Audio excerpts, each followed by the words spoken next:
I mean, I don't have anything going on. Like, today's a completely normal day. I see nothing different about today. Whoops, forgot I had tits. Merry Christmas. Enjoy your tits. Uh, uh, welcome on in, raccoons, blossom, y'all wonderful beans. Merry Crimbo. This was also an opportunity to try out a new feature in VTube Studio. Because now I can put things so they're in between layers of my model. Ooh, nice. For Crimbo, or just like, in general, you got it? Because either way, it's amazing. But yay! Though that doesn't also mean... Oh god, I had the horrible thought of new ways I can blaspheme God. Because I can do stuff like this now. So, that's interesting. You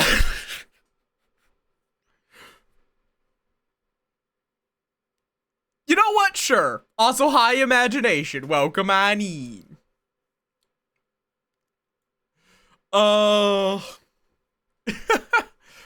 So that will be something to fuck around with. Because I can now do this. I am the same. Okay, I know something I'm gonna have to do now. I'm not gonna say what it is, but I know something I'm gonna have to do. Like, it's gonna be a secret.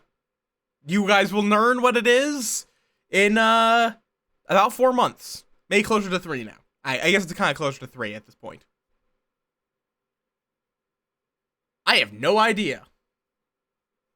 Hi, Silent. Why does it keep forgetting that it's supposed to throw Padoru?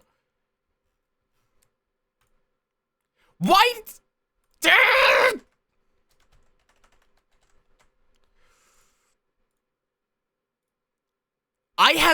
This has happened like 4 or 5 times. It's supposed to remember. That's fair, Sir May. Oh god. There. Here's your Padorus. I do not know why it keeps forgetting. Specifically Padoru. Don't worry about 2B Lantern. Or whatever, wait, 2B Meat. Don't worry about this one. I believe it's happened before. But it's an Easter egg.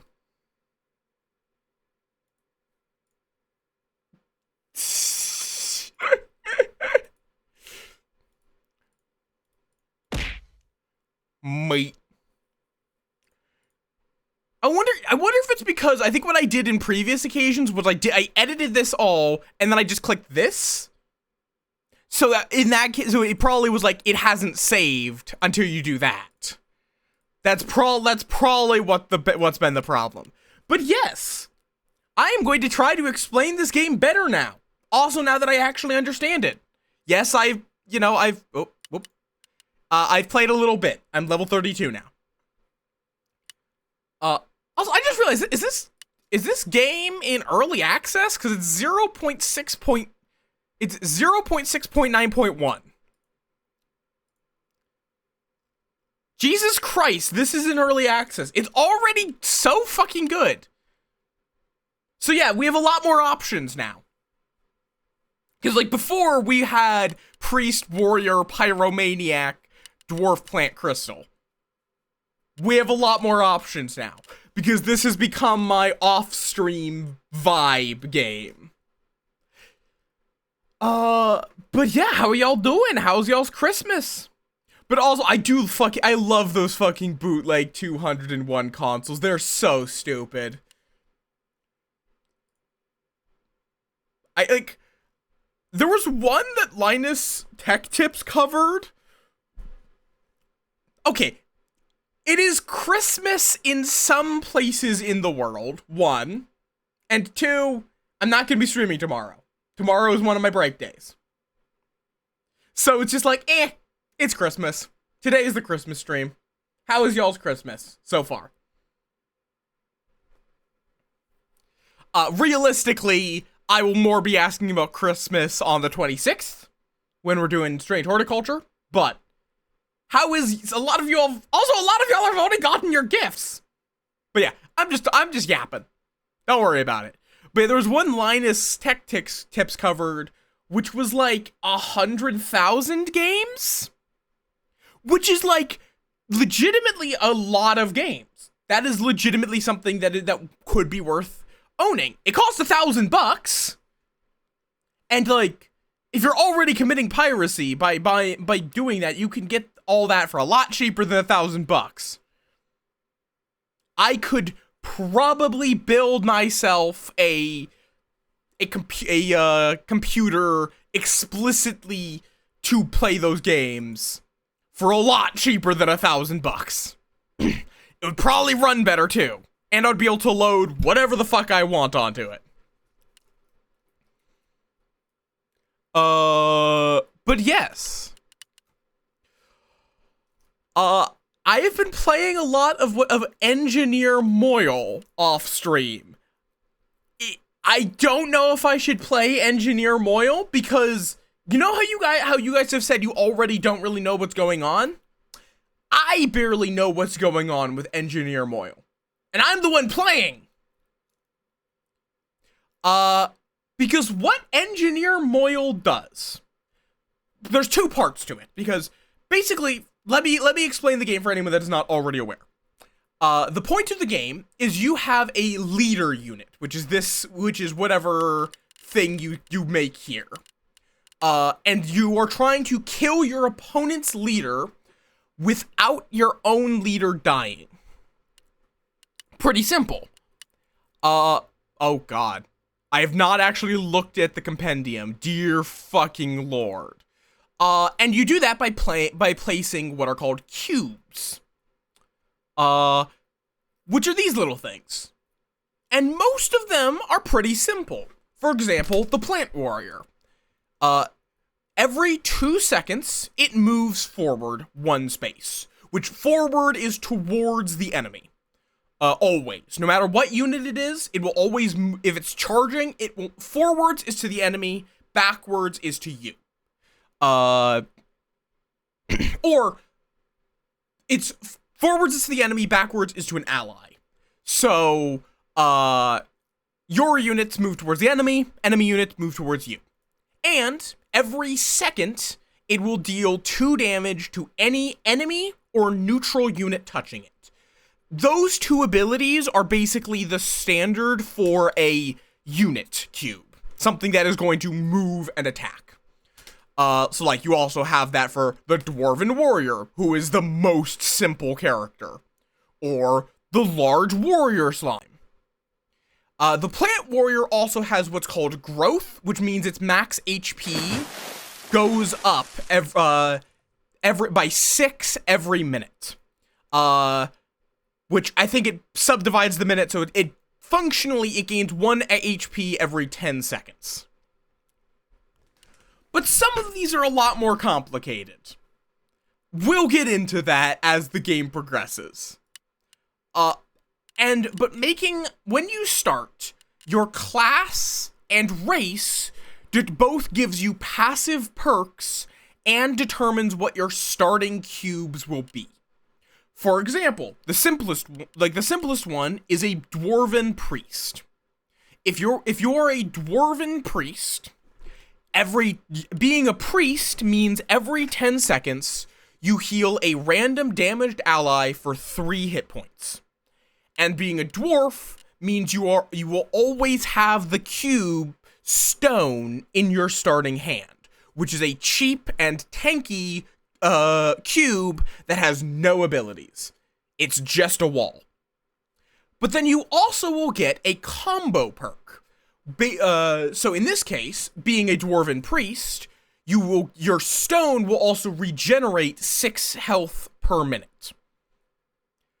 And then you get a list of cubes that you start with, such as the Dwarven Warrior, Excavate, which lets you just mine cubes, Shrine to Recovery, which every time you heal, you deal damage to a random enemy, so on and so forth. This has been my off-stream combo. Engineer Moyle. Engineer gets their engineer's starting thing is they will always have the ability tinkering. They will always have the cube tinkering in their hand. When it is created, you add an allied copy of the non-neutral cube below to your hand, except it's an upgrade, which makes it combine with cubes below it. So, that, for example, means you could copy the ability of Spike Moyle, which means it retaliates whenever it takes damage, it does damage back. It has thorns, basically. I could use tinkering to put that ability on any unit, on any cube. And perk moils are what moils get. Moyle gets what's called a perk moil, which has no abilities. That sounds terrible. It is. Because what it's actually going to do, when you're actually in game, is it will take the first 3 perks in your inventory and add them to your hand as cubes. So, it lets you start interacting with perks, which are normally just passive effects that sit in your inventory. You can start interacting with them. Merry Christ Mass. May the Mass of meat be kind to us. What? Hi, howdy, welcome on in. Also, I like how because you capitalized how you capitalized us, it thinks that that's the US. So it says, may the Mass of meat be kind to the US.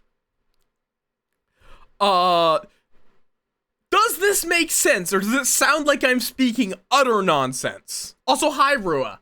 I realized I forgot to say hi to you because I was ranting about the game.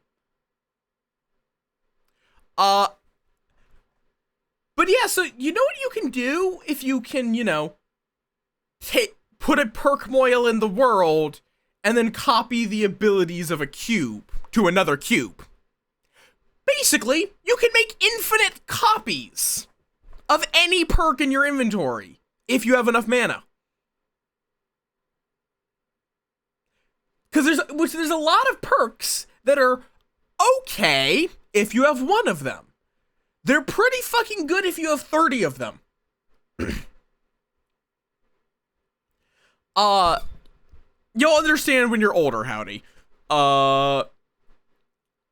Like, an easy one is yes. That's what I'm saying here, Blossom. Yes. In fact, the Engineer Moyle combination is that perk moils inherently have upgrade, which means that when you place them, they will combine with the cube below them. Also, moils start with an ability with a cube called Manifold, which lets you double the abilities on a unit. That works on perk moils. So you can double it and then keep doubling it. Also, you can also use tinkering on a combined cube and then recombine you can basically take a combined cube and double it. So you can take a perk moil spike moil and make it a perk moil spike moil perk moil spike moil. Which, let me just demonstrate the logical endpoint of this. I shared this on the Discord.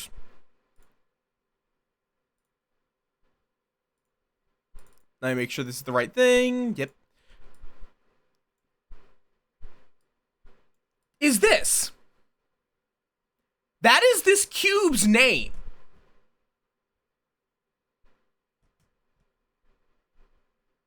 That is the name of the cube.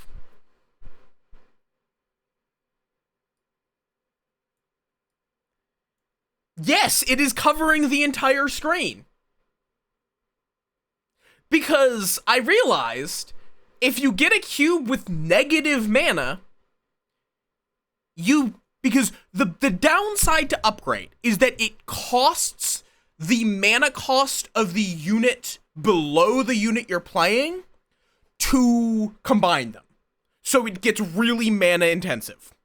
But I realized if a unit has a negative mana cost, which means it gives you mana when it's played, it costs nothing to play it. And then you can combine it to make it cost even less. And then even less. And then even less. And then you can take that really fucking cheap unit and use it to reduce the mana cost of other units. The game lagged if you hovered over this unit, because it has to load the name. When I said I was going to show some potential shenanigans, this is what I meant. But also, that's why I'm like, do we want to play Engineer Moyle? Because it gets confusing. Like, Wow, howdy. Just because you don't understand doesn't mean it's a nerdy thing.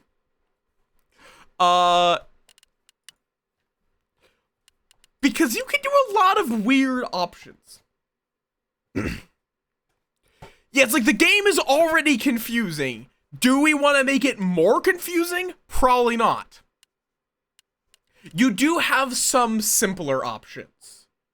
You want, okay, as confusing it can be would probably be Programmer Moyle. Because Programmer, like, okay. Let me just read out what the Programmer Moyle combination means. Like, what its effect is. Add a cube to your hand, which links a cube ability to a hypothetical inventory perk slot. +1 Moyle species effect range. +1 manufactory charges. I don't even know what that means. I kind of understand what that means.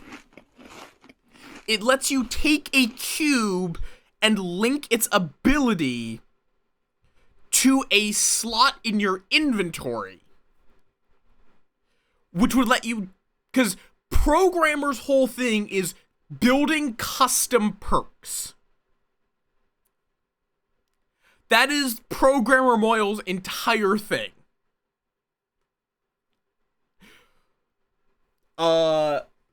Which I do actually want to try. I haven't tried Programmer yet. I just unlocked them. But we could also go a little more simple.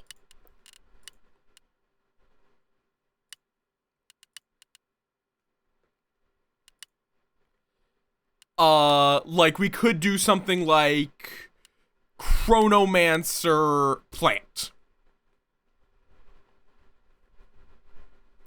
Chronomancer just gets to speed up units. Every 40 seconds, add a free time warp cube to your hand, which makes 20 seconds instantly pass for the cube below.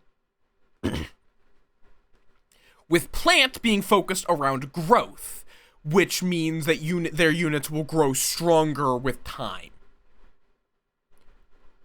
Which is a pretty natural combo. So I'm going to go with that. Because I can still do dumb shit. Also, I'm going to turn on Nightmare of Strange Worlds. Just because I've actually not progressed through Nightmares at all. Where, after each map, suffer +1 difficulty. Then choose a terrain perk that replaces one you already have. I barely even know what that means. But we'll find out. So yeah. And I may as well go over the cubes that I'm starting with. Armored Eye. Every 10 seconds, it deals 2 damage to a random enemy. Pretty simple. Plus it has armor, which means it takes less damage when it would take damage. It's also really fucking expensive, but it just simply does damage. That's it. Acceleration Pedestal. It just accelerates the cube that is standing above it. And it has what's called burrowing, which means it will burrow into the ground by dealing 20 damage to it, and then replacing itself with burrowed. With burrowed meaning that it will not take damage from melee units that are standing above it, making it very hard to kill them, because you basically have to you have to burrow into the ground to root it out. Plant Warrior I already talked about. It moves forward and it grows, it gets more HP as it does. Thorn Hedge, every 15 seconds it creates thorn leaves above it. And it regenerates, so it's even harder to kill. And Blue Moss, which every 30 seconds it creates blue moss on either side and generates mana. But if there's a cube standing above it, it takes a damage, but it does also have regeneration. But I'm also looking at my opponent's hand. Their whole thing is just the Decay Bolt. They're just going to try to hit me with the Decay Bolt. Because the Decay Bolt is just a thing that flies forward and then will apply 8 damage and then 8 poison to anything it damages. If that goes on your leader, you have lost. Because you cannot get rid of poison. So we're just going to do this. So there will always be something in the way. But also, welcome on in, Dahlia. How you doing? I am going to be explaining things to try to avoid this being impossible to follow. Also, there is a speed setting called Don't that I've unlocked. Its name is accurate. Don't do it. It's not worth it.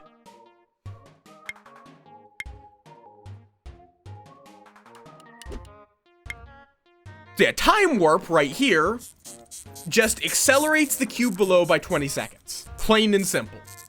It instantly makes 20 seconds of time happen.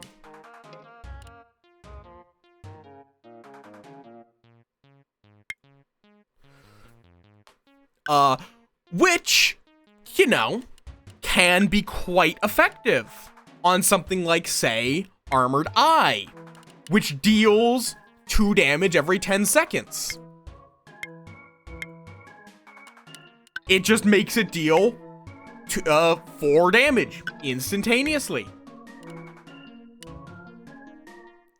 But yeah, also, the enemy does actually have a pretty clever AI overall, surprisingly.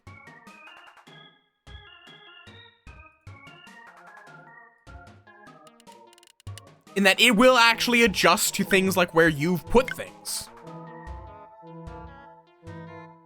So it will aim for these armored eyes with the Decay Bolt.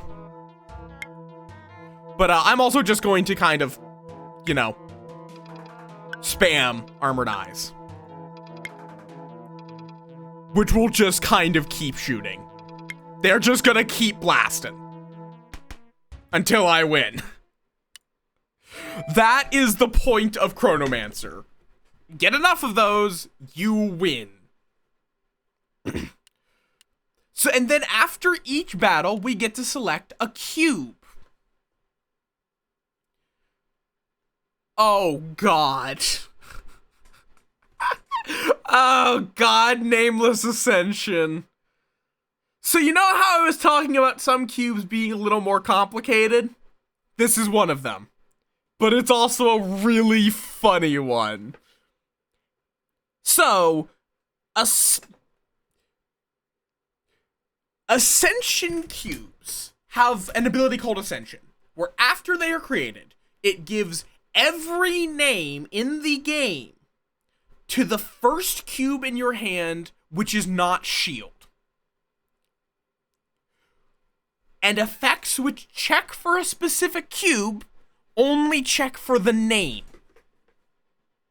So it basically makes any effect that is looking for a specific name trigger on whatever has been hit with Nameless Ascension. Which I do also find it very amusing in that it specifically is it checks if a cube in your hand is named shield. You cannot put shield into your hand. Shield is only generated by other cards. By other cubes. But that means that it will not hit the same cube twice. Does any of this make sense? I'm taking Nameless Ascension because it's funny. And it could potentially lead to some dumb shit. You also get these. You get perks. Oh.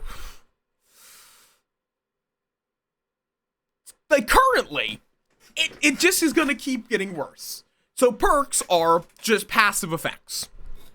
Plant Ascension is probably what I'm gonna be grabbing, actually. At the start of each battle and every 5 minutes, add Growth 1 to a random cube with infinite uses in your hand. Basically just means that your cubes will slowly get growth, which makes them gain HP over time. Now for a random event. Oh, this one. This one you have to pay money to get a perk. Most of them suck, though. But the whole point is that they are based on they are based off of other roguelikes. So survival management is created allies start with food and water. Allied movement and damage is doubled but consumes food and water, consuming HP if unavailable. You also have the Cube of Darkness. Create a Stygian die above your starting leader. Every 30 seconds, it deals damage equal to its value to the frontmost enemy, then rerolls. You know, let me try that one out. The Cube of Darkness. Because this game, you are allowed to spend money you don't have. But it puts you into debt. And as it says here, there are consequences. Also, these red swords on the map are battles, but they are battles with a curse. You get 10 more gold plus a consumable if you win. But, in this case, there's the Curse of Gunpowder, which makes every enemy deal 1 damage to anything adjacent to it on its death. But enemies also take -1 damage from other enemies, so they can't hurt themselves.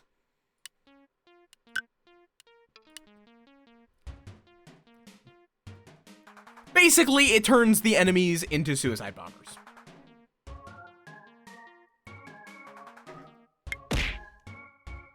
I'm a awesome himp. Let me set these up.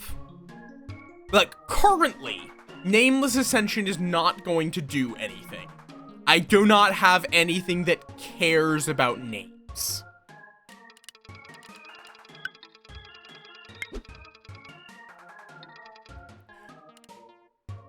But at some point, I definitely will. Oh, that's a death laser. Oh God. So, the death laser kills whatever it hits. Period.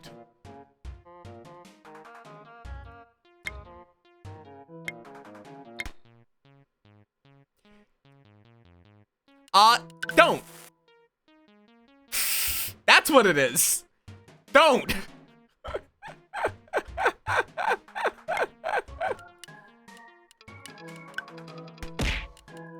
Oh, I see. We have a blast crystal.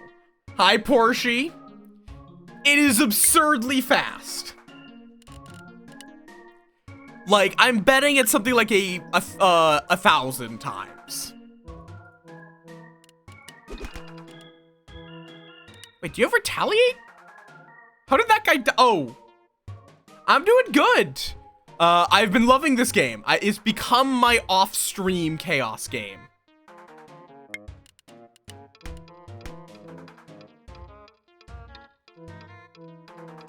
Of just kind of vibe and cause chaos.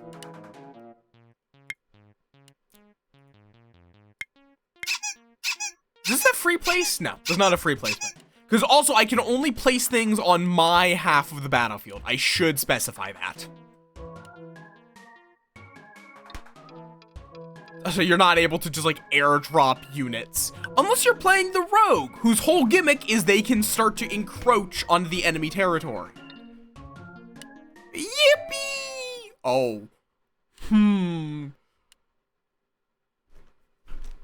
Plague Mortar? Every 10 seconds, create an arcing, poisonous mortar projectile above this.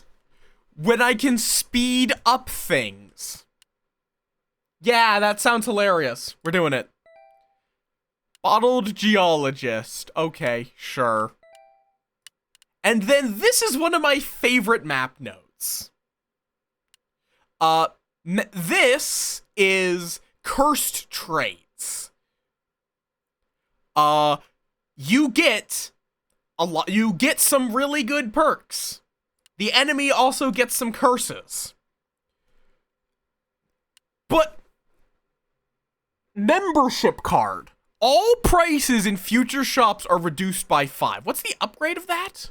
Well, I guess we're taking it. Oh god, no, I didn't want to take bottled slime.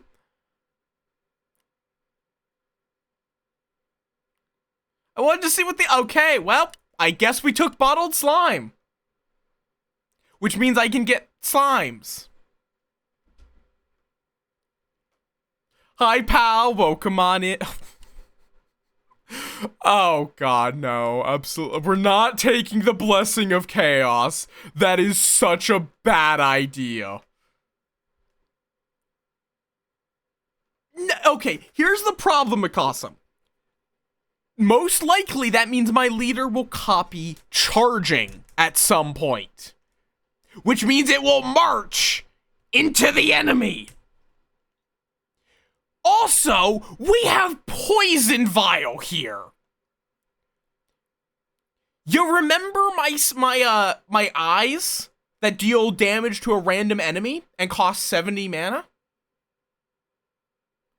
This would let them do poison every time they do that. So they are just going to be constantly poisoning random enemies. That is so powerful. Like, in fact, we probably aren't even doing Plague Mortar now. We are probably just doing Armored Eye. Because, like, now this Duality Laser is poisoned. So it's losing 2 HP every minute. That is absurdly powerful. Why is there a crab? Oh, shit! We have the Curse of Crabs.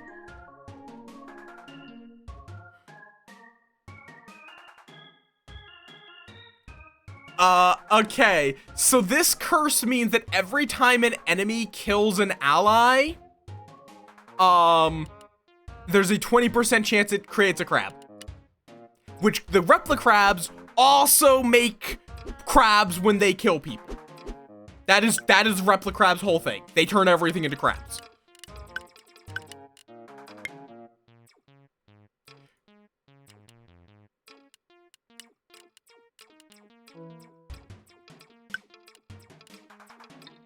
Just keep poisoning.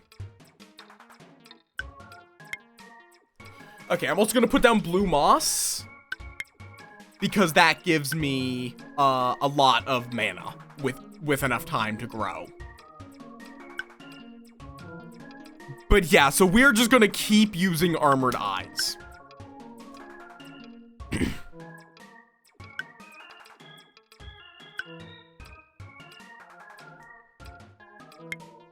Because Armored Eyes are really powerful. Now that they just deal poison.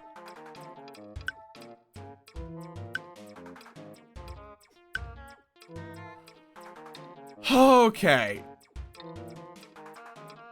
I'm also just gonna put a Thorn Hedge there, because now when that breaks... Also, I like how because this is an Armored Eye, it takes 1 less damage whenever it takes damage, so it just can't be hurt by these lasers. Because these lasers only do 1 damage. And that is this enemy's only way of... That is this enemy's only way of attacking. Until 20 minutes. Because bosses will always have boss scaling. Which means they both will keep generating more mana.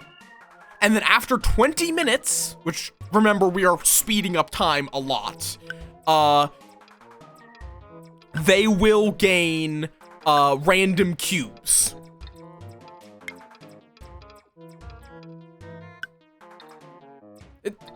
Yeah, Dahlia?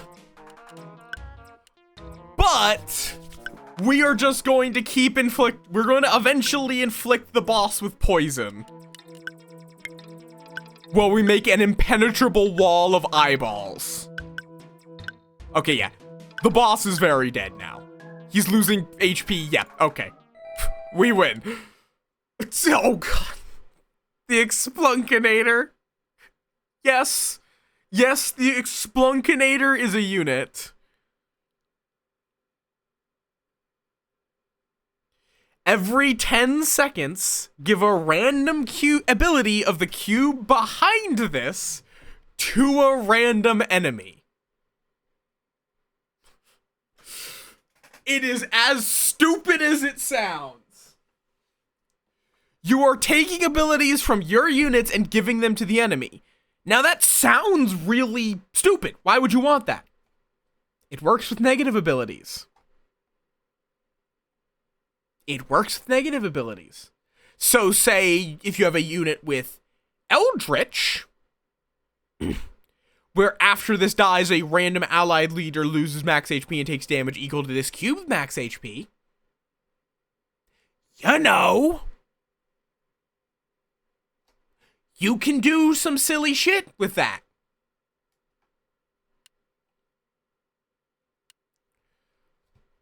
Sure, give me the Explunkinator.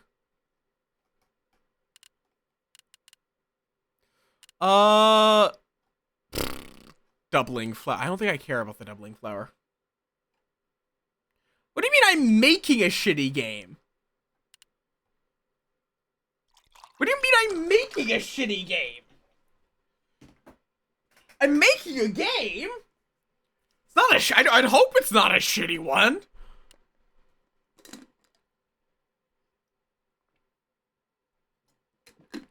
Ooh. Also, thank you for the hydrate. Reinforcing. After an ally's creation is blocked by a cube with the same name as the creation, give that cube 2 extra HP. Okay, fair enough. I'm gonna take reinforcing, because that means my blue moss is going to constantly grow and become an impenetrable wall at some point.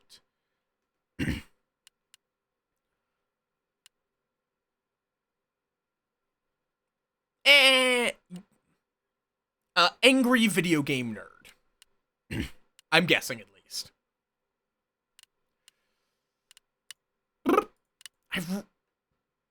Okay, so now I lose base terrain. Oh. Acid Dome. But yeah, so basically right here, we get to pick the terrain. Every map, we get to pick one of 3 terrains. We can choose a Titanic Battle, which has metal plates and mortars. An Acid Dome, which is just a flat terrain under an acid sea. You probably don't want to break the glass. Oh, hi, Brian! Welcome on in. Thank you for the sub. What do you mean stand by? Blink Blanc? Or the Spiky Cave, which just has stalactites and stalagmites. Which if it is... I've received a gift from the Brian J. I received Billionaire. Thank you, Brian, you bean. That is another game that is being added to the stream backlog. Because good lord, I've gotten too many really fucking good games. I'm playing Baldur's Gate. I'm now going to be playing Billionaire. I've been playing Cube Chaos. I'm going to be playing Strange Horticulture. I need to also play Clone Drone in the Hyperdome. Because I've received a, too many things. I received a key for that one. Yeah, there's a lot of shit. But yeah, thank you, you fucking bean.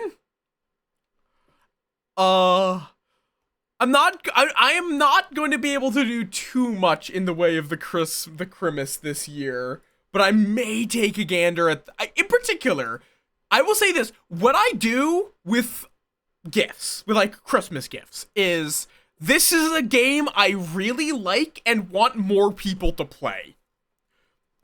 It's essentially like I think you would like this, so I'm going to give it to you.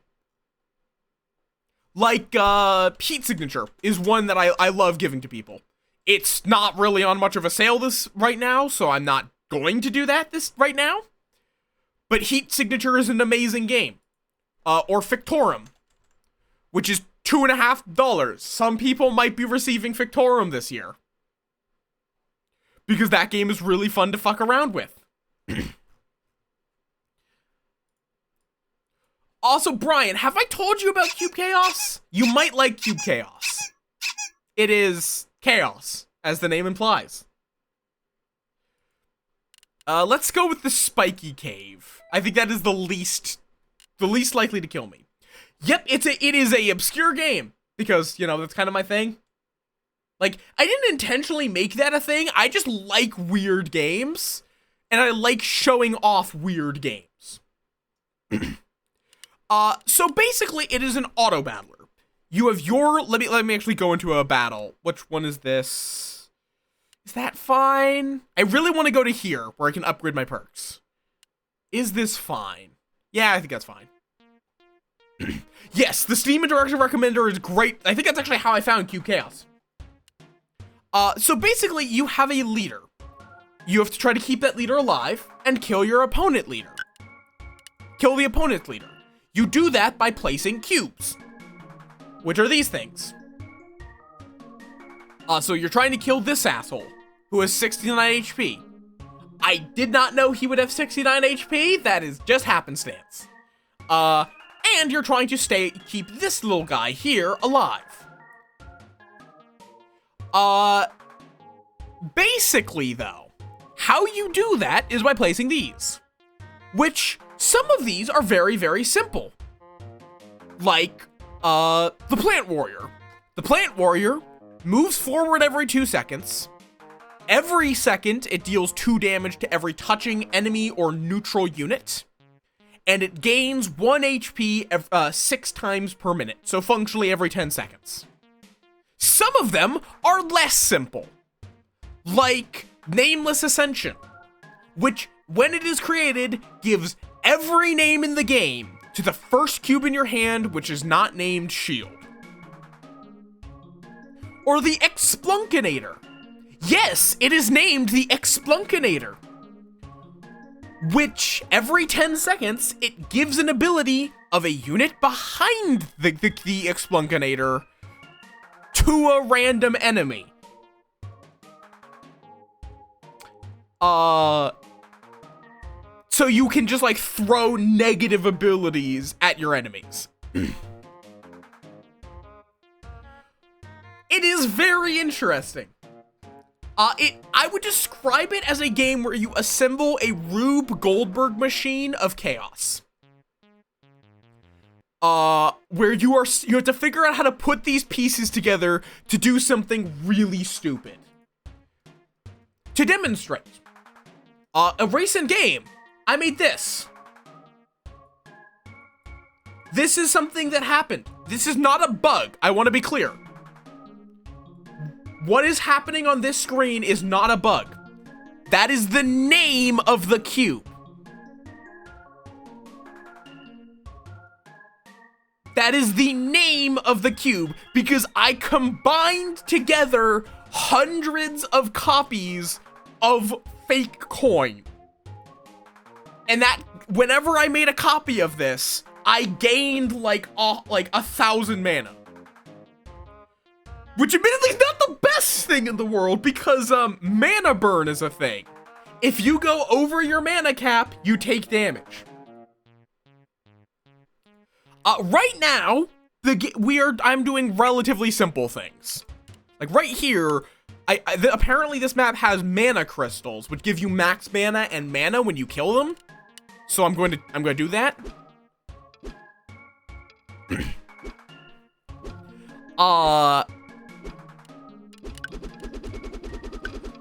But you can do some really dumb shit. Oh damn it, you're too far. Wait. Oh, so there's actually neutral ground in this one. Like, normally... Oh, right! I didn't think about the fact that Time Warp would instantly trigger charging in melee. So you can kind of, like, Zawardo people with Time Warp.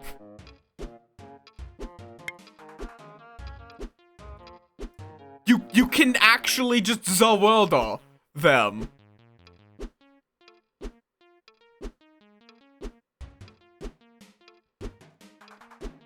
But it is a like, I got this game a few weeks ago. I have played 30 hours of it.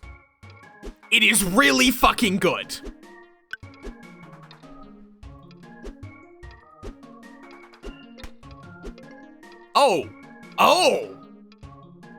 Oh god,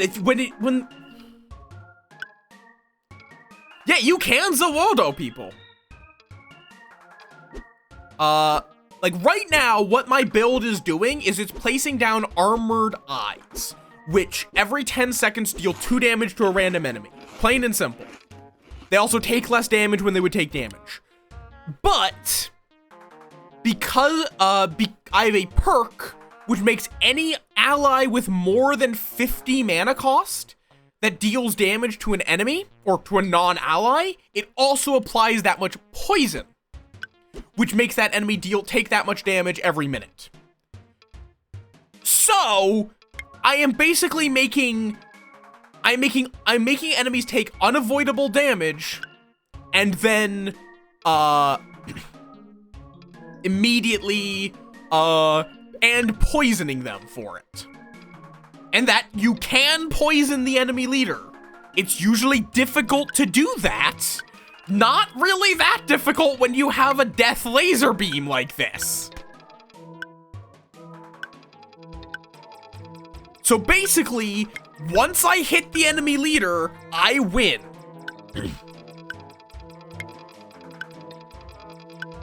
Like, once I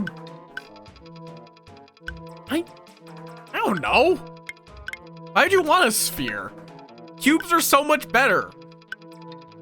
Like, have you tried to put down a sphere and keep it somewhere? Yes. Well, I don't have a death laser beam. Death laser beam is actually a thing that exists in this game. Oh. We just have cubes.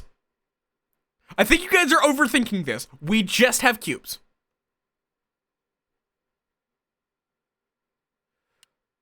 I don't really want any of this, but I also don't want to waste my money right now. So I'm just going to take the Toothy Barrier. Ooh, bottled perk. Gain a random perk.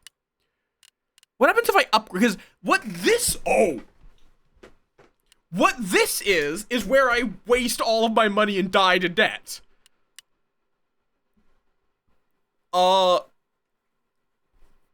Because where you get to upgrade your perks.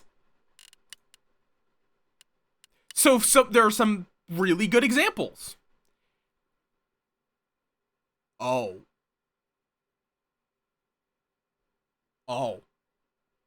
Poisoner's Vial. After an ally with mana cost 30 or greater damages a non-ally, it also applies that much poison and gains a poisonous, applying one more poison next time. I think I have to. And then I'm going to be stupid here. Like, right now I'm not in a super big debt. Repeating bottled perk means after every battle, I will gain a random perk. But I am in severe debt. Let me show you. So. One, what it does is it gives them call upon debt. Which cannot be placed. And it experiences time well in the enemy's hands. And every minute, it will add a debt cube to the AI's hand. And which are more dangerous depending on how much debt you have.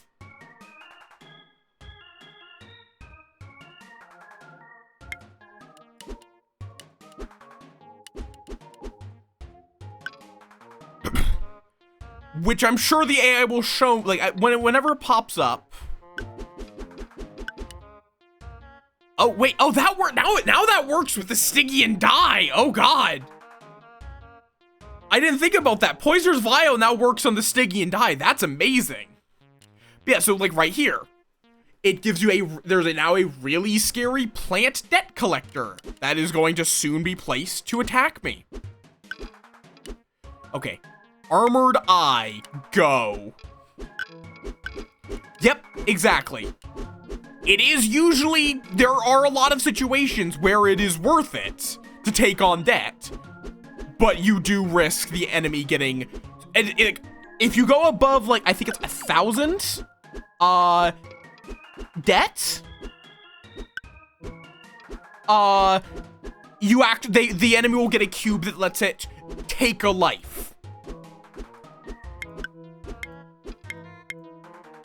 Okay, so I have gone, oh my god, that is 105 poison. We've gone from spamming Armored Eyes to,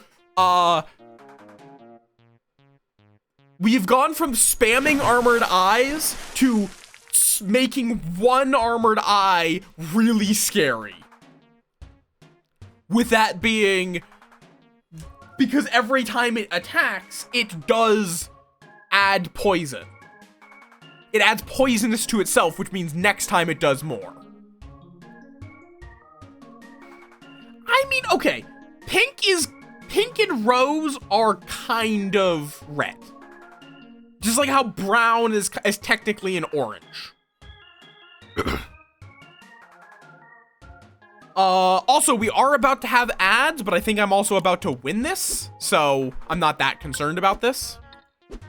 Also, oh god, this plant warrior as well. Gee, okay. I am really glad I took Poisoner's Vial.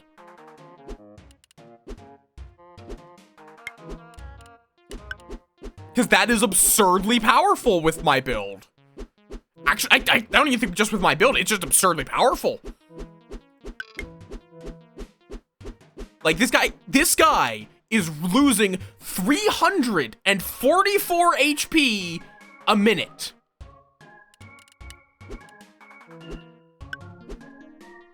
And that's only going up.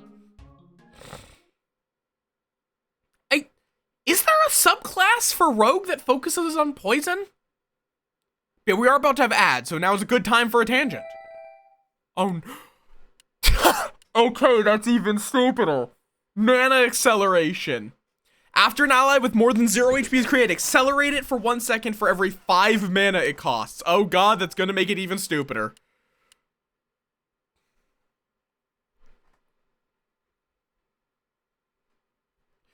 Probably. I'll just take the Mimic Moil. Oh, Bottled Rainbow. Sure. Okay, ads starting soon. So Bottled Rainbow just adds random cubes to your hand. I've never used it. Because I don't usually need or want random cubes.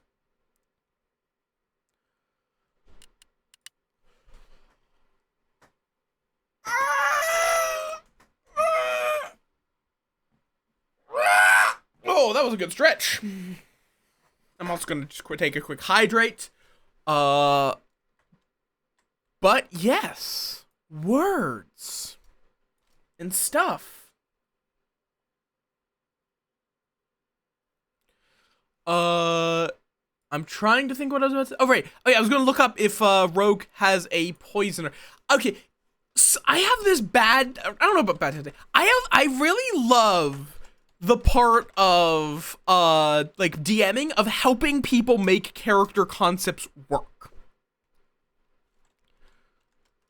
Like, I don't know why, but I just really love.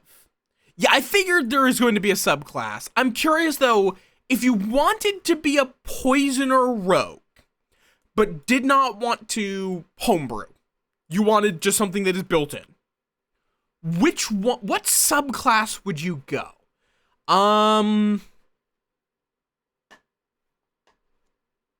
Like, I guess the best would be assassin, but because like assassin does get something that is poison-ish at 17, and does get proficiency with poisoner's kit. But they're not like a poison. Like, I think the problem with making a poison-focused subclass official is that depending on your campaign, you will have a varying ability to get the materials needed. I guess it would actually, now I think about it, it would be Artificer, wouldn't it? Artificer would be more likely to have a Poisoner subclass.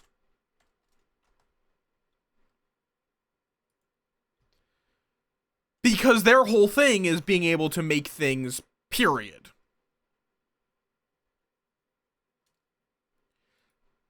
Because there is Alchemist. But I think Alchemist is more based on,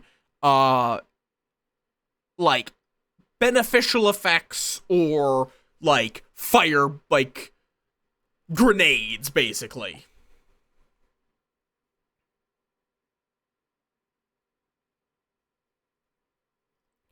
Like, that is more their thing. Acids, not poisons. Actually, you do acid and poison damage.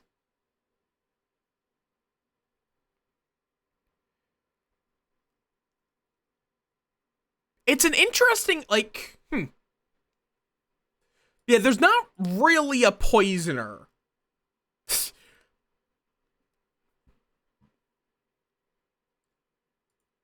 Like, but there is the poisoner's kit, and I know there is rules for making a poison. And there is the poisoner feat,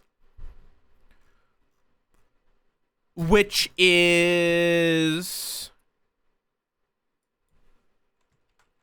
poisoner feat 5e.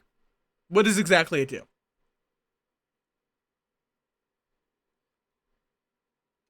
You can coat your weapon in poison as a bonus action, you get proficiency with the poisoner's kit, and you are guaranteed to be able to make a potent poison. Like, basically it's just assumed you can buy 50 GP of materials to make a potent poison, rather than needing to get something that already has poison. Iveli? Iveli?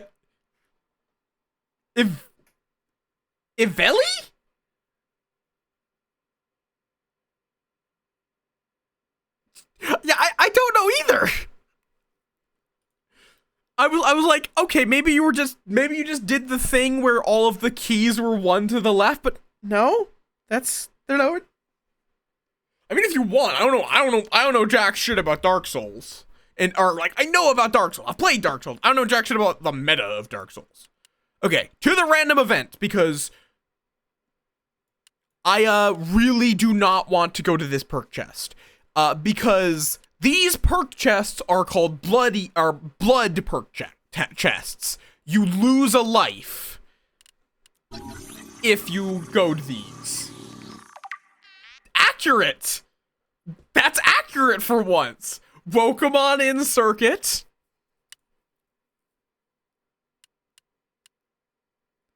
Okay.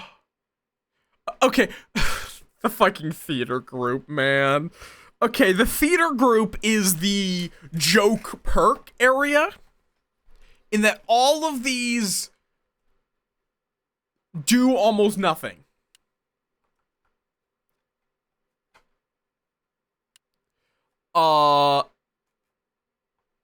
Like, Nasty Betrayal. It deals 3 damage to any ally in front, and then heals that cube for 3 HP. They're the, like, nothing perks that you can make work. I'm doing good. I've been explaining Cube Chaos, which means I'm playing a lot more slowly. Or, after an ally is placed, 50% chance for it to 1 second later exile itself and create a copy of itself in its place. That does nothing, unless that thing has an entrance effect. Or Death Monologue. Before an ally dies, its HP is set to 10. And 10 seconds later, and 10 seconds instantly happen for that ally, but it can't do any damage, and it can't move. It still dies at the end. So literally, it just gets 10 seconds to do whatever it claims it's doing. Whatever it wants to do. I'm just going to get 15 starting mana, though. That's a really good effect. Yes. Yes. Give me the temporal dragon egg. Dragon eggs are powerful units that take a while to hatch.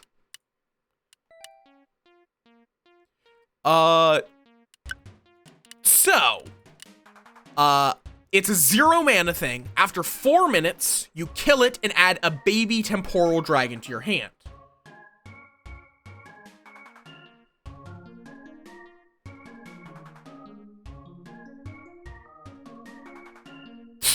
Okay, I mean, yeah, that's a good way of making it so they aren't just completely neutered by something immune to poison. So, what I'm gonna do here is immediately plop down an acceleration pedestal and put the egg on top of it. That functionally doubles the time it will, that functionally doubles the how fast it will, gestate. It'll double how fast it make thing. Okay, I'm also going to put you down. Well, oh, right! I forgot about that. We have acceleration. I mean, Dracoliches are a thing.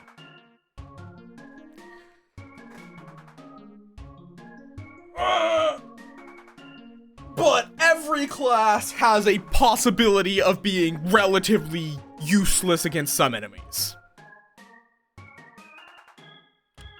But yeah, we did get mana acceleration. I forgot about that. You accelerate it for 1 second for every 5 mana it costs. We're also going to be time warping our temporal dragon egg. Abso-fucking-lutely. You can only take 1. At least without homebrew. Jesus Christ. Poisoner's Vial is so powerful.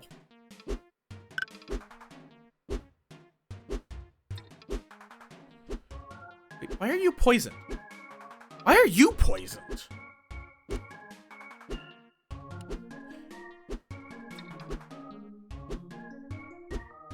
I legitimately don't even... Oh, right, Stiggy and Die. Forgot about that. Come on, Temporal Dragon Egg. So I'm trying to figure out why every 2 minutes this gains growth. Why? What is causing that? Oh, wait, reinforcing? No, not reinforcing. That's not... Why? Oh, after a time warp is created, the cube below also gains 1 growth every 2 minutes. I forgot about that. Yep.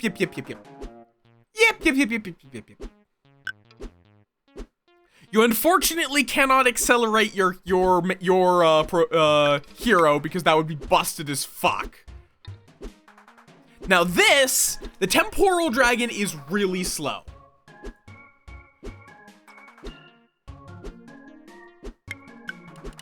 In that it needs to get more than 40 HP and then you replace it with a temporal dragon.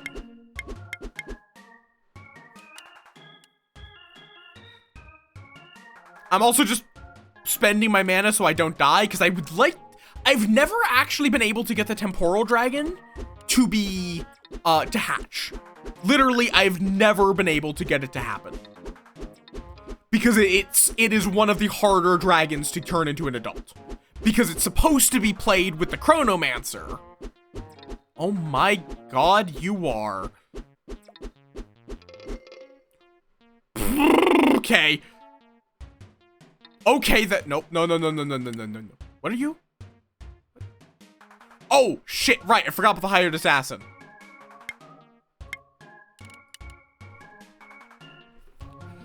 Okay. The fucking Oblivion Shard, which does 1 damage to every cube, released all of the stalactites. Jesus Christ.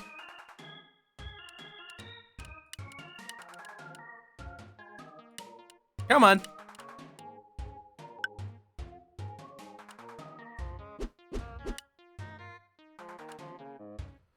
Okay. Release. Oh, right. Instant time. There we go. But yeah, I just love that. Okay, here we go. So every minute gain 60 energy. Every second, accelerate another random ally by a 60th of a second for every energy on this. Oh, God. And it doesn't spend that energy, I want to note.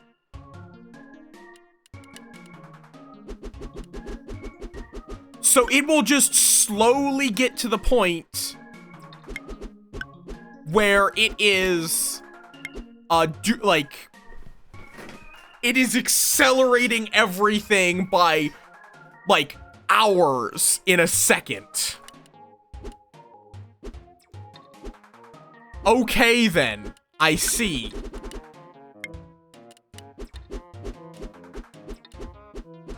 It's like... And also, speeding it up will then get very silly. Okay. Okay, sure, clock tower. Is there blood on the clock tower, though? Subtractor. Every 45 seconds, this deals 0. Why? I'm trying to figure out why. None of this is very good, but Tar Pit is fine. I guess we're gonna get more Curses of Crab. The enemy gets a lot of crabs, maybe. Oh, God. Wait. I could use that on the eggs. Oh, God, I want all of this.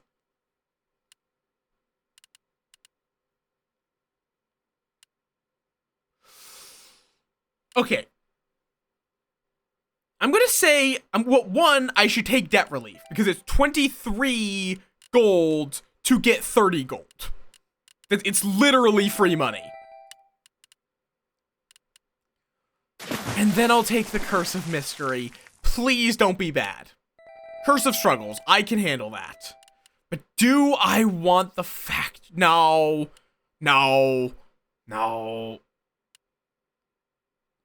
Is this green? This is like a green-blue. But Hardening Scales.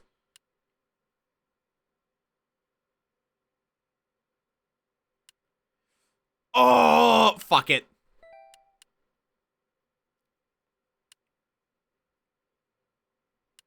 Mind you what snow does? Every 2 seconds, deal 1 damage to every touching enemy and freeze them for 1 second. After this deals damage, deal 1 damage to this. It's not even that dangerous, actually. So yeah, I'm gonna take that, just so I'm not in too large of a debt. Because, okay. Water and islands, each player has an allied wharf. High mountains connected via rope bridges. Or a warehouse. With falling crates and transport belts. Let me go with the mountains. Definitely gonna want to upgrade. Oh yeah, and that Curse of Splintering Race Leadership, I can handle. Because I can also just break this bridge. Straight up.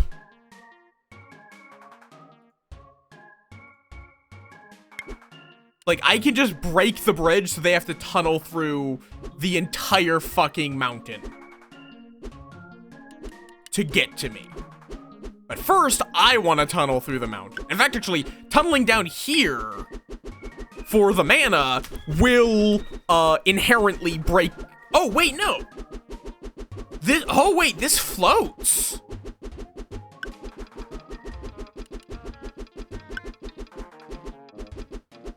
Oh, crap. Oh, wait, I should be putting this down. Cool. Put those. Jesus Christ, you just fucking Zawaldo them. You just straight up just Zawaldo. Okay. Let me just real quick. We're just going to do that. And now the bridge is gone. That's the whole point. They now cannot cross up here. What do you mean I've become an elf? What does this mean? What? Why am I an elf in this context? Because I broke a bridge? Well, yeah, I've been green for... Why does elf mean... Why does green mean elf? Oh wait, this is gonna be so many crabs. I should have thought about that. They are going to get so many crabs. Or maybe not. Off you go, my minion. Okay, there's the baby temporal dragon.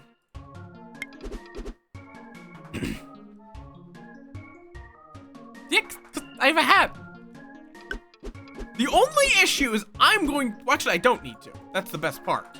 I don't need to get to him to kill him.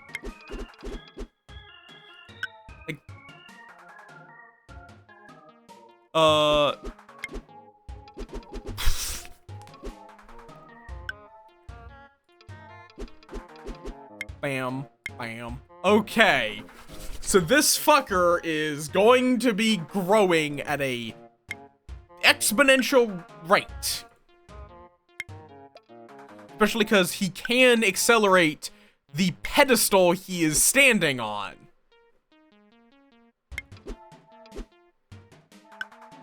Which will accelerate him. Oh, well, that's a lot of crabs. Though, his own explosive damage amplifier is kind of fucking him up here.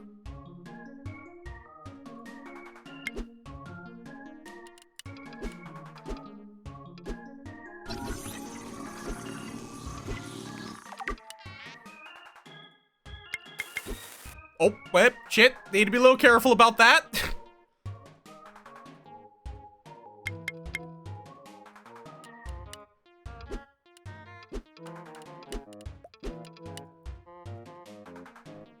Okay. We are also just making some gears now. Ya fear me. I am in control of time. Okay, I win. Every minute, every ally accelerates every cube in your hand with the same name by 3 seconds. Well, okay, I barely even get what that means. Oh. Oh god, the altar of destruction. I'm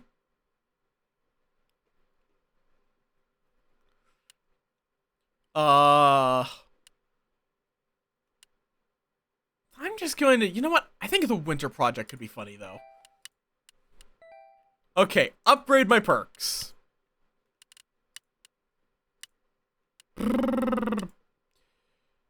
Oh, every minute each ally gains 1/25th extra HP per HP they have. That's, yeah. Fuck it. After an ally created, if it doesn't have time shift, it gains every 30 seconds, accelerate every cube in your hand with the same number by 3 seconds. Why would that be different? Why would I want that?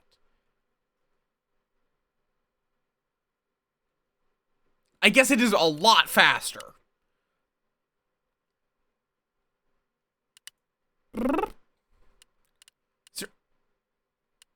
Yeah, it's double the speed. It's actually double.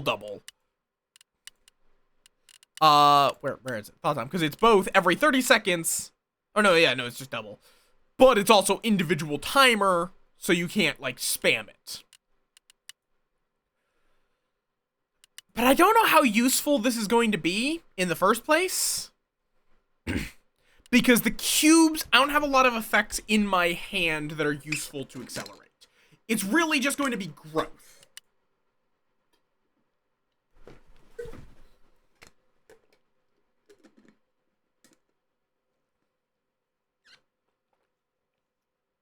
I mean, fair enough. Yeah, I don't think anything here is worth debt now.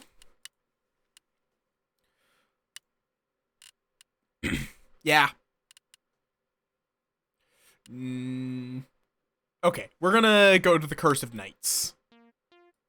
And I'm going to just take this because it's funny. Also, is there anything that would be benefited by giving names out? Do I have anything that cares about names? Not really.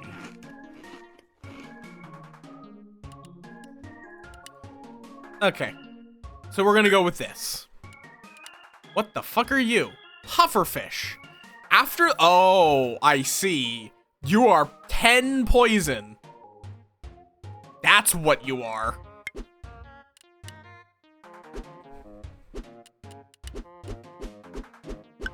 But I'm just gonna have you burrow through the mountain to get mana crystals.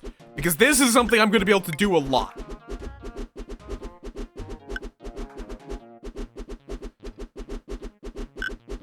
To every other limestone is flying.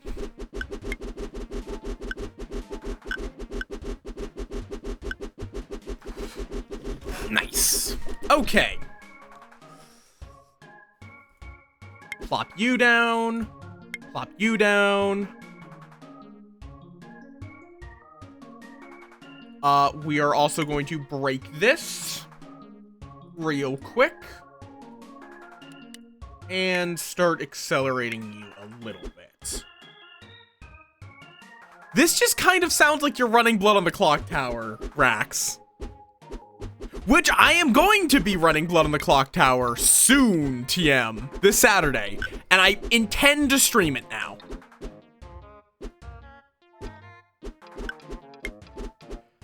I think at this point I'm going to be streaming it.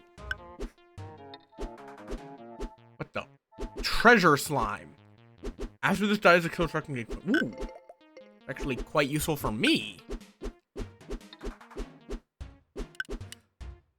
And I have been scheming hard for that.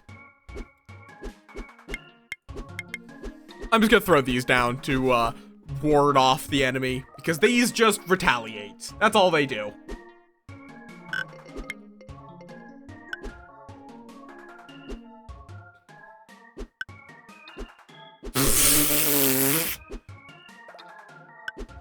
Joke's on you! I don't drink water!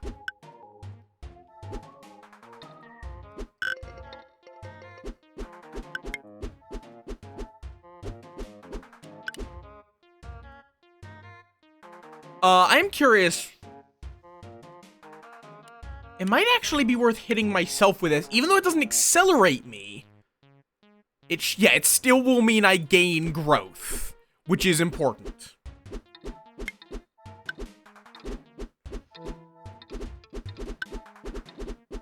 Oh.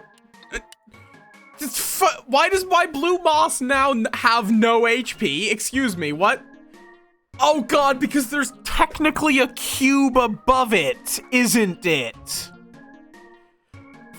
There's technically a cube above it in my inventory. So time passing for it in my inventory means it takes damage.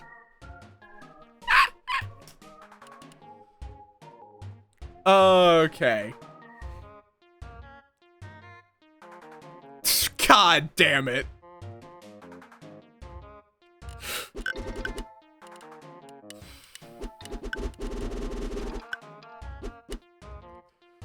Okay, and I'm just gonna plop you down.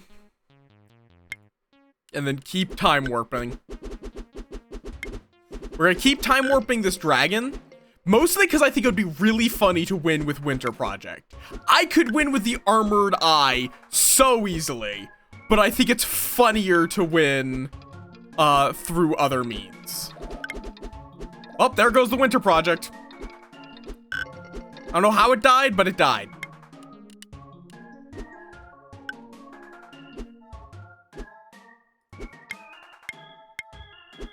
So yeah, this just creates snow for every energy Christmas, on it. B-A-P-O-N, yeah. Tama? Yellow guy?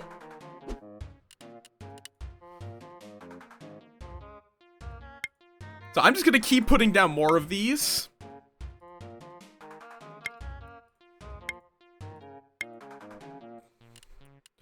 Oh wait, I also thought about the fact that these will affect... Oh god. These will affect the one in their hand. So it will start, now they will begin to start with energy.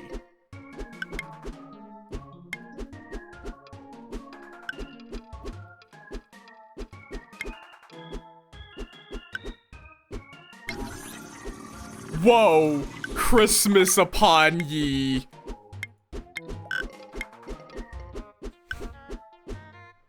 Whoa! Okay. Okay.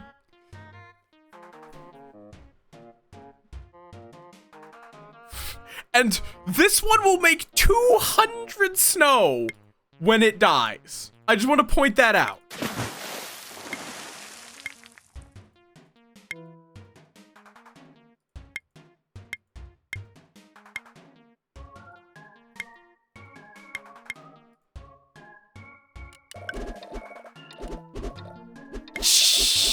Jesus Christ. Oh, yep, okay. Now, the snow does not do very much damage, but it's really funny. Also, this Armored Eye is apparently poisoned because it did damage to a pufferfish from my inventory. It did damage to a pufferfish from my inventory. So it has taken damage. Well, let's add more then. Also, at this point, I think that when I time warp my dragon, it accelerates my leader enough that most of the time I will be generating another time warp. Though it seems like it's now mostly just hitting Winter Project for whatever reason. Which is really funny.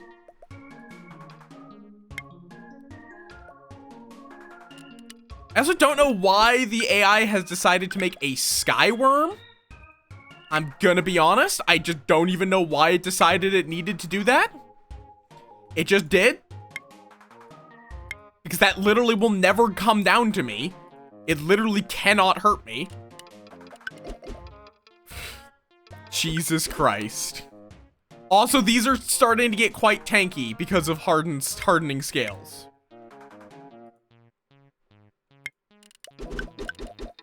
I really need a way of generating more max mana.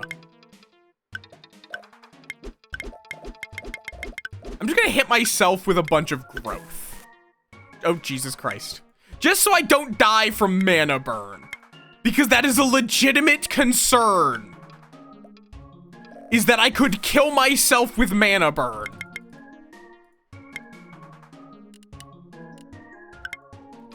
Wait, okay. I'm gonna wait until I have a few time warps. Because something I think I have to find out at this point. Can I win while the game is paused? So what I'm gonna do, or let me generate, oh, okay. How many time warps? Okay, 11. So I'm just gonna put him here. So now this guy is, you know, floating here. But I can now time warp my dragon. And if he hits this, he should accelerate even further forward. Though so far, he has not actually hit. Oh, yep, there he is. He's over here now. Now do it again. No? Okay. But I was basically able to teleport him on top through time warping. After a non-leader takes damage by an enemy, accelerate the ally by 1 second. Yes, please. Time is under my control.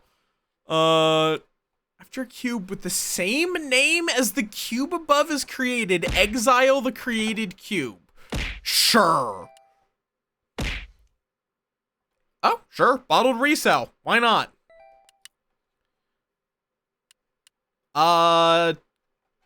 Cube in the 4th slot gains 1 extra HP.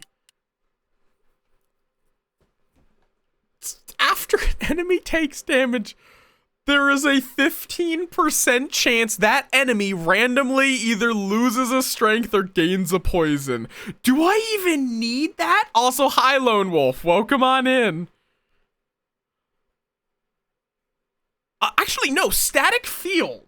Because that will give me protection, where if an enemy tries to move into the area near my leader, it will get zapped. But because my leader will be occasionally zapping people, it will generate poisonous. Okay.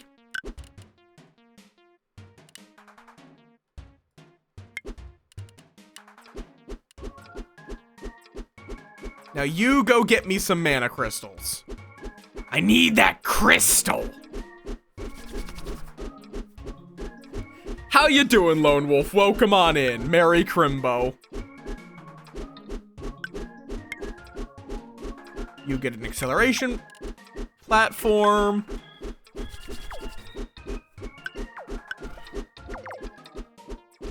And we're going to also just hit you with this so you are less likely to die before you become a temporal dragon. Go forth, my army! Fair enough? As in, like, Minecrafting or real-life crafting or what have you. Let's see, do I have anything that matches him? No. Like, banishment is interesting, where it's if a cube with the same name as the cube above is created, exile the created cube. Quote block, nice! But for that to be useful, you need to have a cube with this. Wait.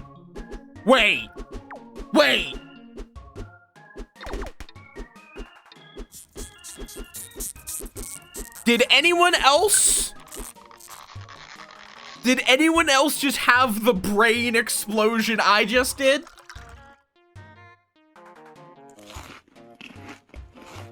Because I think I figured out how to completely break the game.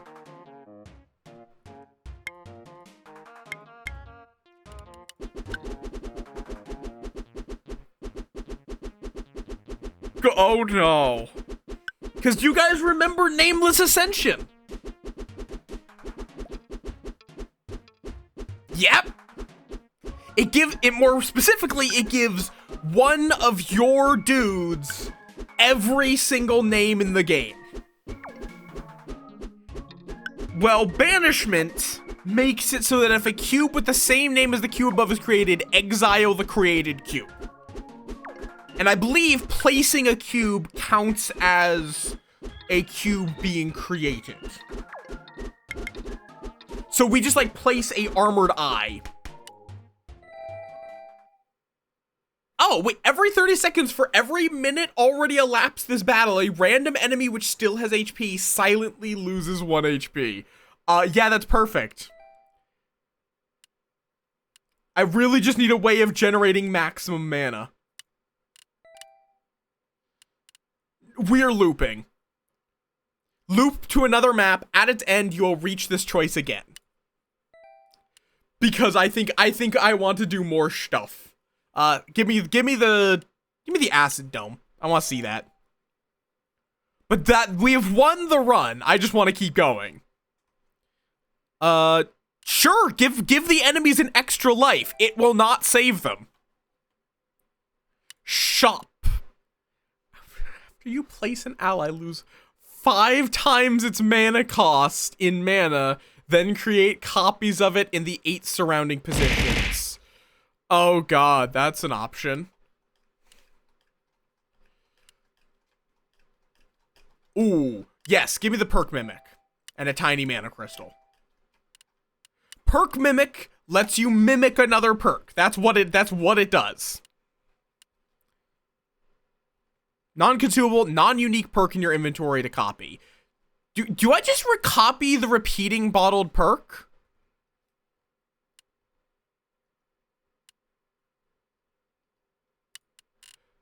Because, like, I don't think my debt should matter. Like, I'm just, like, thinking about this. I don't think my debt matters. At this point. Also, I'm just gonna take the Curse of Swords to get some money back, because it's not gonna matter. Let's go down this way. So, what I need, literally, all I need is Banishment, Nameless Ascension, and, Armored Eye.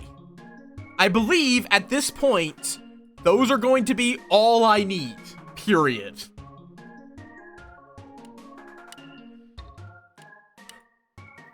Why did all of the glass... Oh, I see. This is glass, but that's what. But because how acid works, it takes damage. It deals damage to all cubes with different names. So the glass changes its name to the culprit's name, so it does not die. Okay, so first things first. We drop a Nameless Ascension. Nice and simple.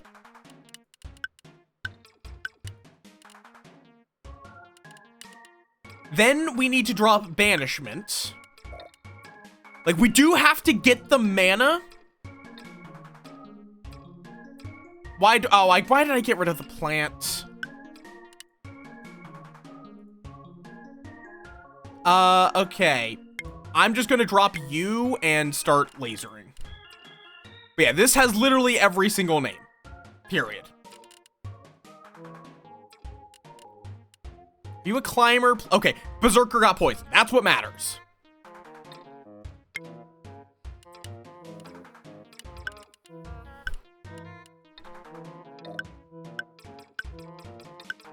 So now I need to get to 100 mana. Oh god. Okay, you're almost dead. That's good. Now we drop Banishment back here. And then we need to get this on top of it.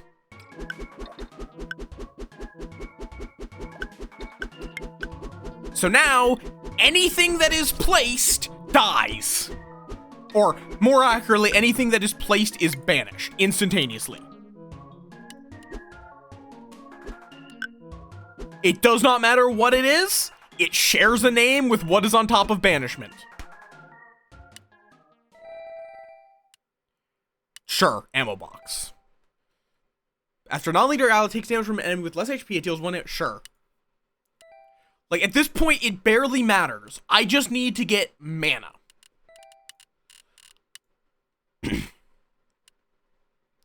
In general, I just need to figure out... I'm going to take the menacing mana crystal. After you gain a perk, including this one, increase your starting mana by 5 for all future battles. Which I don't know if that's starting mana or I think starting mana is how much mana you start the battle with, not your max mana. So I'm gonna also upgrade a few of these. And that will increase my starting mana, which is important. But I also need to increase my max mana.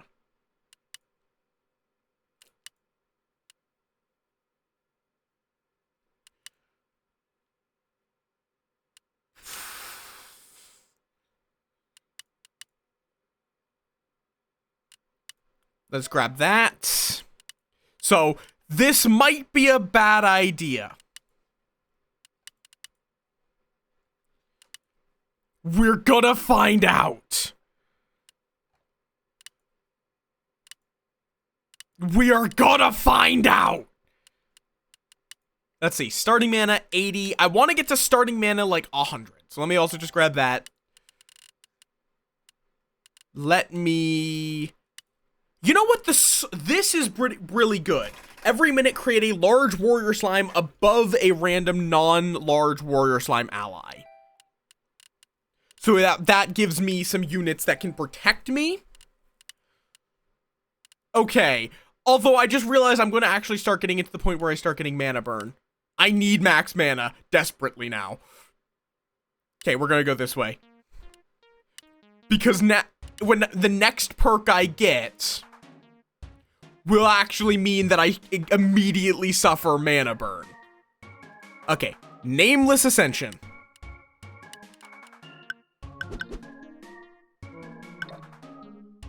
Why did I just take what the fuck? What the fuck just happened? Huh? Oh, Eye of Souls. Shit.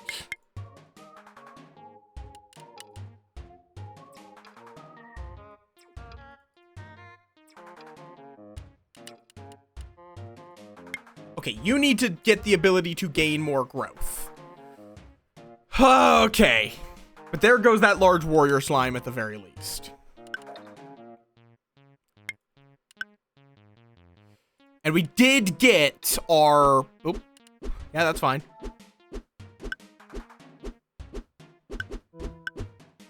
And that's a crab.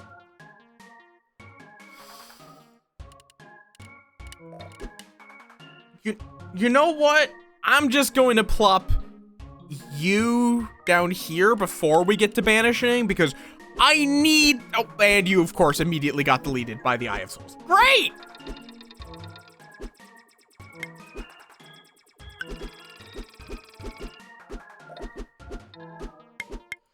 Okay.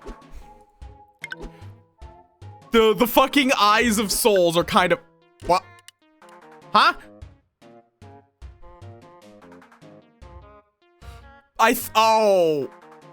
Yeah, this is the problem with taking on a little too much debt.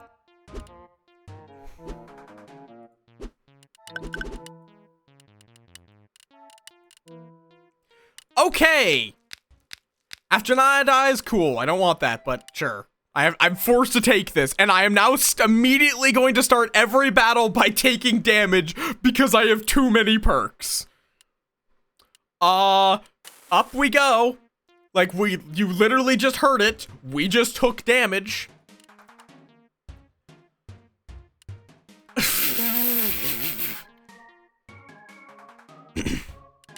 Okay. Like, not a lot, but it will get worse with every battle I participate in.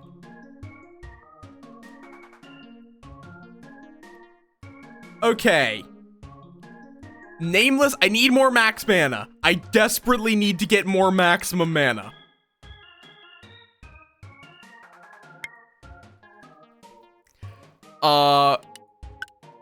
Because yeah, the menacing mana crystal is going to be a problem very quickly.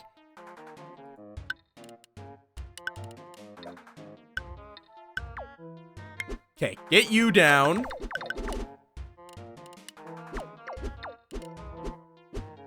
You have an eye? Well, what the fuck is doing all this damage to me?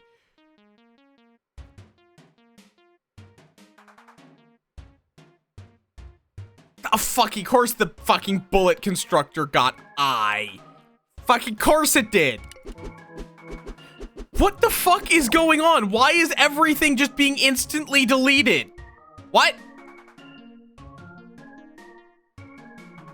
What? Huh?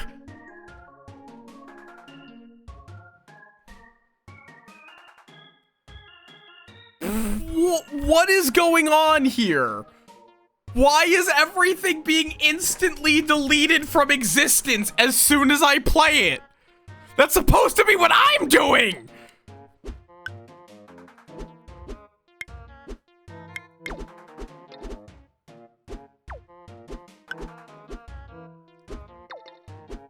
No, don't eat my units! I need those!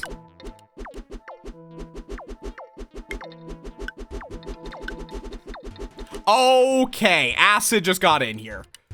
That's, I don't even know how, but it did. That's not good.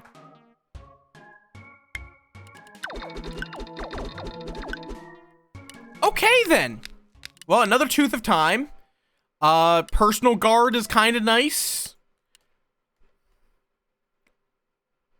I need a reroll. Okay, that does not help. But I guess sure. So we might be fucked because of my greed. But I mean, it's fine. I won the run. Okay. This time I'm just gonna start by placing this.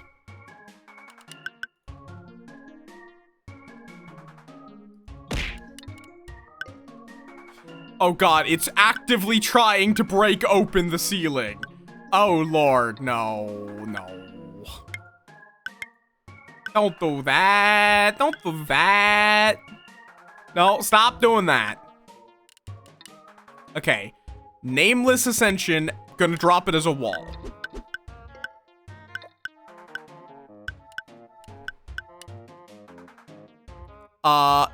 Then we're going to put down Banishment. Yeah, we need to find an event that gives me permanent max mana.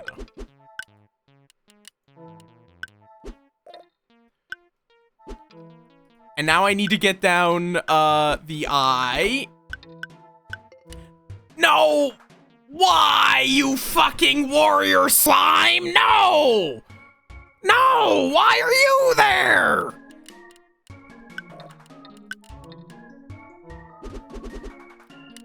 Fucking bitch! It's fine. The roboticist class and 1 cube was unlocked. Okay, what does roboticist do? I'm not that upset. We won. We did win. And it got me the roboticist. +1 deck size and hand size. After an ally is placed next to a cube with robot part, it gains robot part. Robot parts need to be connected through robot parts to a... Wait. So what? Do you, like, make a Do you make, like, one gigantic unit that is assembled from a bunch of random units? Is that what you do? Can't move except... Where's robot core? Here. Can't move except via robot core. Robot move. For this moves in a direction, checks if every robot part has space or another robot part in that direction. If so, move all robot parts in that direction and give all robot parts 1 second of double time. Oh god.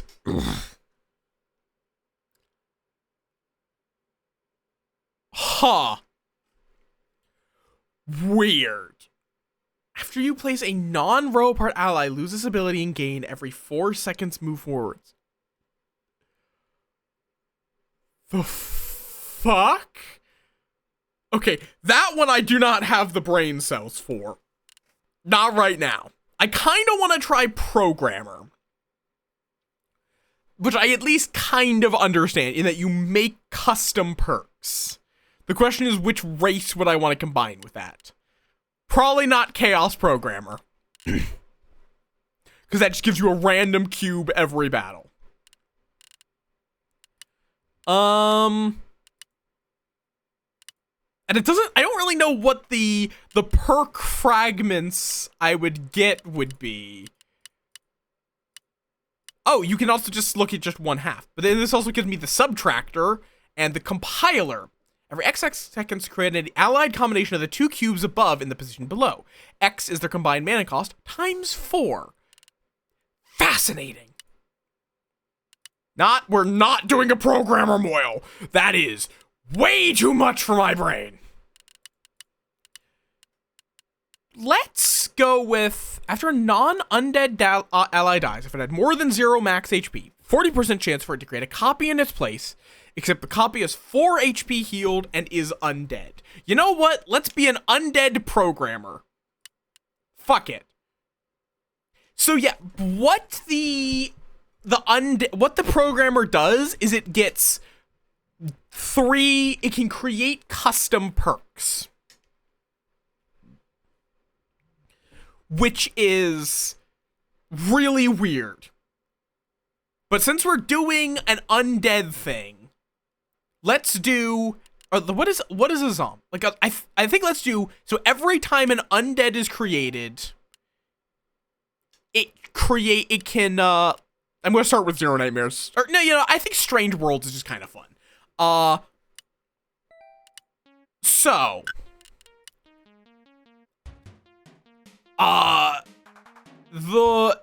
once I get more parts.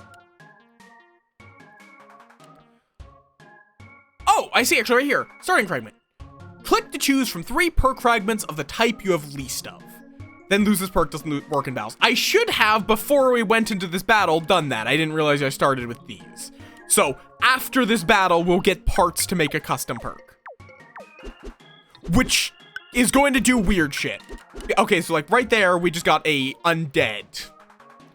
A large abomination. And if I had made a perk, that would have triggered my perk. Because I have a trigger. Because it's a trigger, it's trigger target modifier. That is how Programmer works. So the trigger is every time, the trigger determines what will cause the trigger to happen. Then what does it do something to? And then, oh god, power influx. And then what is it doing to that target? Hi, Dog Toy, thank you for the hydrate and stretch. Does that make sense? I know this game is hard to follow, and I'm doing my best to explain it. Power influx. After this is created, you give a leader the ability, you double your power generation. But after it is placed, you lose 200 mana. Hi, Coffee Mancer, welcome on in. How you doing? Merry Crisis. Merry Chrysler. Okay, so I'm gonna right now, starting fragment. So now we have, so now this is gonna be the effect. I'm gonna re-roll this. I don't like any of these. High Chaos. On being triggered, every, oh, wait. On being triggered, every 3rd time, gain a gold. Max 20 per battle. Or I can do High Chaos. On being triggered, every 5th time, the target gains a random, fuck it, we're doing High Chaos. Fuck it. And now we have to do a target. Targeting the victim. On being triggered every third time. Trigger following effect perk targeting the first cube, any distance from the victim in each of the 4 direct. No. On being triggered every 10th time. For every... For every ally above a neutral. So basically anything that is 1 tile above the ground would trigger this. So basically all of my allies will, every 10 times we make an undead. So yeah, and what you do is you order them in your inventory like this. So now, whenever an undead is created, every 10th time it will target every ally above a neutral and give them a random ability of a random cube in the game. Yeah!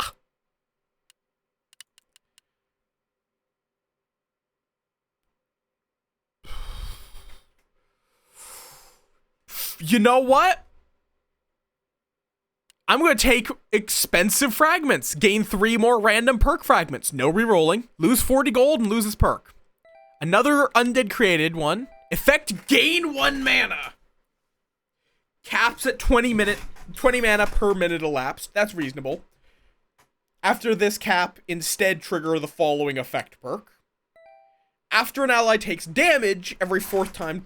Ooh, trigger following effect perk. That's actually much better than undead created. Are you able to split these? In some way? No.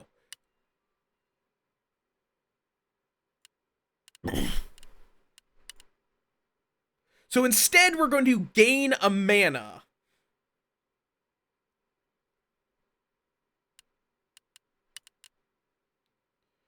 But... Wait, could I do it like this? No. It has to be following. This is why the programmer requires some brain. So I think now this is going to be every undead created triggers the following effect twice, actually. So that means there'll be functionally every 5 undead we create. But it might still be... No.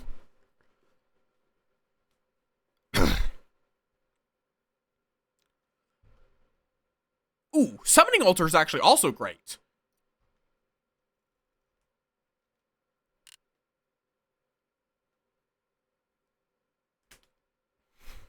Because I think that'll make more undead for me. I should be using that. Also, we are about to have ads. I'm going to quickly run to the bathroom during this ad. Because I need to pee. So, yeah. If any of y'all also need to run to the bathroom, grab a snack, get some water, all that jazz, take care of yourself. Holds up a gun. I don't have a gun. I don't have a hotkey for gun anymore. But, you know, take care of yourself. This is a threat. I am in your walls. I will see if you don't. Take care of yourself. I'll be right back. Don't die too much from the ads. What's my hotkey? Is it this?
Return of Möth. Möth returns. Hopefully I don't know if the ads are over, because yes, there's still 30 seconds of ads left, but most of the time, people don't get the full ad, so I'm gonna start yapping. But yeah. Wait, why do I have enough? Oh, apparently Jackbox Party Pack is on sale, but it's still $20. I'm good. But yes, how y'all dorks doing? But yeah, I was gonna go on a tangent earlier, and then I tangented away from the tangent, and I just kind of thought about that because I just legitimately love the process of like helping people make a D&D character. I mean, I have recommendations if you want them, though I don't know enough about your game preferences to know what would be a good fit for you. But like yesterday actually I was helping someone because I'm making I'm going to be running a campaign. Mood. Starting this, or we're going to be starting up a new campaign this Friday because old DM basically old DM got busy with colleague and all that. So I'm just taking over, so he's stepping down to be a player. I'm stepping up to be a DM. Well, let me think about like what games would I recommend. Particularly, I assume games that are on sale, because like this game is pretty good if you like auto battlers that don't make that much, that require a lot of Rube Goldberging, and admittedly a decent bit of brain think. Let's see. Dungeons and Degenerate Gamblers is a fun blackjack Balatro kind of deal. Buckshot Roulette is very good, and it's only like $3. Do you recommend? What are some other good options? Heat Signature, though it's not on sale, it's at full price. But Heat Signature is one of my favorite little games in that you are not mercenary. I guess you're kind of a mercenary. You're an independent contractor. So yeah, you're a mercenary. Where you fly what is essentially an escape pod with thrusters. Where you sneak onto ships in flight by docking to their airlocks mid-flight. And you go to that target ship, sneak inside, and do something. I did actually see that a couple of, I don't know how I kind of completely forgot about that, but I did see it when I was looking through the suggestion box, and legitimately I would consider playing that. It seems like a neat idea. Even if I don't know if my brain will process it properly. We'll see. But apparently I'm good at processing things. Apparently. Uno momento. I feel like I'm being threatened. I feel like I am being threatened with nice, but I'll go get it.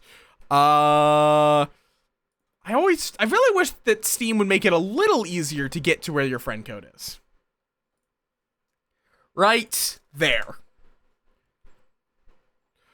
I'm also probably one of the only Baelnars on Steam, if I had to guess. Like, let me search for myself on Steam.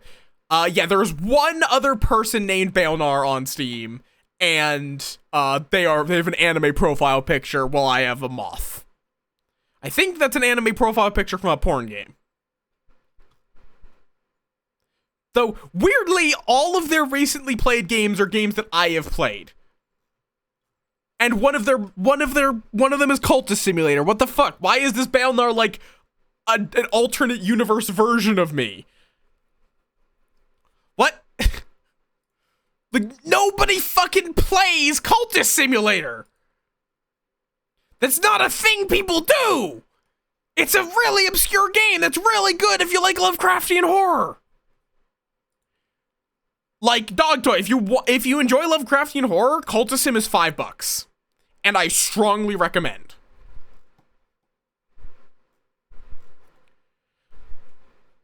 Like, it's not a scary game. There are no jump scares. There are no jump scares. There's no loud noises. Because you are the cultist. But it doesn't, it can be, you could argue a spookiness. It can have an eerie vibe. Because you are reading books about secret histories and... Yeah, it's a really good game. I actually didn't know that, but I guess that also makes sense because it's a really good mobile game. I'm curious, what off-topic review activity happened for Cultist Sim?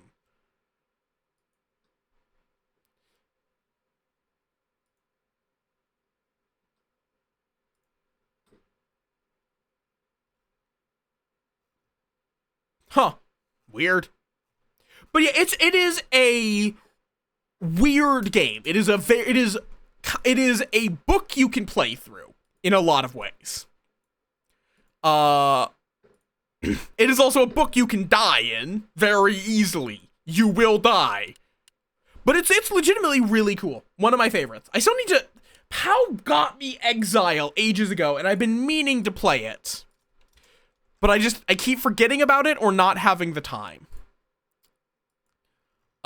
Which Exile is a DLC for it that is kind of its own game at the same time. Okay, let's get back to the game before I tangent too far. Yeah, so if I put down some summoning altars, does this burrow? No. Okay, I should probably have just put down one, but it's fine.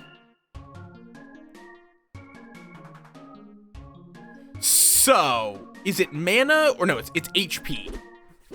Yeah, so I actively want... So is this guy an undead? Yeah, this guy is now an undead. So yeah, this looks like it's been triggered twice. In fact, actually, has it been... I apparently did gain a mana.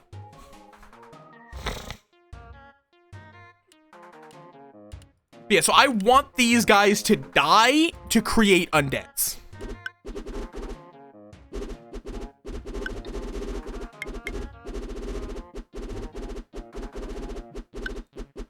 I should set it... Oh, wait, no, I didn't get money. Right.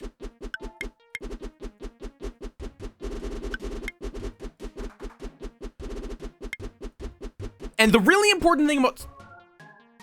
Oh, yeah, no, it's completely fine. But I also was tangenting about D&D. That's the other big thing.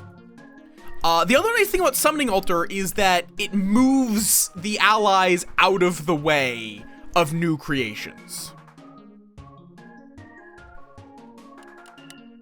So you can keep spamming, basically. I'm assuming, yeah, zombies are undead by default. Which is good, because that means it will trigger undead created.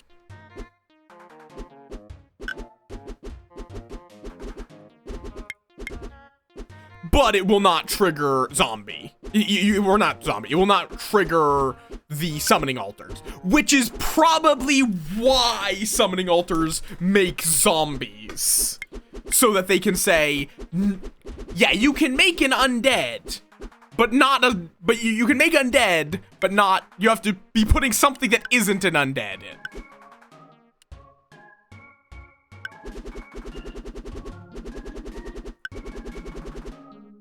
Okay, I'm just gonna throw you in the way, because this has 30 HP.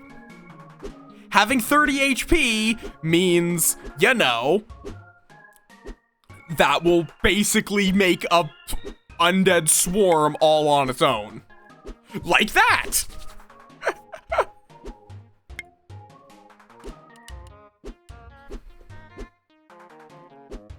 Which will then also give me a lot of mana.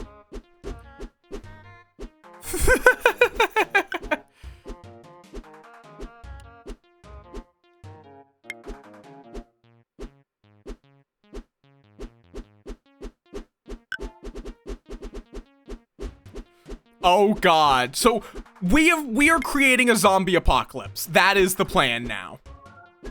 So I need to get something that is cheap but has a lot of I need to create something that is both cheap and, I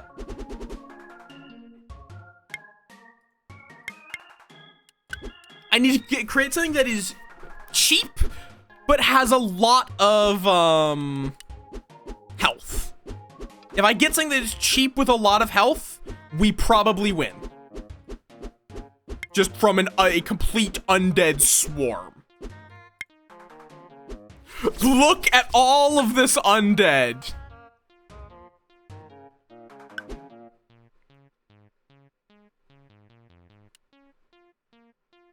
Jesus Christ. Okay, and I'm going to be generating more mana. Okay. I mean, that would grant... Oh, yep. Received a gift from Macawesome. God. Why are you all so generous? Ah! I already have enough games on my stream backlog. Ah! I wish you were a little cheaper, because that would be really good, but... Fearful Knight is 20 mana for 12 HP. That's pretty decent.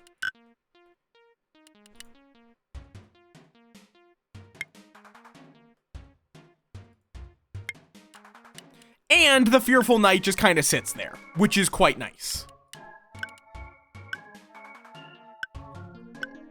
Until, at least, there are allies in the, for it to move with. I should also make Haunted Graveyard. Wait, will Haunted Graveyard do what I think it will? Yes, yes it will. It will make the Vengeful Spirits float. Because of my summoning altars.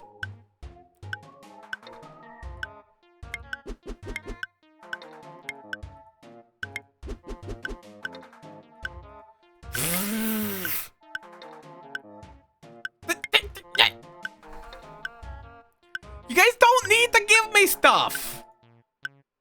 It is still appreciated. I'm not gonna say no.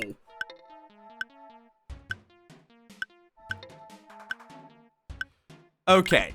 So now we're gonna just start making... Oh wait, these are undead. Oh god. I just realized it. These are undead. The fucking Vengeful Spirits are. Wait, no. No. We just had an undead Vengeful Spirit be created, so.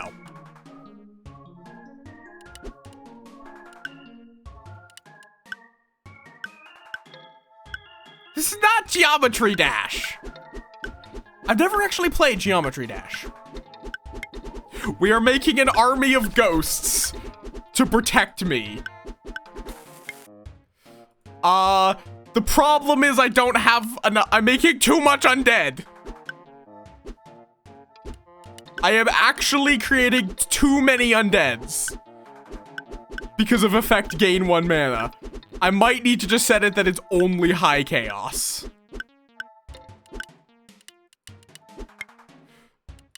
For the create undead. Wait, how am I going to get past? Okay, we need to just start spamming high abominations. Onwards!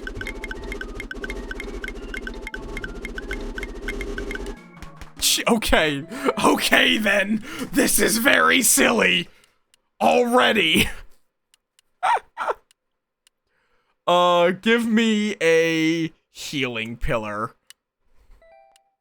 And then what are you gonna give me? Events, cursed trades, cube rewards, and all perk rewards now have a skip button. Whenever you skip, gain 10 gold. You know what?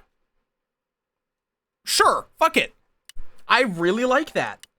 So I now can just say, no, I don't want this. Fragment Merchant. Every 100 gold you lose, gain a random perk fragment. Doesn't work in battles, max 100 per loss. Yes! Whenever I spend my money, also hi Nightcrawler, welcome on in. Whenever I spend my money, I get more fragments. Welcome back. Okay. So I'm going to move it so it's just high chaos. And then if it's an enemy, I gain 1 mana. Fair enough.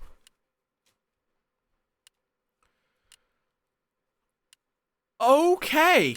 I like Programmer because I like doing dumb shit, and custom building perks certainly helps doing dumb shit.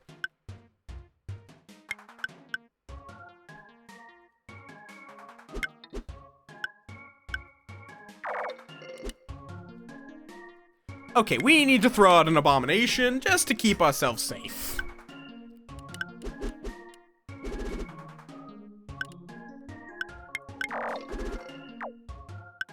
So,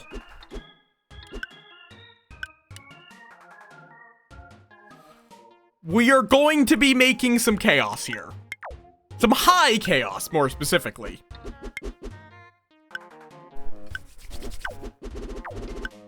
Because as undead are created, oh god, they're cleaning up. Anything that is above a neutral tile will get a random cube, a random ability of a cube in the game, which can be literally anything. Oh, apparently we win. Apparently we just won. Oh, Astral Beacon. Every minute, gain an energy. When it has 10 energy for the first time, kill every cube which has empty space above it.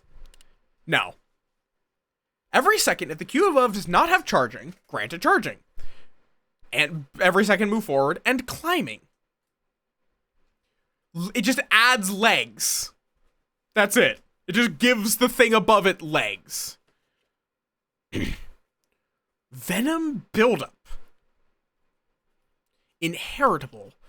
I think I'm going to actually skip this one for the money. Ooh, Mana Rush. In the first minute of each battle, refund 1/3 of the mana cost of any placed allies. But there's also this. Gain 5. No, absolutely not. Okay. Oh, God. Do we want to play a dangerous game? You gain 15 gold, then a 5 out of 6 chance to gain a copy of this perk. Otherwise, you lose a life. It's literally Russian roulette. I'm taking it. You can't stop me. Let's go gambling! I have 3. They're down here. You can also regain them. I'm also going to grab, thingamajig. On being triggered, trigger the following effect perk 20 times. Cooldown 20 seconds. Oh. Oh, that's interesting. Wait, so it's an effect? Okay. But I'm not going to use it just yet, because you can upgrade it. Yes, you can upgrade Dangerous Game. No, you have 3 lives. But if you lose, and so you can actually get negative lives. I've tested this. You can get negative life. You don't lose until you lose a battle. You only lose on losing a battle. Okay, so, oh, where did that go? Where did my fragment go? It's an effect fragment. Where did it go? I know I got one. Or did I click skip? No, yeah, here. Effect cooldown. On being triggered, you trigger the following effect perk 20 times, but it has a cooldown of 20 seconds. Where is it? What the fuck? Oh, there it is. Why? Because you can... Okay, I mean, sure, I'm not gonna complain. So what I can do is... Oh, wait. Oh, God. So that means every 10th undead we create will give every ally 4... Or I think actually 5th because of this. It'll give every ally 5 or 4 random abilities. Yeah, we're doing it. It is extremely stupid. Positive. Floating ground and a hovering vault. Interesting.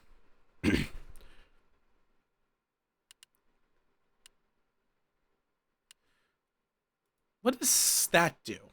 After a differently named cube collides with this, 20% chance it moves itself forward. I see. It forces you to run forward. Let me go with the hovering vault. And now this, I also do get another one. On being triggered, every 10th time, give an ability to the victim, which triggers the following effect perk, targeting it every 20 seconds. Jesus Christ. On being triggered every 2nd time, trigger following effect perk on every cube in the lowest row. Fuck it. Every cube lowest row. Kind of. It's more like a cyan, but it's kind of a blue. I'm gonna say whenever an ally takes damage, every 2nd time for every cube on the lowest row, I gain 1 mana.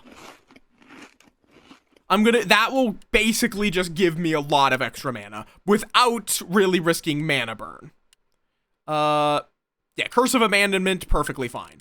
Basically, it means every 2nd, if there is no non-leader ally, my leader takes damage, but that's fine, because I can just put down a non-leader ally.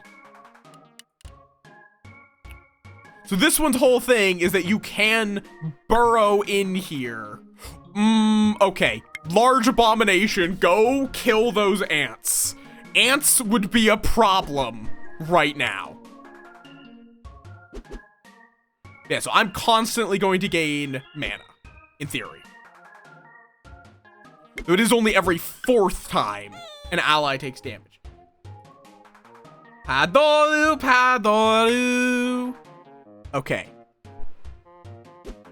But yeah, this game is going to make your brain hurt if you play it. Probably. It is very stupid, and I do recommend it.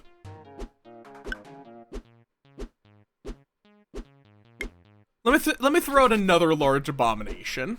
I mean, I could also try to burrow into here. Oh, gee, what the fuck just happened? I sincerely have no idea. I have sincerely no idea what just happened. I'm gonna be honest. Oh, you can't place above it. That, I guess, does make some sense. Why did I get so much mana? I guess something may have just taken oh, right! It's next to the difficulty leader, so they're going to be taking a lot of damage, which meant I got a lot of mana. But now we're hitting the cap. Oh, that is a tunnel bore. I would really rather not take damage from the tunnel bore. Okay, well. At the very least, that will power these guys up, theoretically. And then you can just drop in. Okay. There we go. There's a bunch of undead. Which, did that trigger? No? Why is High Chaos not triggering? On being triggered every 5th time, the target gets a random ability. Oh, wait. Oh, wait. No, what? For every ally above a neutral trigger. Above a neutral. These are allies above neutrals. Why is it not working? You're not able to, or actually, if it's a cheese cube, it's fine. I don't know if this game has cheese cubes, but I'm legitimately confused why this is not working. These guys are allies that are above neutrals. Have we not made enough undead yet?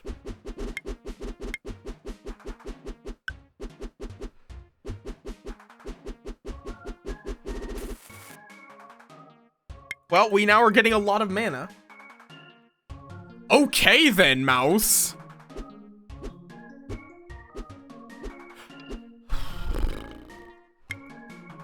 Grimace! I'm not gonna be streaming on Christmas, but are you gonna be streaming on Christmas? I assume. Which is why you should go check out the mouse, because she's a wonderful bean.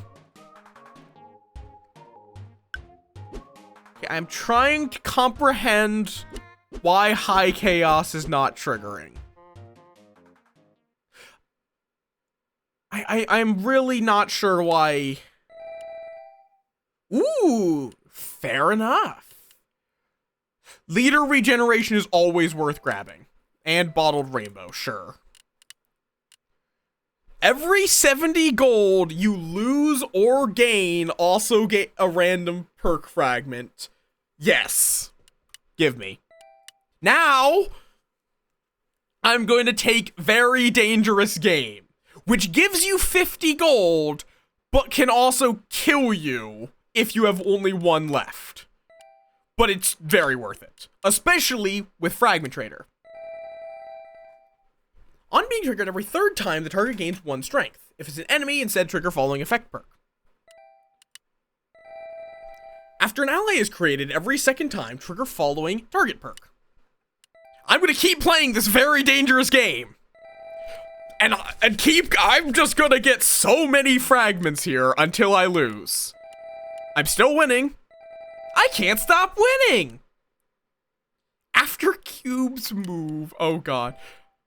Which, just to be clear, I'm playing Russian roulette. I have not lost yet. Jesus Christ!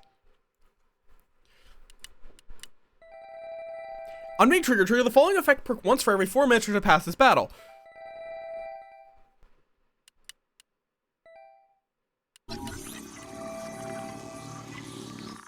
No, incorrect! Incorrect! No! Absolutely not! God damn it!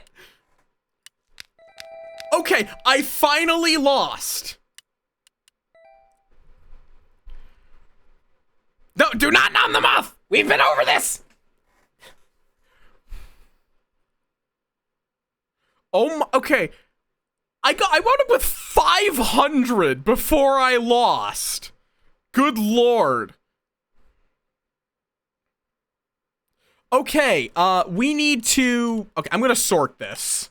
Which should, yeah, put all the effects and triggers and all that.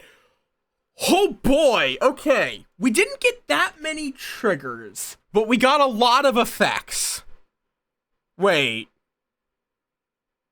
Do I have any way of doing damage?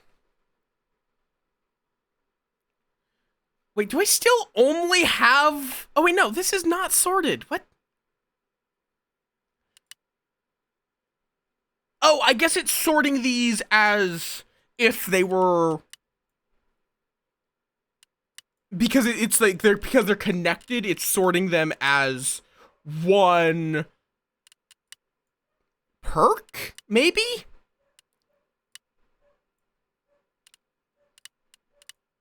I don't know what it's doing here. I want to just get all of my triggers in one place.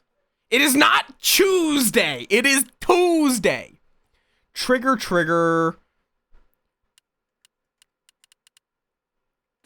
Target. Okay. So we get to make.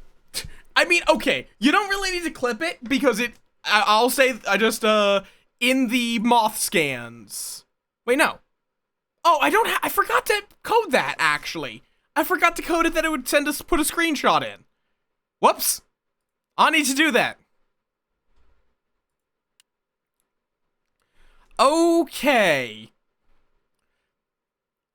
Do I have a target on the enemy here? No, I do not have very much in the way of targets. But I can say every time an ally is created, for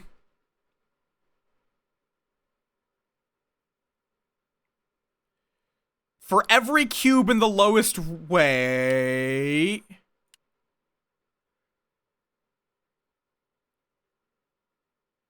Wait. Wait. So for every 2 allies created, I'm going to make an ant for every cube in the lowest row, which will trigger the ally creation trigger, which will mean for every cube in the lowest row, we make an ant, which will mean we trigger ally creation. Am I understanding that right? And I can even, for good measure, trigger following effect per targeting it. I can give them all 1 strength. Just for good measure. This might be infinite ants. I don't know. We're gonna find out. And then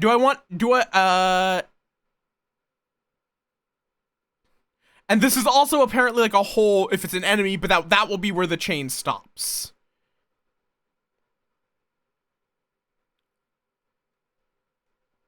And then, do I have another target? Is that the only target I have? No, I have Plant Pot. Where's Plant Pot? There's Plant Pot. Let me have every time an ally takes damage, every ally above a neutral,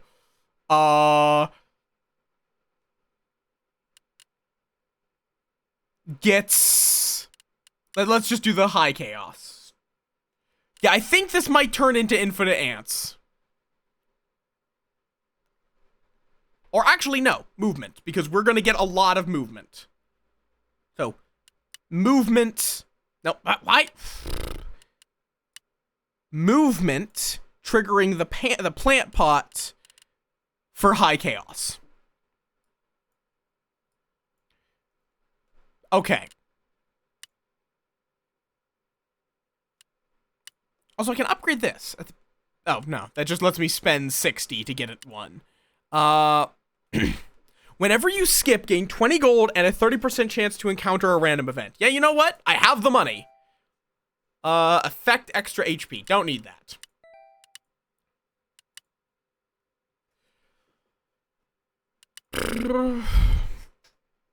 You know what? Fuck it. Give me 1 right now. Target every neutral. Sure.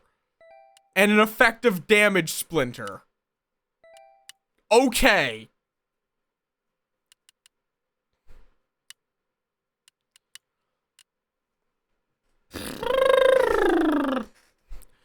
So I did get another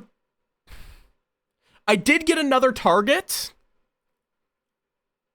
which is going to be interesting, in that I can target every neutral. Is there anything I would want to...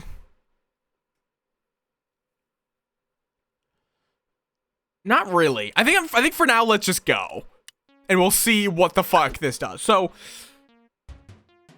I'm gonna have to create a few allies on my own. But I think I might just be able to throw 1 large abomination. Maybe okay. Okay, it looks like the ants can't trigger themselves. But it's still like, I wonder if it's silently creating the ants. On being triggered every 4th time, I guess it could also be that it's just, it doesn't create enough. Because it is, after an ally is created, every 2nd time you trigger the following target perk. So that means it takes 2 to target, so that means it's 4 to then do, so it's every 16 allies created, it will create an ant. Except this is actually doing 1, 2, 3, 4, 5, 6, 7, 8, 9, 10, 11, 12, 13, 14, 15, 16, 17, 18, 19, 20. It's a large number, but I don't think it's quite, oh, wait, no. Okay, we might have hit the point of, infinite ants. I don't know why. I don't know why it took a little bit for it to actually become infinite ants. But it's now infinite ants. I actually, you know what? Instead of it just being the ones on the bottom row, I think it's worth it to make it every neutral, considering we do have a lot of neutrals. Which I think is down here. Target every neutral.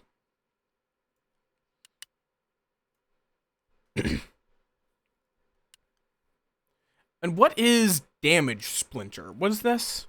On being triggered, deal 1 damage and apply 2 splinter, increasing next damage taken by 2. Eh.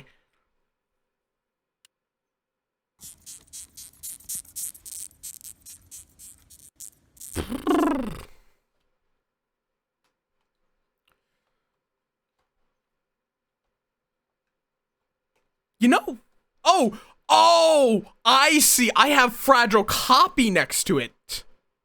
Oh God. I didn't actually think about that.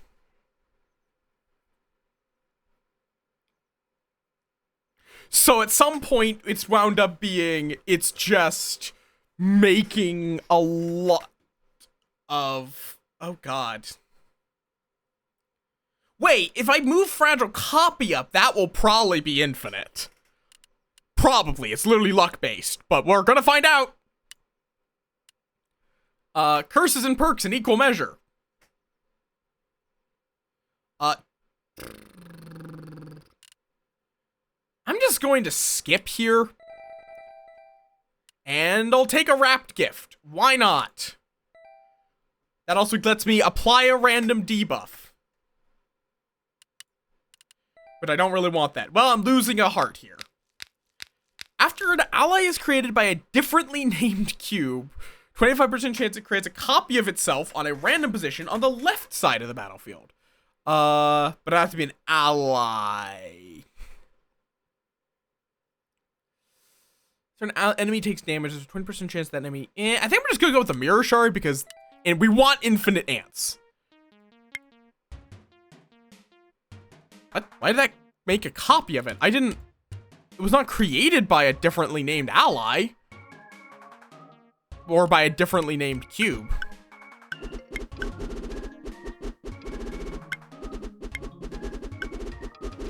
Oh. Yep, infinite ants.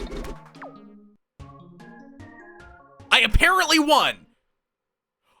I'm gonna be honest, I don't know what just happened.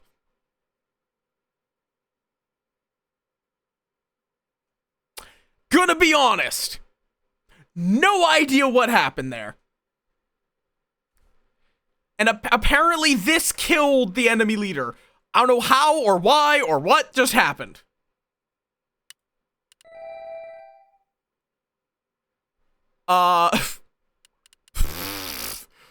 Oh, God.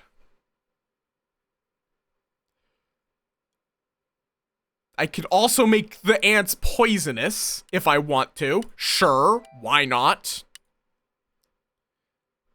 Wait, I can just skip the curse? Wait. Oh, God. That is so powerful. Skip just lets you say, yeah, nah, I don't really want to be cursed today. After a non-bee ally takes damage, it can create bees. Okay, sure, why not? I am not Arple. Trigger, sure, yeah, I'll grab that, why not? You know, I'm gonna take the shop key, 1. Trigger, ally kills enemy. Oh God, I feel like...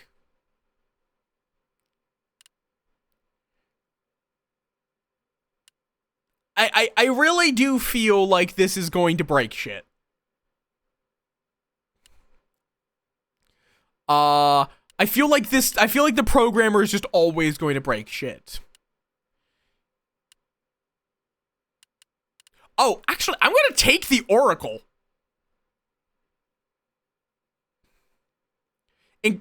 Increase my starting maximum mana by 9900, just so I don't kill myself with mana burn. Here's the thing. I have Virus Blossom. That gives all of my ants poison when they're created, which means they'll constantly be hurting themselves. And I can also use that with trigger ally takes damage to make them... I don't even fucking know at this point.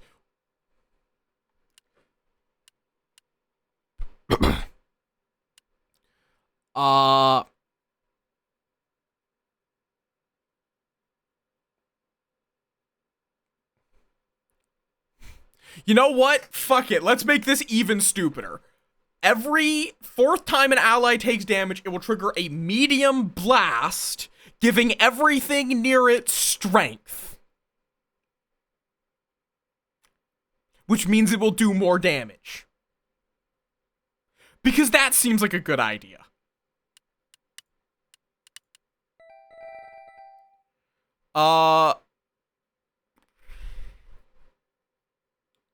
After an ally is placed, 5% chance for it to gain an extra life. Sure.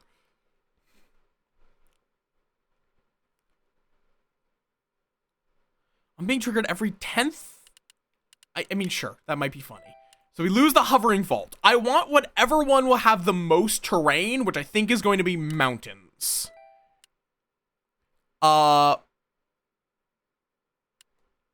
At the start of each battle, sure, you can have some royal guards. Why not? It really won't save ya. So let me just put down the virus. And let's just put down a few of these knights. Why has it not triggered yet? Did something break my combo? I guess no, I just need to make enough things.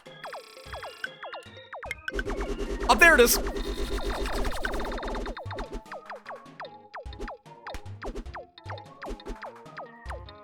I can't slow the game down.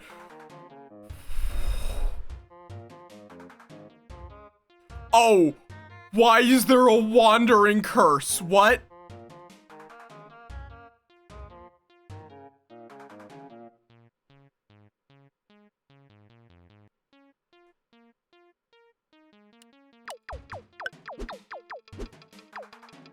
Why is there a wandering curse? What created a wandering curse? Did you get a wandering curse? You don't have any way of making a wandering curse.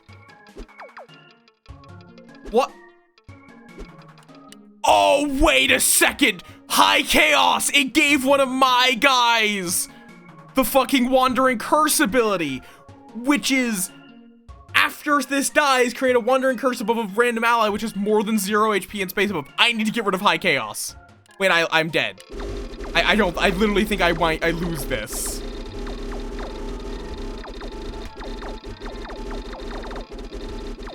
I lost to High Chaos. Amazing. Okay, we're playing programmer again. The no species. What? Oh.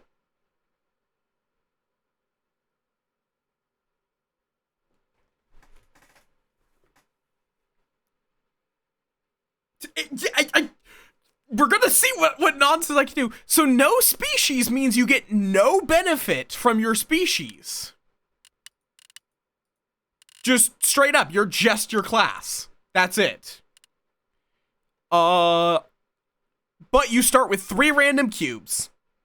And you also get as a programmer, you get an extra starting fragment. And every second time you get a non-fragment perk with a value of greater than 0, you also get a random perk fragment. Sure. You know what? Fuck it. Why not? So I got a Crazed Alchemist, a Tunnel Bore, and a Crystal Wall.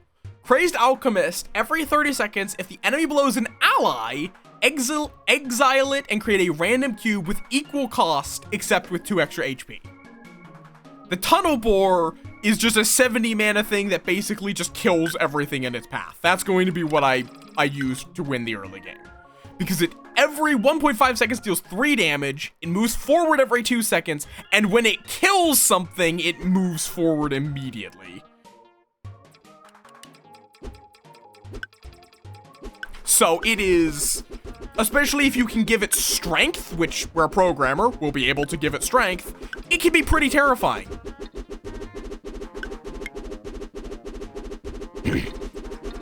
Which also can let it burrow through ground by slipping underneath it before gravity can kick in.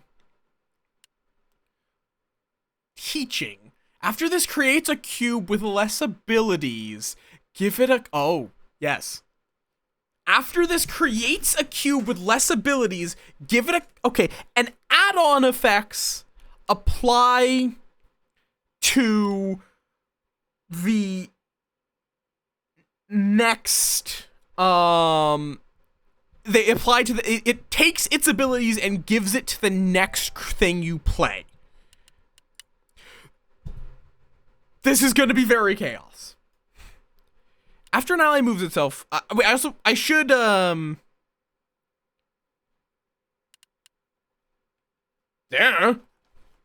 whatever you feel like. Create explosive glue. What? On being triggered, create neutral explosive glue above the target. Oh, okay. And effect, gain 1 strength. I'm glad to see that one. But what the fuck do you mean, explosive glue? I'm gonna do it like this. If it's an enemy instead trigger explosive glue. Starting fragment. Target. On being triggered every 20th time, trigger following effect per targeting a random cube in the opponent's hand. Fuck it. Sure. And then after cubes move, that's a pretty good one. What? When and why did I say that? When did I lobby people to breed? And then target, you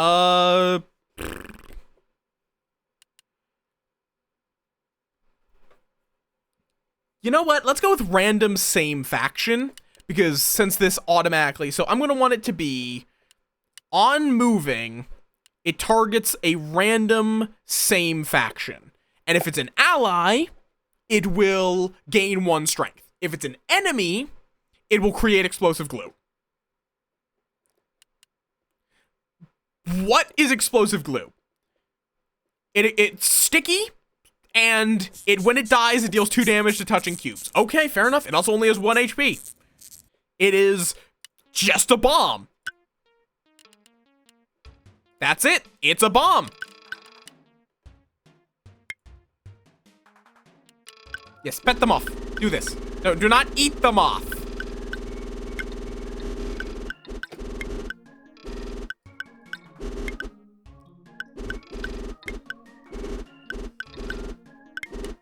Okay. I need better options. Every 20 seconds, a random ally without strength gains strength 2. That's dangerous. Yazzo? No, do not get low guy caffeine!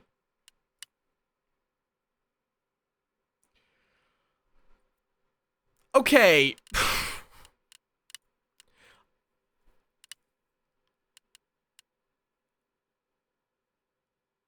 What was I gonna say? Let's go. All right. This is dangerous, where it gives your allies strength, which is really powerful. But if it dies, every enemy gains 2 strength. Every single one.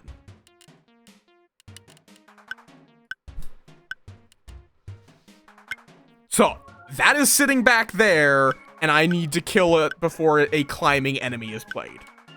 But I also want to place this guy right as... Okay, good.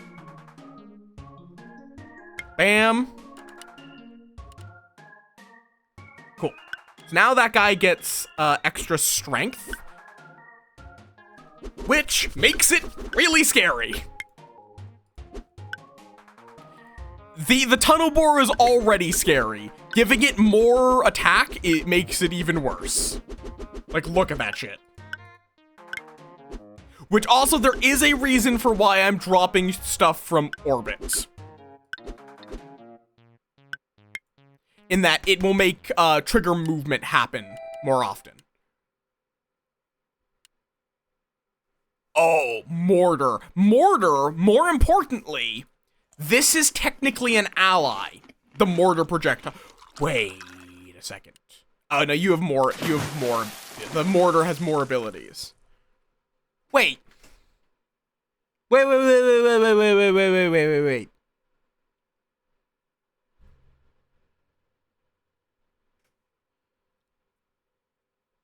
Am I reading that right? It's offering me 10 tiny mana dampeners. It's offering 10 tiny mana dampeners. Which is, each of them add a 10% chance that cubes in the opponent's name, whenever an enemy is created, there's a 10% chance that they will drain mana. Okay, we're taking that. Yes, they get 2 leaders. They are going to be losing their mana so fast. On being triggered, create a bullet east of the target. If there's no space, trigger following effect perk. Sure. Trigger, ally kills neutral. After an ally kills a neutral, your starting leader triggers following target perk. That one's actually really good. Trigger, 3 damage. After a cube takes 3 or more damage, trigger following target perk. Effect, add neutral copy. Why the fuck am I getting so much? Trigger, click. Click on your starting leader to trigger following target perk up to 20 times per battle.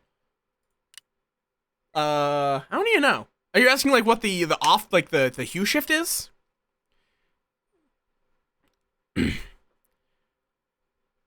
Ooh, Absolving Basin. Click this to sell any number of curses of your choice by losing twice their value in gold. That is really good. On being triggered, the target joins the player's faction, then triggers the following effect perk, then return the target's faction to its previous faction. The fuck? Oh wait, I can't. I needed to fuck with things. I hate that you can't fuck with things once you've clicked a battle. Okay, so I'm just gonna, but I can just spam mortars and I will probably win through explosive glue and or strength. Yeah, fear me.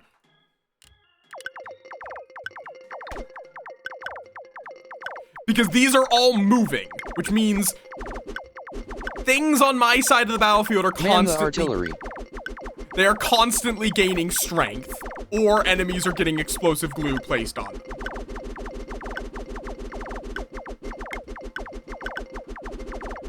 But, admittedly, a lot of these don't actually do damage. But, that's the idea behind why I took Mortar, is it these things are constantly moving.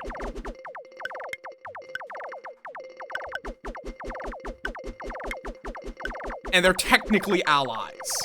How the fuck is it already almost 4? That doesn't feel right.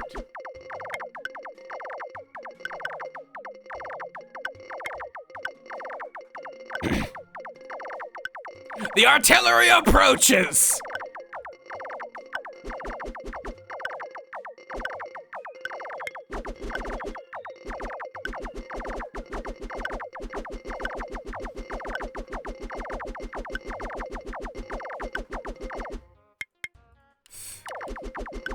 And I believe you can reach the enemy leader with mortars.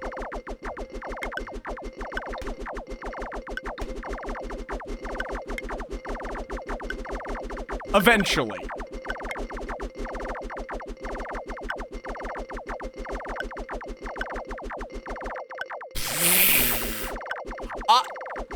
Kind of. There is, if you can burrow deep enough, you can find brain matter, and breaking that brain matter actually gives you a perk. But it is very different. It's very, not different, it's very difficult to get that far. Magic Missile also just creates a bunch of stuff that moves, which is what I want right now. Inventory. Sort, yes. Okay. What? Yes, brain matter. Yeah, the stuff in your brain, you know. Which, admittedly, this guy is probably one of the better options for that. But let me get rid of explosive glue. I don't think we want that.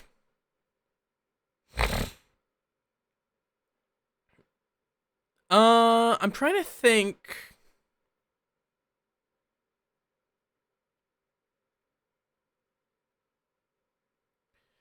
What do, like... Wait, is this chained? I don't think, no, because it's only going to trigger it if it's the next... Yeah, okay, I see. So... Let me say, so every time there's a movement, what trigger do I want? Every time something gets moved. Or what target? What target do I want? I guess I only have random enemy hand. Which I don't know what I could do with. If I had something that could do damage or something, that would be great.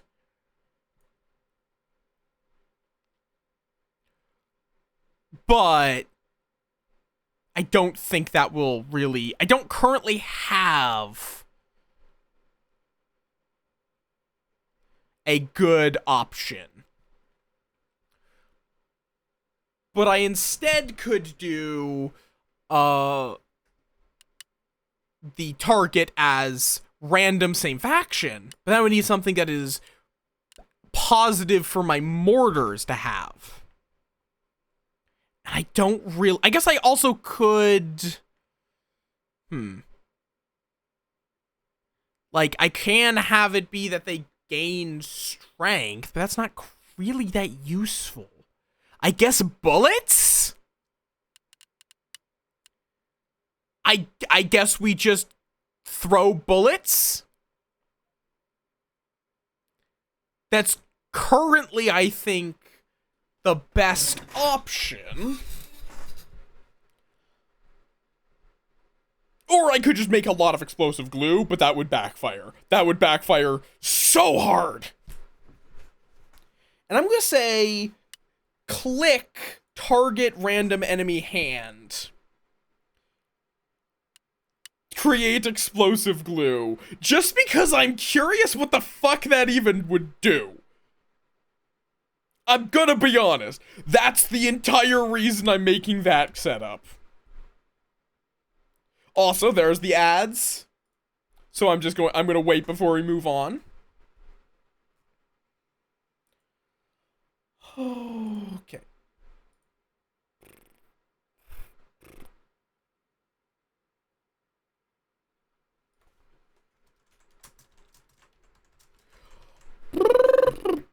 But yes, Zoan, how you be? How be the Zoan? Assuming you can hear me. I don't know if you're subbed or not, actually.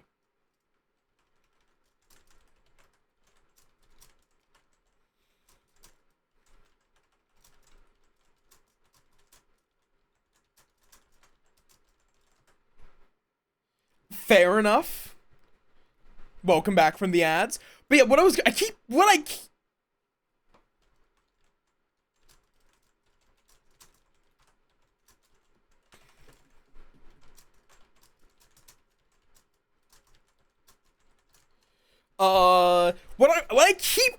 tangenting into.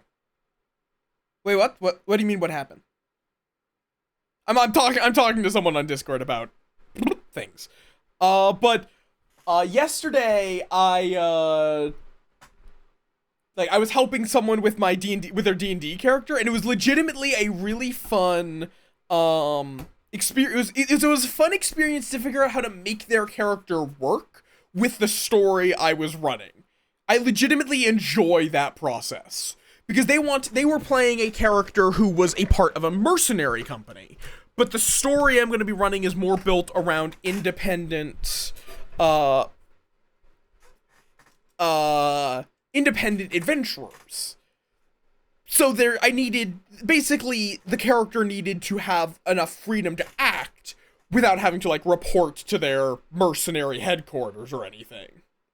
So, we, after a while, basically managed to hash together that they're basically on a scouting expedition / marketing expedition of be an independent mercenary for most intents and purposes, but let people know this is what Dead Scow can do for you, which is their company.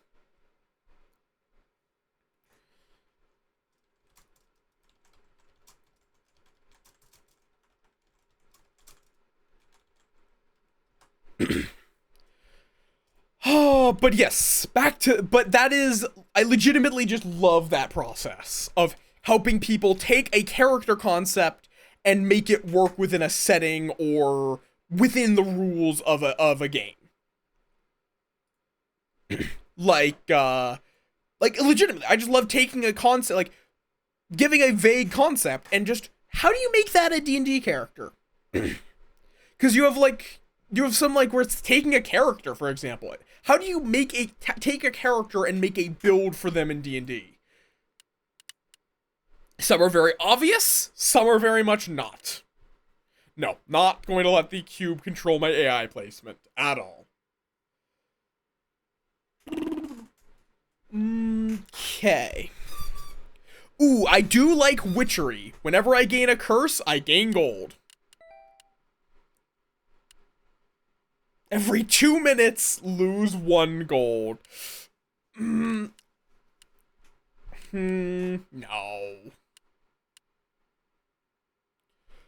Bottled Oblivion is pretty good, though. Effect, retarget. On being triggered, trigger the following target perk. When gaining this perk, also gain a random target fragment, which is target random same faction. I don't need more random same faction. Actually, it's worth just buying consumables, now that I think about it, even if I don't want to ever use those consumables. Because they are a perk with a positive mana cost. Okay. Floating platform and looped falling. Oh god. True, but it is entirely possible because of how fast you can set things to. That I'm like, eh. Target random damaged ally. That, I think, is worth grabbing.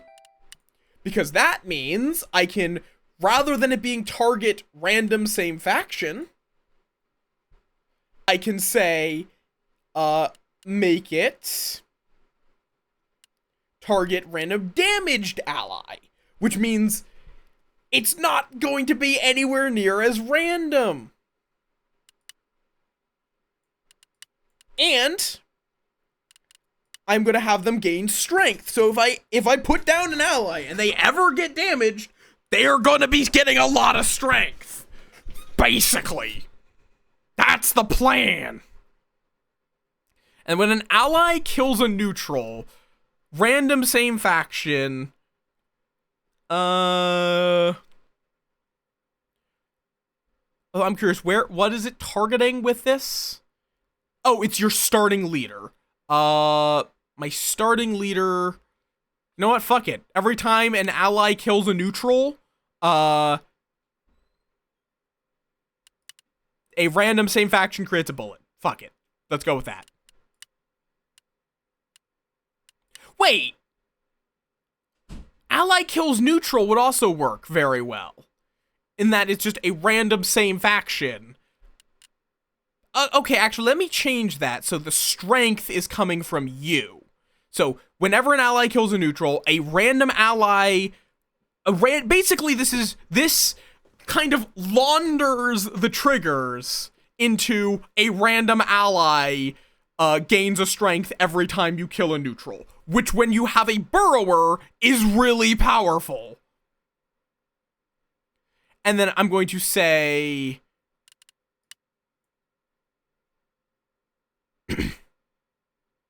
totally fair, raccoons, you enjoy your Witcher. And then movement, a random damaged ally creates a bullet.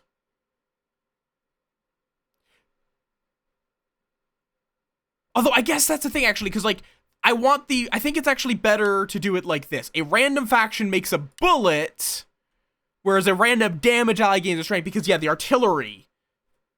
Because here's the thing, the artillery, it is worthless for them to have strength. Because they are not doing any damage. They are creating a ally that then does damage. But I think I could literally just place my burrower. And then the rest can happen later. So ally, randoms, and faction. Yeah, let's go with that. Fuck it. Let us go with that.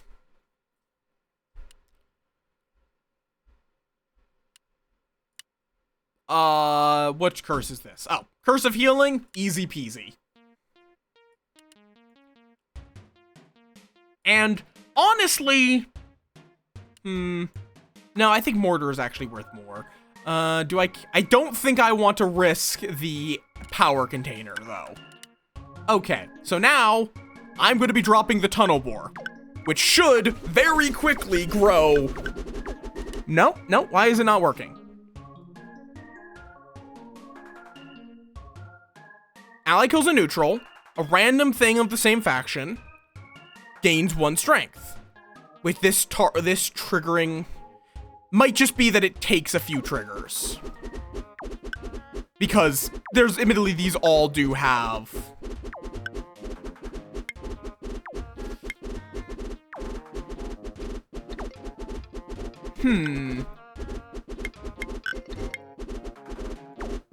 I don't actually know why it's not working here. It should. It should be giving something strength. Did you give yourself strength? No? None of these have strength. Wait, why the fuck am I not using 3 damage? Why am I not using trigger 3 damage?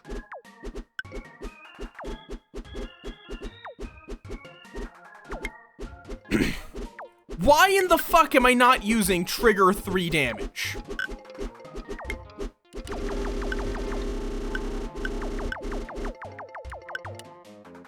What? Why am I not using trigger 3 damage? Jesus Christ.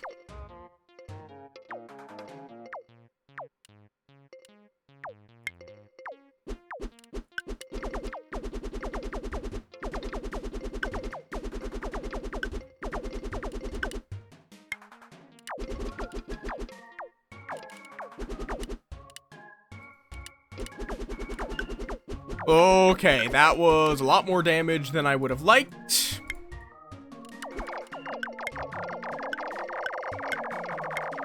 But now... Oh, shit. Stop with your worms! Damn it. Wait, can you upgrade the fragments, I wonder?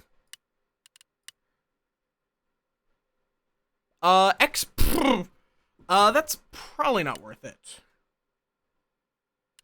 Yeah, I'm going to take the efficient evolving.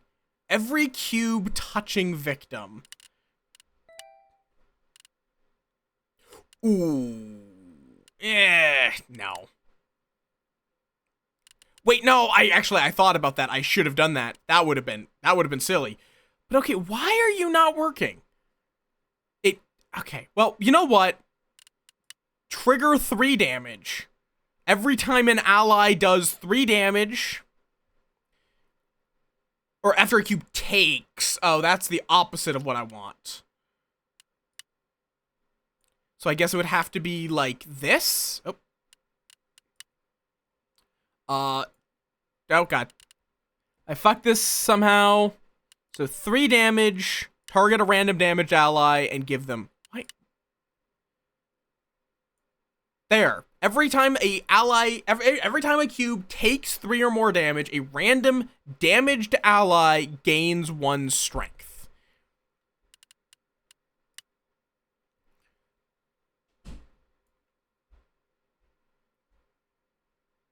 Or I could give them explosive glue. Oh God, wait, could I?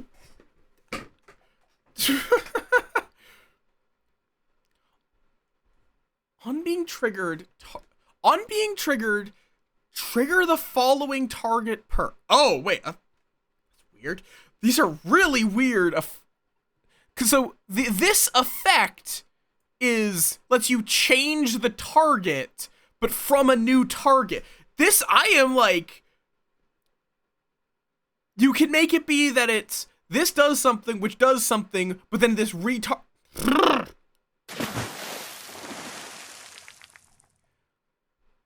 These are some weird, cause okay, what I could do here, for example, is something happens. So every time an ally kills a neutral, a random thing in the enemy hand is then retargeted to something of the same faction. Oh God, this is gonna be to then make explosive glue.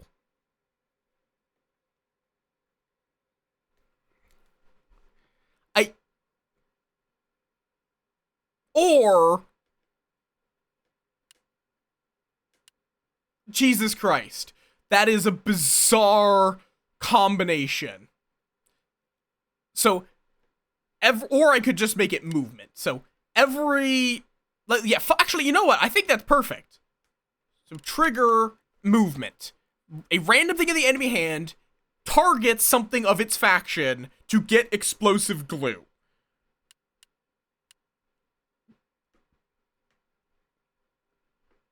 Okay.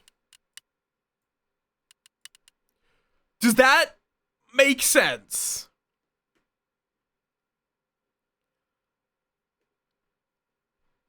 Okay, so that's going to be now the value of our mortars.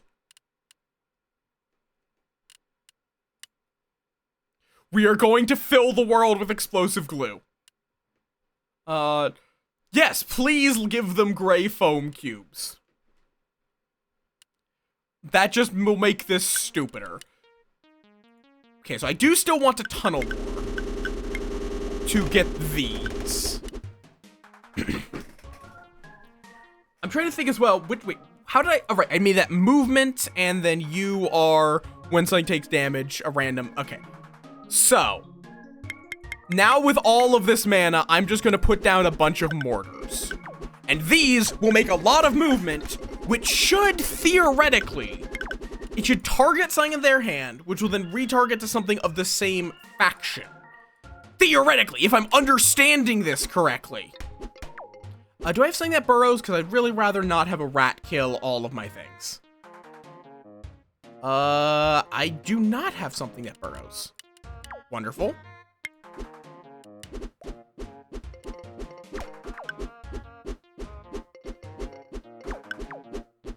Okay.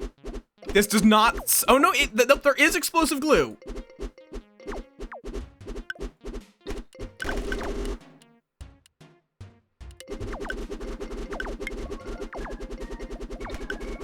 We just need more mortars. Basically. Because we need more movement. Wait, why is there... The difficulty leader is now moving towards us for some reason. Oh, because of this. After an ally damages an enemy, swap the ally with the position above this. So it's just getting when we hit the difficulty leader, it's just getting teleported around.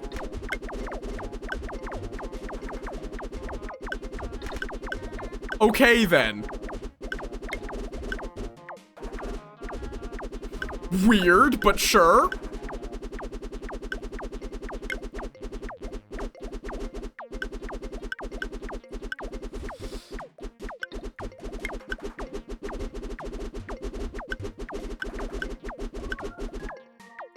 Okay.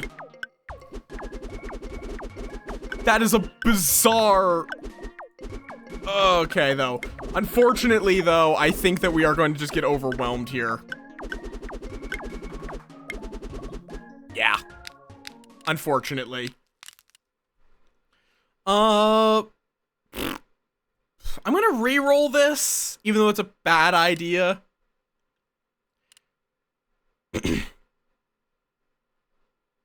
Fair enough. Hi, Survivor. Bye, Survivor. Have a good... After an enemy leader takes damage, it also deals that much damage to every other non-leader enemy. I think I'd rather have Rainbow. But that would also mean I would start losing gold at the start of each battle. Which I don't love. Maybe just another tiny mana dampener. After an ally, because I think I can handle the Curse of Certain Doom. Fragment Merchant, yes, give me. Gimme. Effect gain poisonous. Oh, Lord.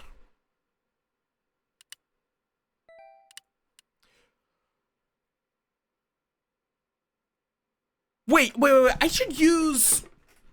Okay. So you know that sequence of triggers that I just talked about? We're gonna make it worse. We're gonna make it so much worse because I've realized I can do that.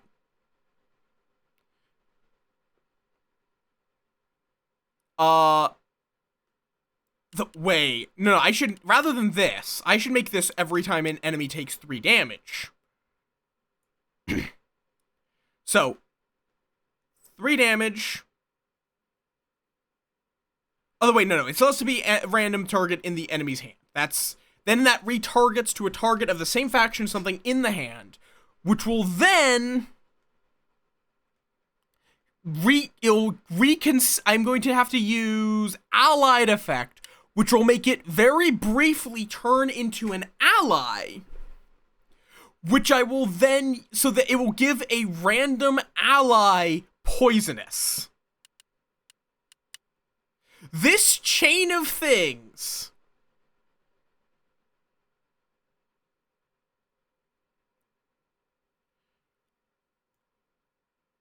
is going to literally be... So, every time an enemy, something takes 3 damage, a random target in the enemy hand will retarget to something of its same faction, but it will then be considered as an ally, and...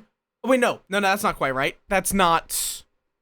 Okay, I need to change this. So it's, instead, it will target something of the... I need to How am I gonna do this? Because I need it to... I guess I need it to be... the enemy? Yeah, okay, this should work. The thing in the enemy hand... Jesus Christ. This is Programmer. Wish you a merry Möth Moss. Wish you a merry Möth Moss. Wish you a merry Möth Moss and a happy new lamp. Yippee! Okay. This is Programmer in a nutshell. So I think, to my understanding, every time a cube takes 3 damage, something in the enemy hand will think it's an ally for a brief moment, then it will retarget so that it is affecting something from its faction, which is my faction, which it will then give poisonous. If it can't give poisonous, it will give strength. If it somehow is an enemy, it will then create... If it's somehow targeting an enemy, it will create explosive glue. This is legitimately what I think is the best option. We'll find out very quickly, because what I can do now is this does 3 damage constantly. So this should, in theory, very quickly...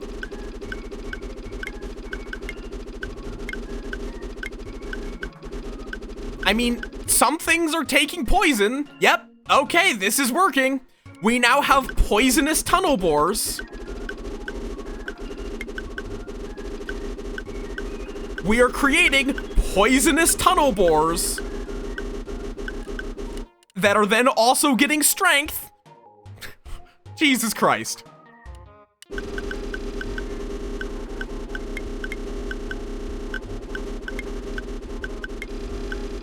Though these fucking frogs are being a problem, but it's fine.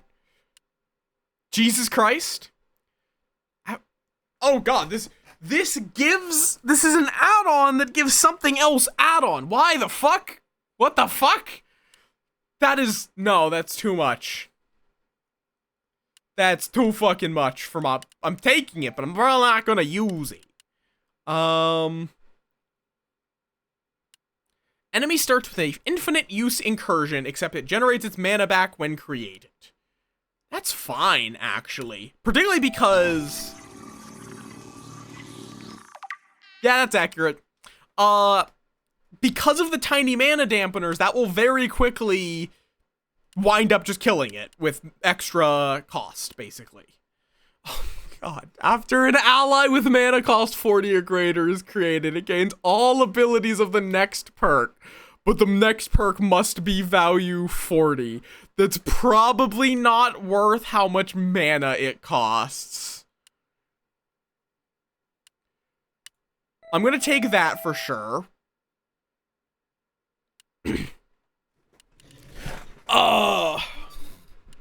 Because giving an enemy a lot of health is weirdly kind of beneficial to me.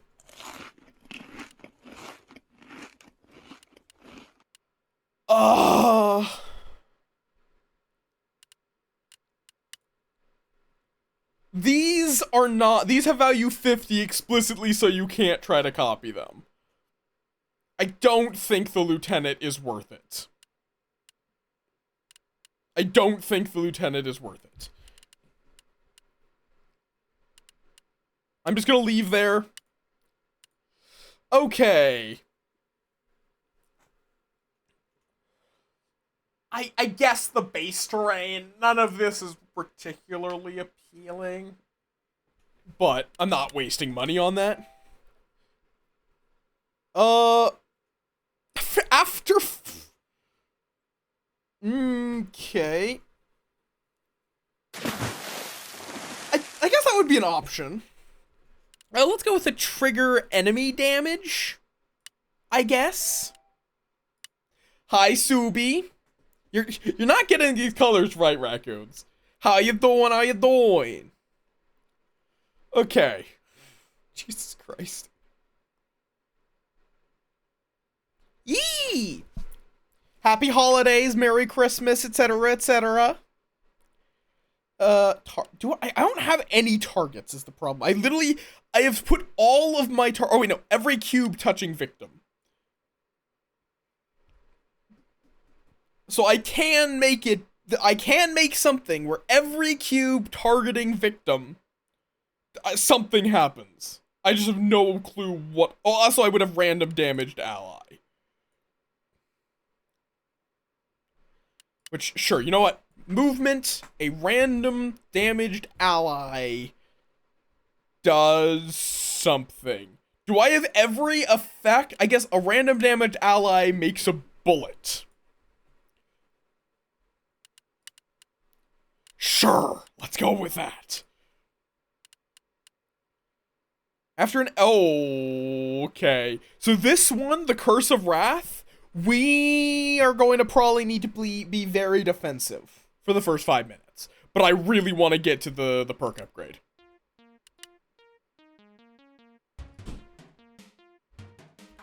I might be able to get away with... oh, Shockwave, that's perfectly fine. I might be able to get away with it. Okay, off you go. Tunnel bore. And now you are poisonous.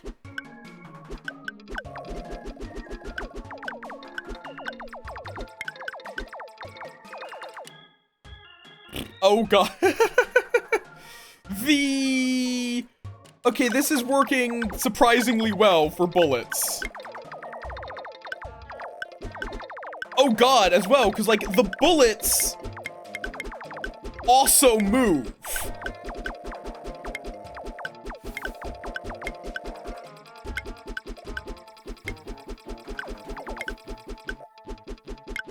Okay, we're just gonna make, like, a healing... We are just going to let this guy drown himself. I think that is literally what we are going to be doing here. This fucker wants to spam water. Water does damage to anything below it. So we are just going to make a fucking wall of fuck you.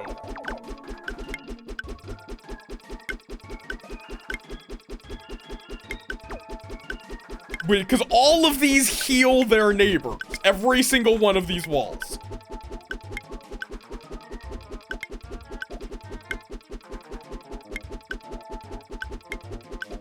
So he is going to die to his own water. Because fuck you. I have a fucking flood barrier.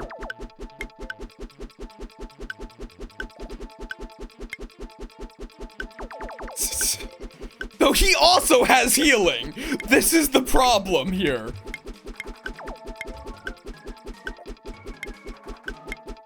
Yeah, we are both outlasting each other. I'm going to need to figure out how I'm going to do this now. Because I now have an impenetrable wall of fuck you. But I think I used the compiler. What? Oh, right, Curse of Certain Doom. Forgot about that. So I'm going to put 2 of these here, then this. And I'm going to use this to Oh god, these are damaged now. Oh, wait, that'll do.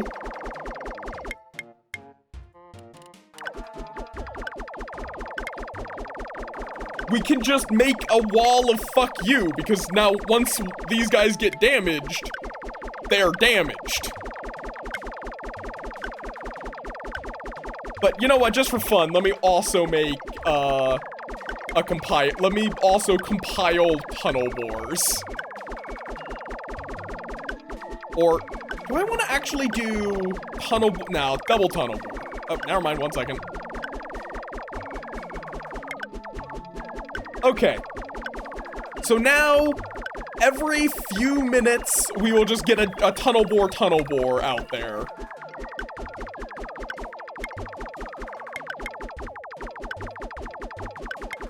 Which should probably do a lot of fuck you.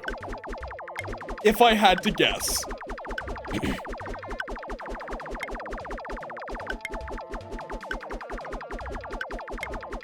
And eventually these tunnel boards will escape, too.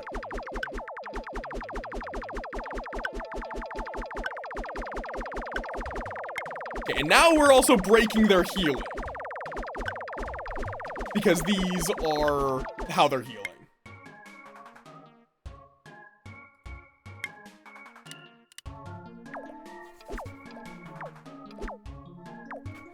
Okie dokie.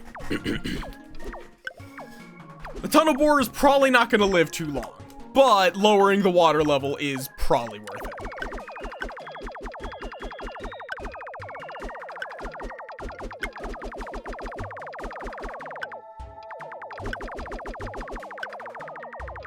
Especially because it will also open the way for this tunnel bore when it gets created.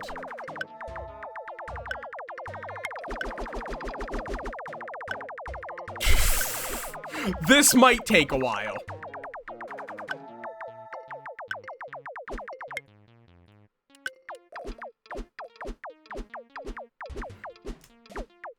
This very possibly may take a while.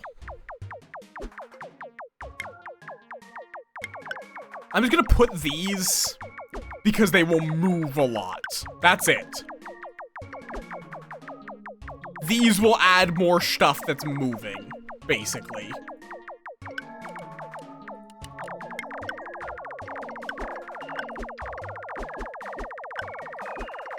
Which will mean we get more bullet. And these guys, I just want to look at their inventory. So yeah, these generate an incredible amount of negative mana every time they try to play anything. Because of all of my tiny mana dampeners. So we will eventually win just because of absurd amounts of tiny mana dampening. Oh god, the fucking compiler compiled itself into the way. Okay.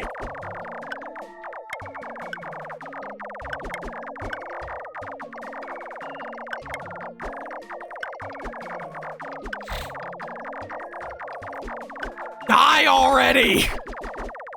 Neither of us have a good way of hurting the other one. Nope. Not without an effect of some sort. You can hurt yourself with your own buildings. But this guy is slowly killing all of my compilers, so eventually they will be dealt with. But this guy's mana is getting worse and worse as he plays more and more stuff. Because, again, I have a bunch of tiny mana dampeners.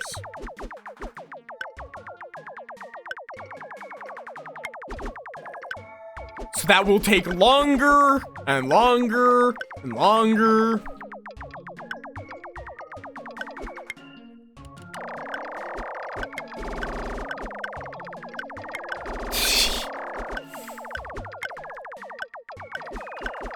God. Okay, I'm starting to get through his walls of water bullshit.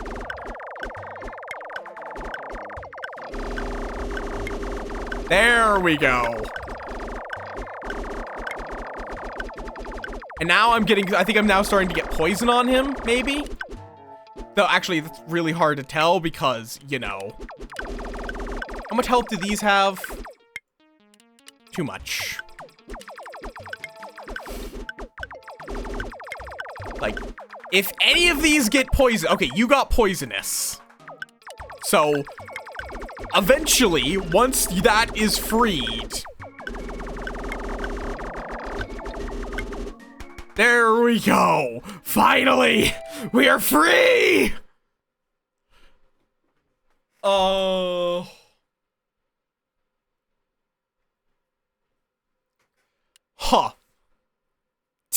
It's fine. Let me take the fire. Oh, let's go gambling.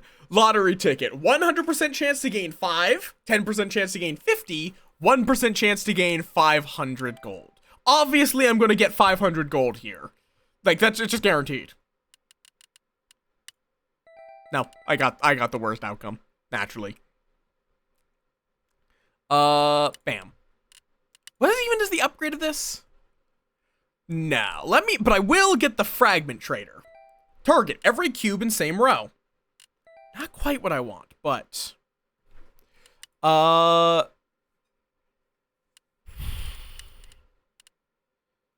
you know what? I'm gonna do the accelerated programmer manufactory. I have the money for it. Apply 1 bees inside.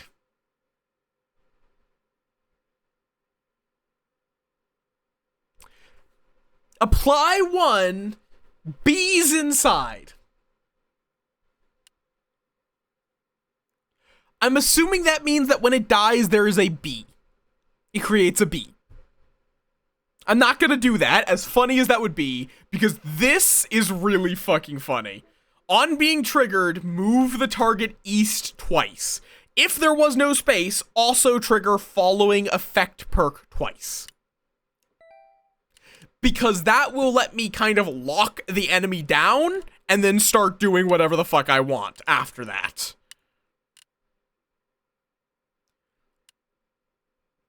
Okay. But what is the whatever the fuck I want? Yeah, I don't have bees inside. I'm not trying to smuggle bees over the border. I don't know what you're talking about. Bzz. Bzz.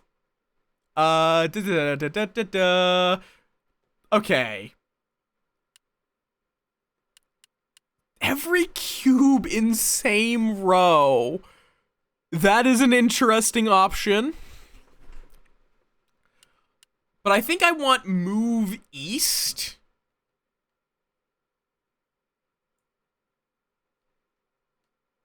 Because what I can do is random enemy hand, allied effect. I don't know if that actually would work, though. I don't know if this will work. Hopefully it does, because otherwise I might die. I'm also going to take... I'm going to do some shenanigans with teaching. But where I'm going to give a lot of abilities to the mortar and teach it, basically.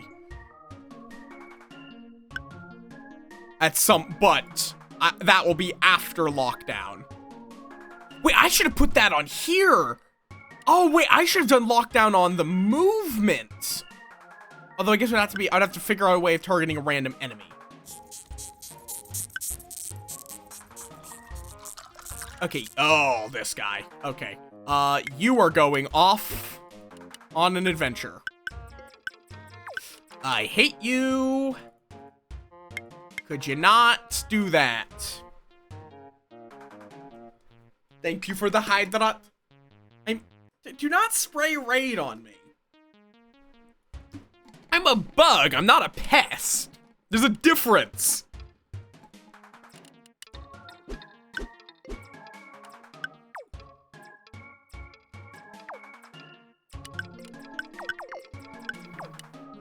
Okay, I do not like you. Could you not?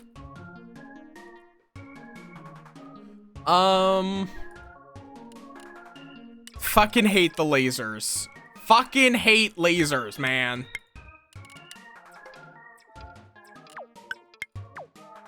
Oh, you also have mortars, do ya? Do ya, bud? Go. Oh, damn it. Curse of fucking death.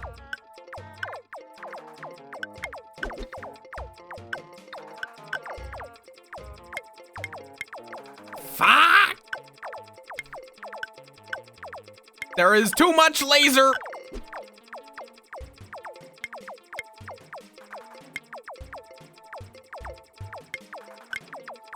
There is officially too much laser.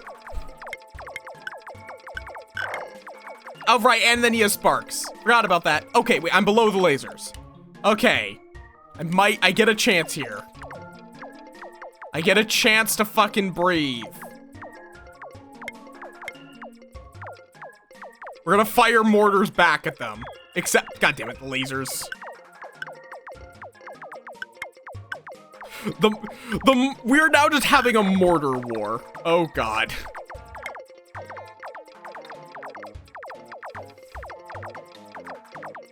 Okay. I really do not want to die. I really would like to keep this run alive.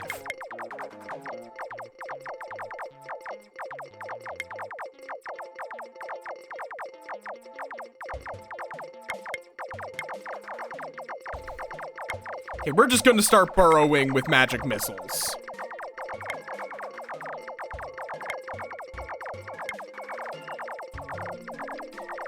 This should help quite a lot. At least once I get through.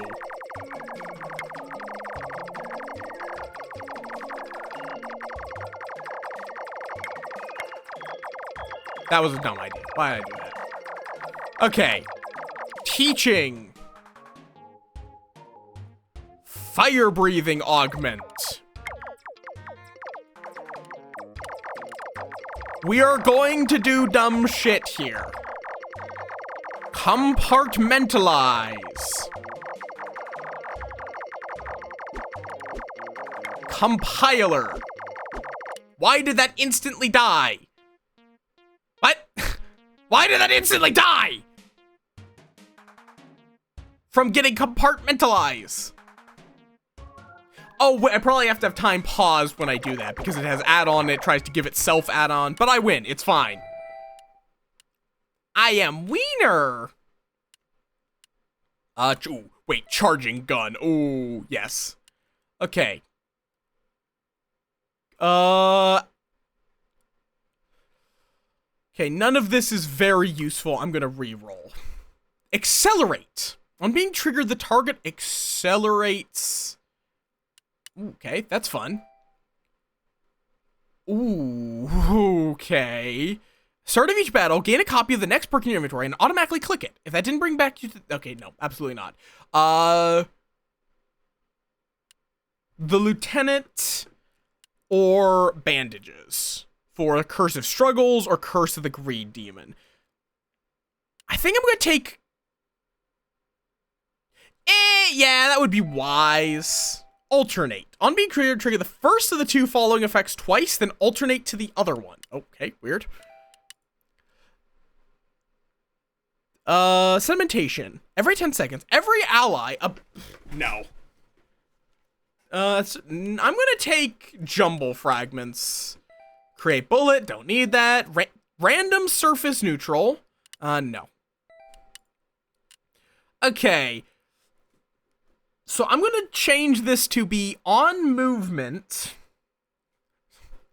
Okay, I'm gonna take apart this horrible nonsense to some degree. So I'm gonna say on movement, something moves east.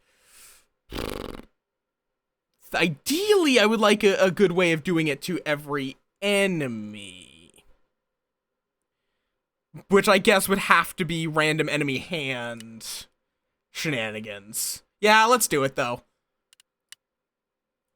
Random enemy hand, retarget, random same faction.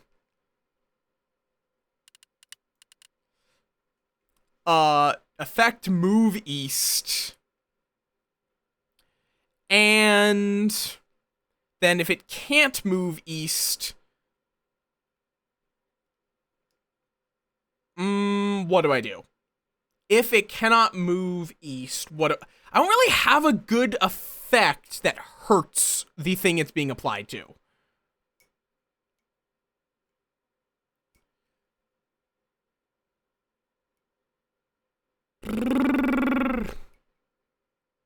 Unfortunately.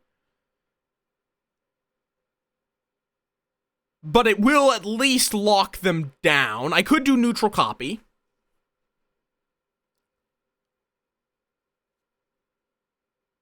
I could also do allied effect, but I don't think that really helps me.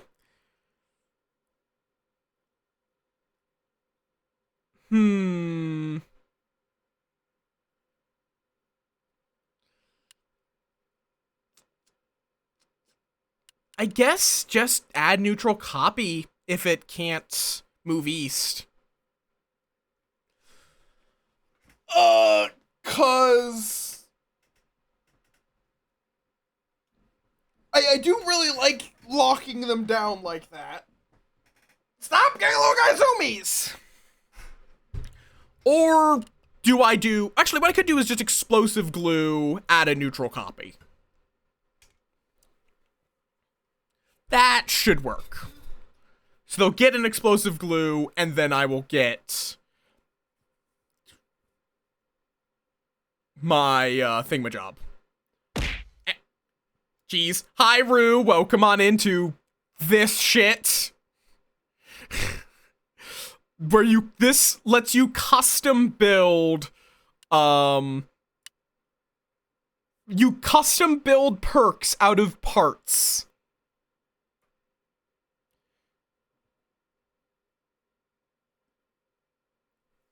Okay, so like right now I'm playing a character who custom builds parts. So there's a trigger which will trigger a target, and then that target will have an effect applied to it.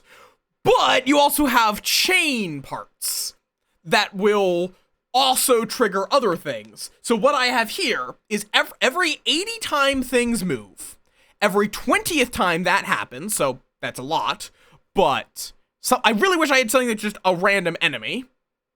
But something in the enemy hand will be retargeted to be something of the same faction, which will move east every, like, it's a lot. I don't like that combo, but I don't know if I have a better option. Just because I need something, I guess, you know what? Let me do it as every cube in same row as the thing that moved. Or... no, rather than that...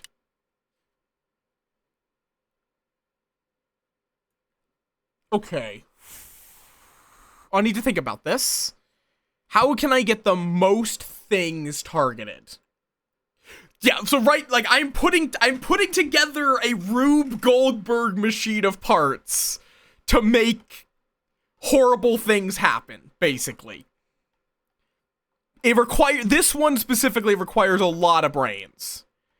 I could also do this, or trigger enemy damage. But I think trigger movement is the ideal. And then I need to have it be every... the problem is a lot of them are going to be in the air. So maybe...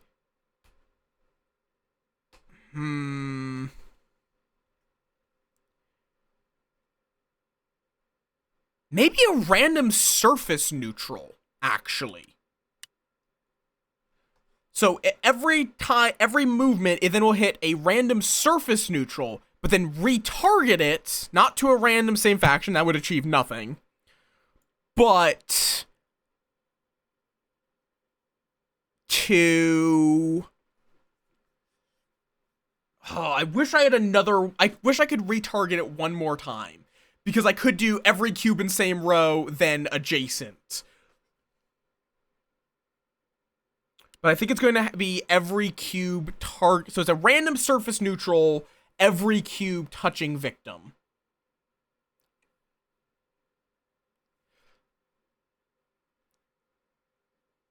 Okay.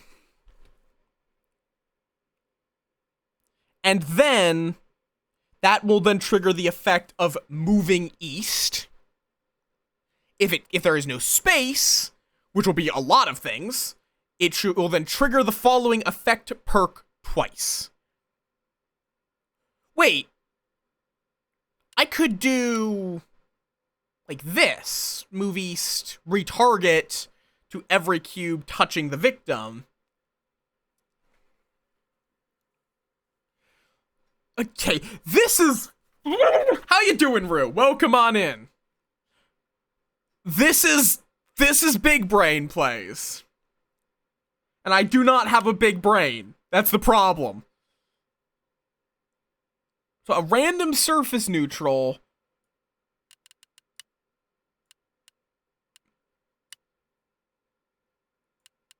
Then I could also just do every cube in same row. Retargeted. Tries to move east. Will almost guaranteed fail because it's only surface neutrals. But then do what? What do I then do with that? If I had something where it could like explode, that would be hilarious.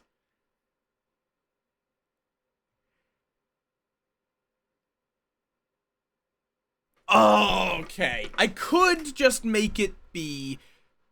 I mean, that will also hit most... oh, if it... But I think every... I don't have every surface touching victim. I can... because I can do every surface cube creates explosive glue. But that's, I can't make it be that, I don't have like an every cube. I can make every neutral cube pretty close. Because I can only use what I happen to have.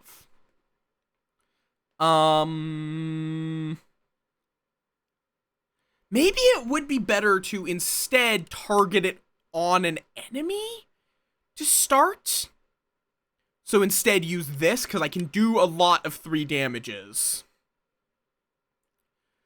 And then effect, ally effect. So every time it does 3 damage, targets a random surface neutral. Which then retargets... Wait, I can do allied... Oh, if I could do every time I do 3 damage, every cube in the same row retargets... Or allied effect, retarget...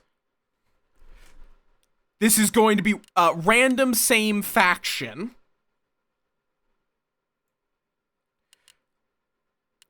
To give poisonous.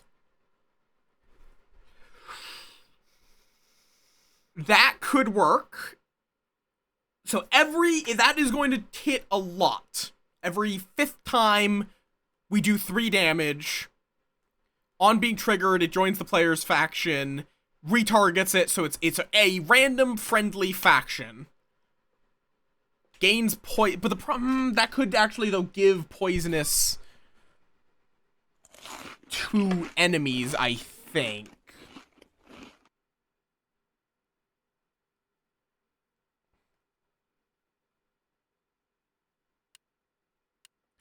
But I could try it.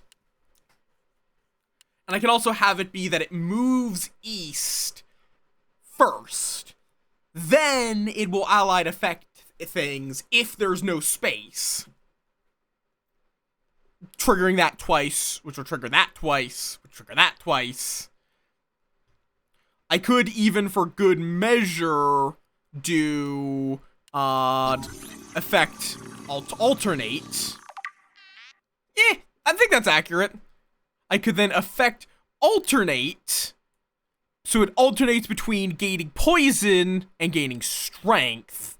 But if it tries to give poison... Is it? Is this at all?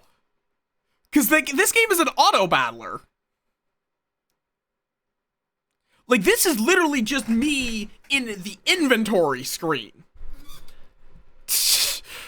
Because I'm playing a character that is exceedingly inventory management focused. I could also just have everything create bullets, but I don't think that's really gonna work. I think this is probably my best option.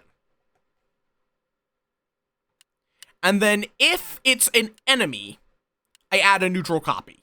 Or no, if it's an enemy, we add explosive glue. If there's no space, we then add a neutral copy.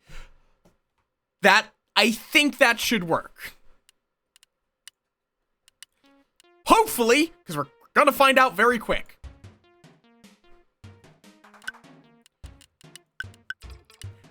Jesus Christ. Yeah, this is one perk I want to just tell you guys. Yeah, though this character, that's because I am playing the programmer. This character is specifically the programmer. Other characters are a little less programmy. The problem is I actually need to get close enough to do 3 damage. That's going to be the only potential problem here. So what I can do is just put that there, and it should bap. But the problem is it needs to be triggered 5 times.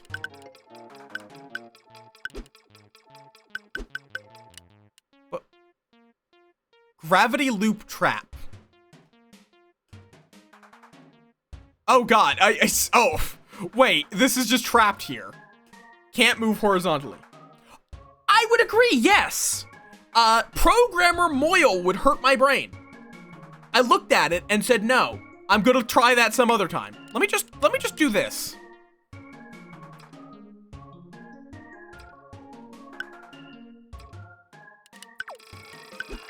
Because that will at least do something. Oh god, I hate you. Like, I can definitely tell that programmer is the most advanced. It's not very hard to see. You, unfortunately, do have to unlock programmer. But it's a this game is really good in general. Like, I strongly recommend.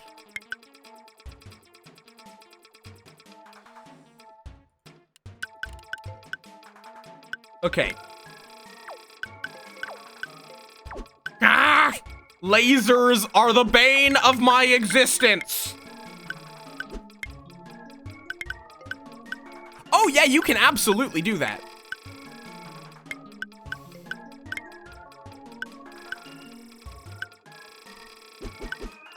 Fuck.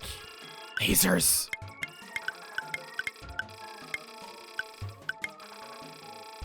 Could just stop? What even are these? Oh, it just instantly teleports forward, basically. Oh, wait. Put it down. Okay, I think that's doing the thing. Yes. Yes, I think... I'm just gonna say, I think my perk combination works. I'm just gonna say, I have a hunch based on the fact this tunnel bore has 238 strength now. I'm just gonna say I think it worked. Oh, everything has about that much strength. So, yeah, they're dead very soon.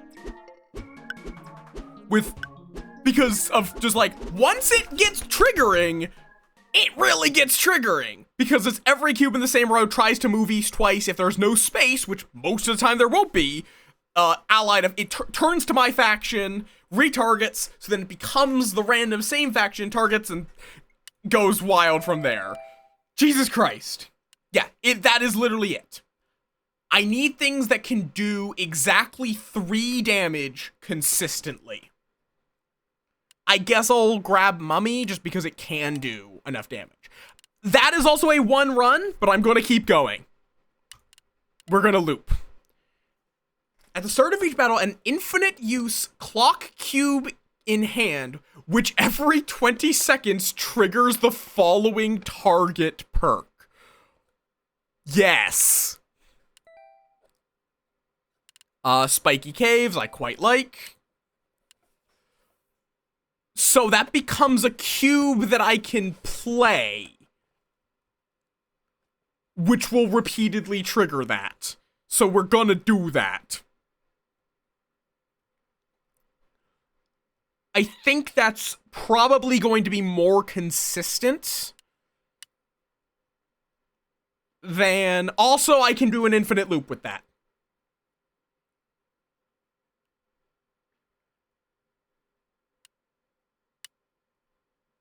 By setting it so that it's alternating with accelerate.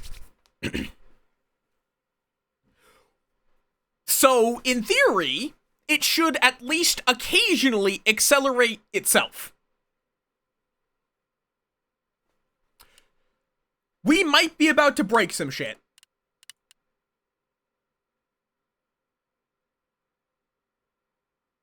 I don't even know what the fucking SR latch is. I hate all of these, I'll be honest. But I think we can handle some rats. Okay, another one of those.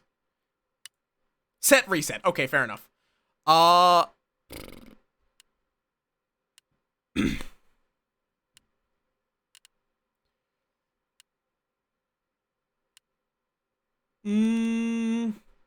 probably want that at some point. Oh, bees inside. Yeah, I do know set reset. I just didn't know SR. I'm also gonna grab Bottled Architect. Reroll. On being triggered, 50% chance to trigger the next one 3 times. No. Oh. I can upgrade this into something really good. I'm gonna take that. Trigger every 5 seconds. That's also tempting, but I don't think it's quite as good. Okay. So I'm going to, even though it's going to cost me a lot. So yeah, now I get this. It only costs 20? Oh God. It is entirely spammable in that case.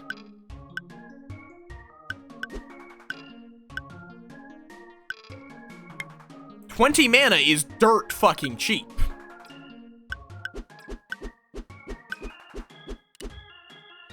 And in theory, these should start targeting themselves with Accelerate, which will then make everything... Like, these are now desynced because some of them got accelerated.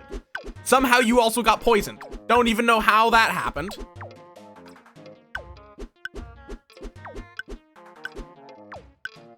Oh, because this stalagmite got lucky enough to get poisonous. And now I'm going to drop you.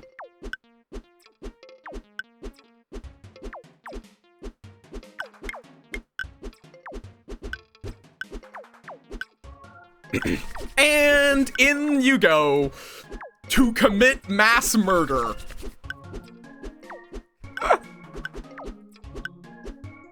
Okay, clocks, absolutely worth it.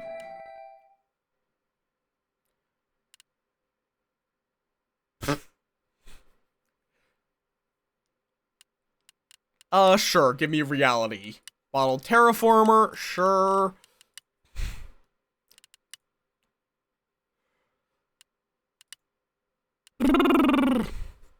Okay, the army. It is really fucking expensive, but I'm gonna do it.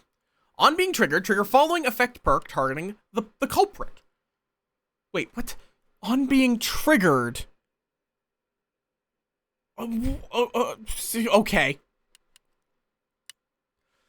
Lightning chain.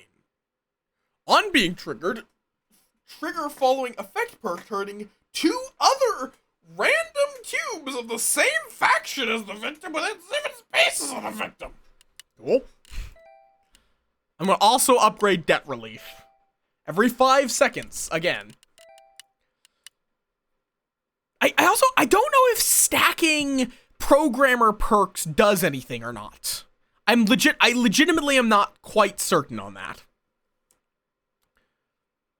Do they stack? Header, you seem to know the game. Do you know that? If that would work? If stacking them,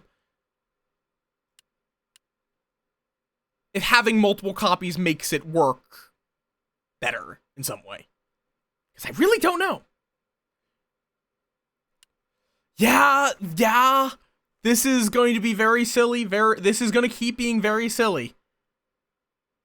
Yeah, like having more than one copy of a fragment. Does that do anything or not?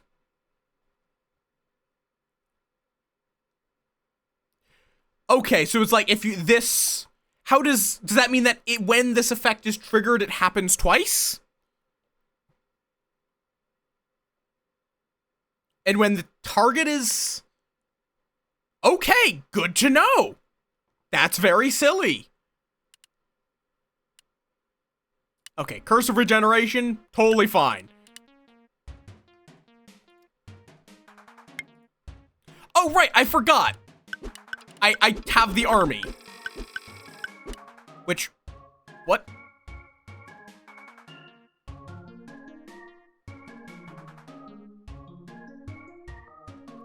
I legitimately don't even know why it's triggering so fast already. Oh god, what the fuck just happened there? Oh, this thing has... Oh, shit. Realm Splicer. I just add a new column in front of this, and then teleport to the bottom of this column and lose this ability. What? The fuck is going on?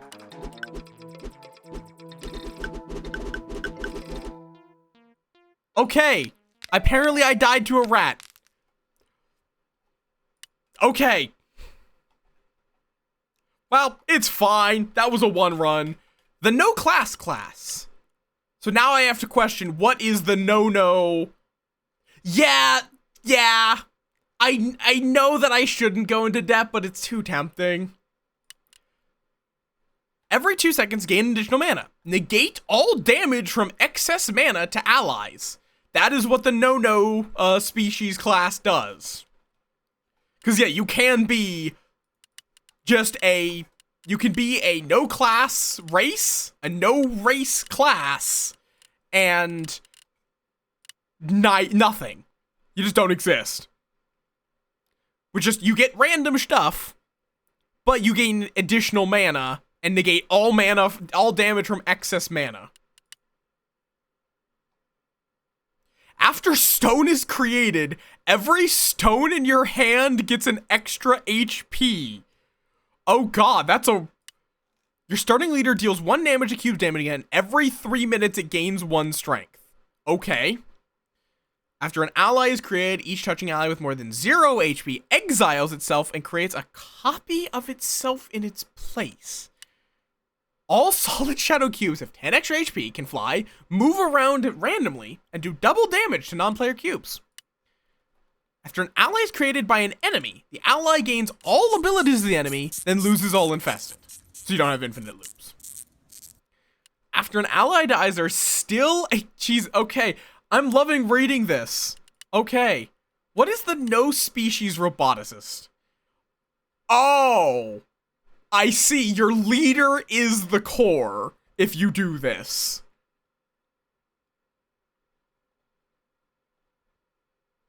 Interesting.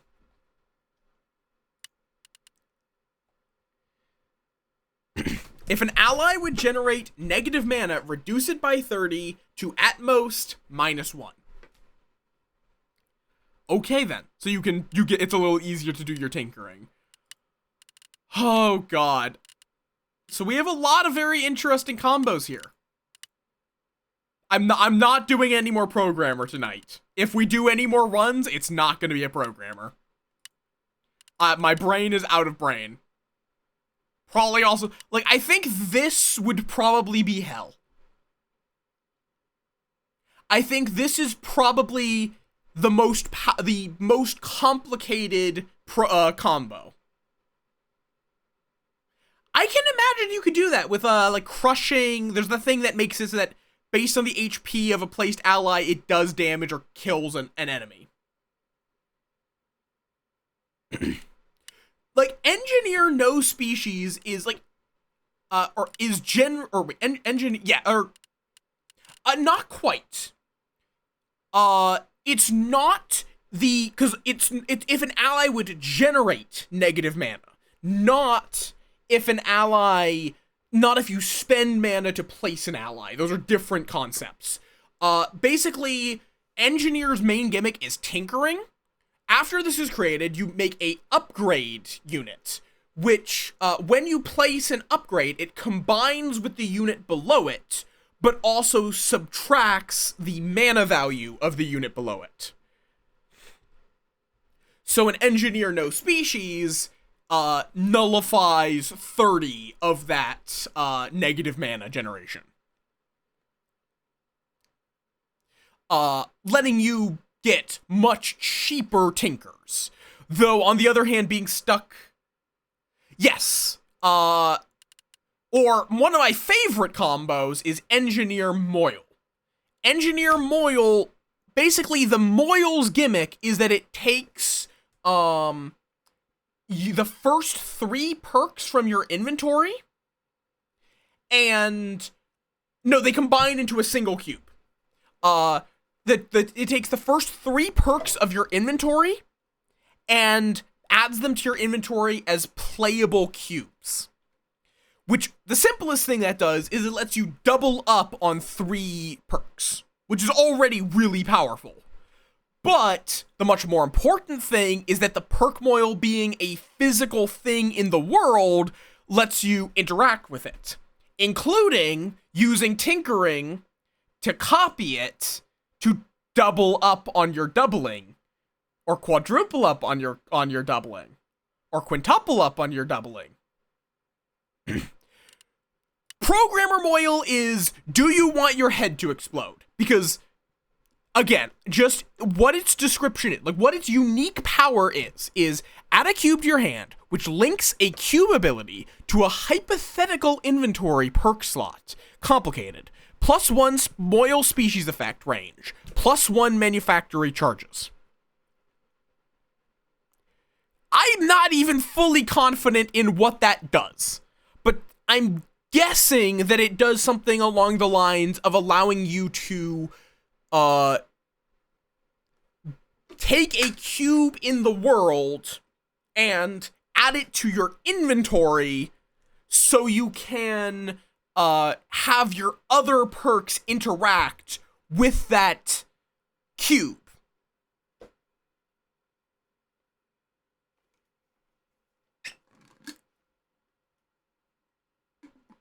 Like, I love Moyle because it is the physical embodiment of the concept of put it on the board, or put it on the map.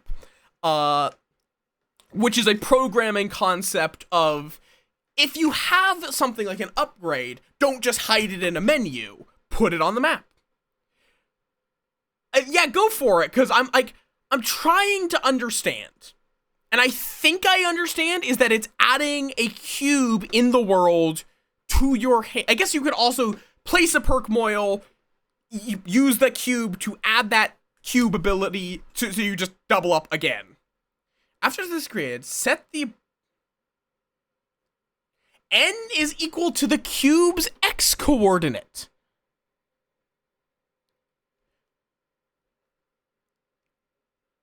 It sets the abilities of the cube below as if they were in the hypothetical nth slot of your inventory. N is equal to the cube's x. This allows perk moils of fragments to trigger perk moils of fragments in the next. Okay. I see. So it lets them, you can basically set a perk moil trigger. Although I'm assuming it's when you place the cube slot linker. So it's like, if you place a trigger, it can then act like it is triggering the abilities of the cube immediately below it. Or you could set but would that replace? Would that replace the cube in that slot? Or is it like kind of, would it like trigger as a doubling? So, yeah, are you still confident? Are you still confident your head would not explode? Because I'm just trying to understand. Because, like, depending on how it works, that either lets you swap out perk moils, or swap out perk fragments mid-game, or it lets you kind of, like, quantum position your moils so that you are getting the effects, like one trigger could trigger multiple targets, or one target could trigger multiple, because the perk moils of frag, because it's like both acting like it's in that hypothetical slot, and it's not acting like it's in that hypothetical. Jesus Christ, that's a headache.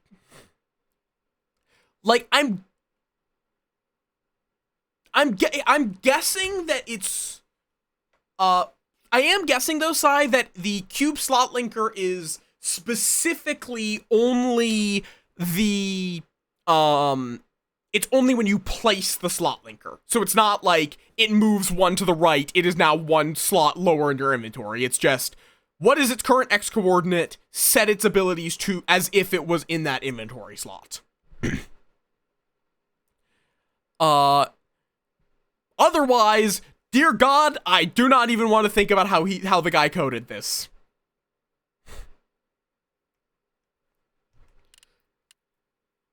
Cause dear God,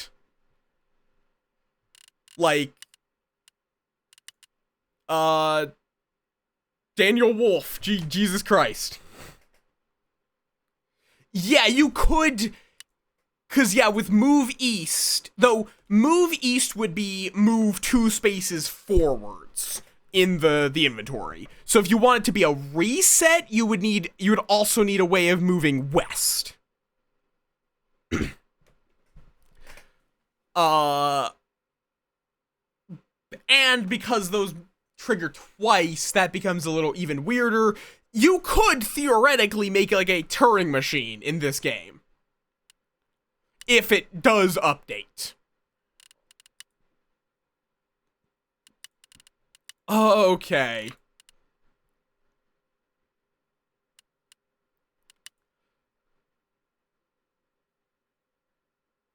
Oh god, after allies deal damage to an enemy, you can place in the position of that enemy.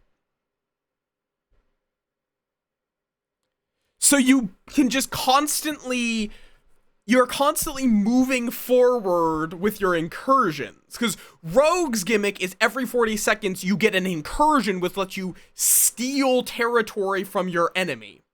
Oh yeah, no, Moyle does that. Moyle in general does that. Jesus Christ. I have yet to crash this game, which is impressive. In all honesty, I am impressed the game has never crashed, but I have gotten a frame rate of below 1 frame per minute. Not even frame per second. I've legitimately had lower than 1 FPM. So yeah. The biggest thing that happened was I had 2 perks. A Moyle Dragon Egg and the Door. Those were the only 2 perks I had. What the Door does.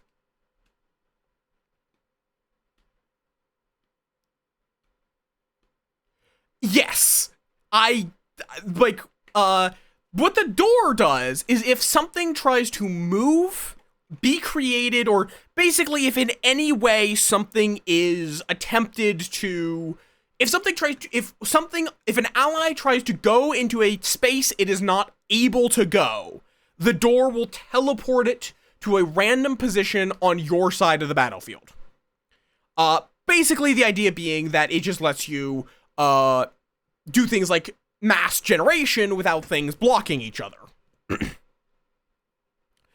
But the other thing, the Moyle Dragon, once you grow it, it will every few seconds it'll gain a copy of a applicable perk in your inventory, and the Door is considered an applicable perk. So every time one of my units was blocked, it would teleport 72 times. And it has to process if anything happens at any position that it teleports to. Nothing did, but it still lagged the game out to hell and back. And it was constantly gaining more. Also, hi Ruben, we're talking about shit. Yes, or it's not a voice changer, it's a filter. It's just a, what's it called? I've forgotten what the thing is called. It is a, 3-band equalizer, with high set to -20, mid set to -7.80, and low set to 8.20. Basically, you get no highs, some mid, and a lot more low.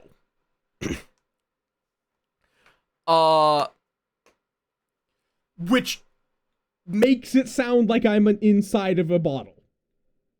Which is the point of it. It's funny. You can do a lot of fun stuff with 3-band equalizer. I do want to get more voice filters for OBS that I can fiddle with. Cause what even is invert polarity? I don't even know what that means. I have no idea what I currently sound like. So I'm gonna remove that. Because I have no idea what I just did.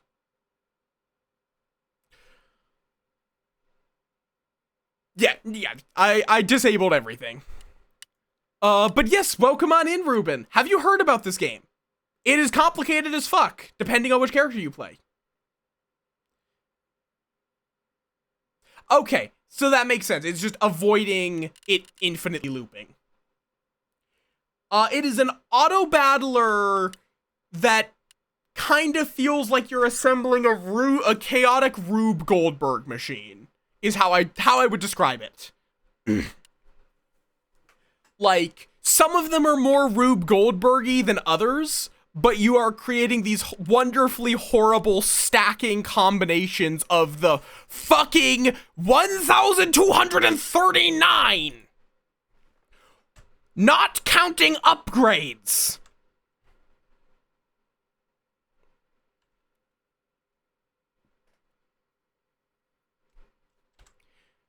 With there being 589 upgrades. Yee. Hi, Aurora. Okay, I need to... We're gonna take a really quick break, because I need to run to the bathroom, and I also need to refill my water. But I kind of want to keep playing this game, because I'm addicted to this game. I've played it for way too much already. Legitimately, if I rated it out, I would probably just keep playing it off stream. So, I'll be right back. Is it worth running an ad? I think it is, because then we get an hour of no ads. So, I will be right back after these messages. Because Papa Twitch needs its money. Whether I want it or not. So yes, I will be right back, and then we can continue yapping about nonsense. And making nonsense. And all that.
And I return. I hope you all had a good break, even if it was a very short one.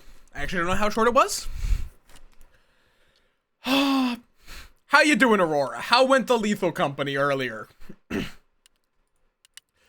Okay.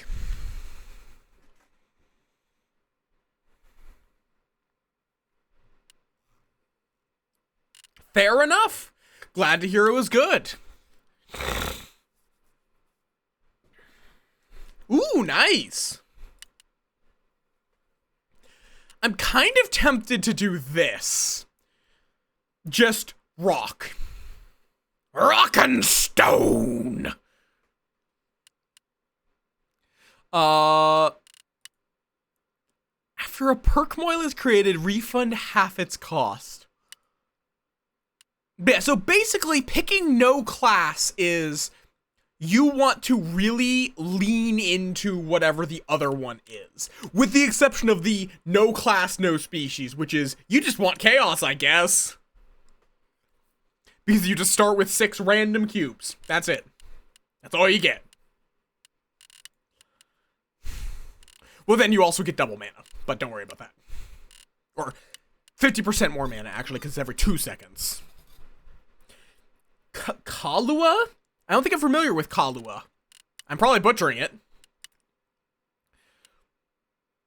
After an ally deals damage, 2 seconds instantly happen for that ally. Huh. I'm like reading through all of the no species and no class, and they're fascinating. After a cube dies, it deals 1 damage to touching cubes. If a concentrate is created, create a copy above it. Oh god. Like, rogue no species is fascinating to me. In that you are just trying to steal all of their territory.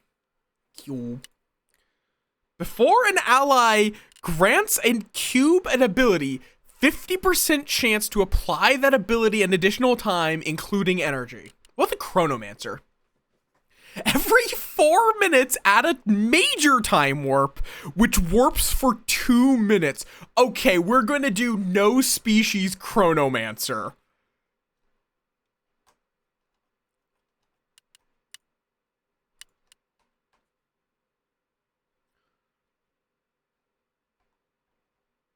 Though you would need, you need to gain Programmer. But you can gain additional classes over the run. It's just rare.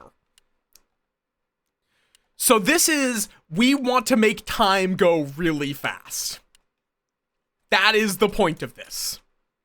You know what, let's also go up a level. Let's go to Drowning Mana. I do want to slowly scale. So we have Wandering Curse, good lord. That's kind of scary. Soulscape, which lets us turn other things into leaders. And Blood Rose. Fascinating. But yeah, this, if an enemy ever comes onto my side of the battlefield, I can give it the Wandering Curse. That's the point of the Wandering Curse. So when it plays this little fucker, I can just be like, yep, you're cursed now. And now, it's going to poison all of its allies. As soon as it dies. Wait, no? Am I crazy? After this dies, create a Wandering Curse above a random ally which is more than 0 HP and space. Oh, wait, no, they're there. Jesus Christ. I actually don't know if you could or not. Because it does not grant it all abilities of the leader. It just gives it specifically leader and every 10 seconds. Oh, absolutely. I'm going to look at them. I just want to play the game. I want to get to the point where I feel confident in the vanilla game before I touch mods.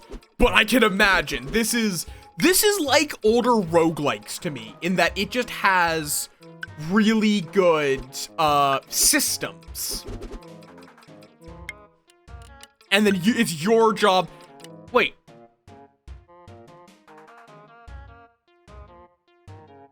did that? Oh, god damn it, it's making the wandering curses leaders, and then they immediately die. I forgot. It is not,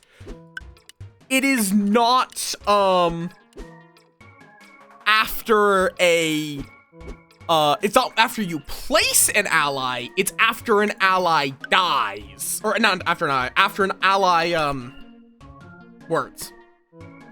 Fair enough?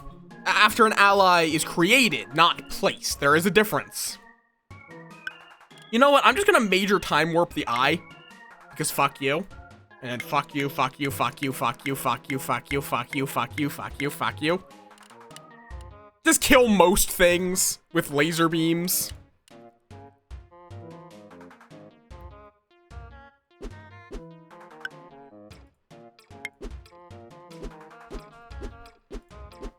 Bop. Okay, this guy is now poisoned. We win before long. Fuck you! If I can give this guy poisonous, we win. Just like, plain out. I'm gonna reroll this. None of those are that good. Puzzle box. Huh. Fascinating. I think I'm just gonna take the growth ward though, because that's really good to keep. I have always found that you want something to keep your leader alive early. After a non-leader ally takes damage by an enemy. Wait, ooh, at the start of each battle, your starting leader deals 1 damage to every cube in each player's hand. Yeah, I'm gonna take that. That's fun. And considering I have my eyeball, which negates 1 damage, and everything else does not matter if it is in the negatives. Or wait, oh, Soulscape is also 0 health? Apparently? I always go for the curse trade. I know it's a terrible idea. I do not care. I always go to the curse trade. Okay, so I guess you have to pause time to get the Soulscape. Now that I think about it, now that I actually look at it and realize things. Either that or I have to figure out how to give it more mana or give it more health. One of those two things.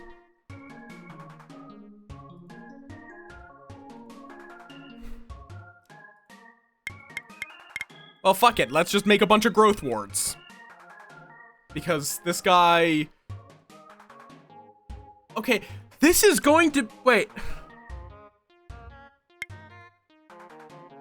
What could possibly... Like, I mean, there was one game off stream where I got 320 adventure keys. I don't know if you've ever gone for 320 adventure keys. It's fucking worth it. Adventure keys just give you a random event. That's it. That's all they do. I also got 80 curses of ice, I think it was, which means my leader was frozen for 32 minutes at the start of every match.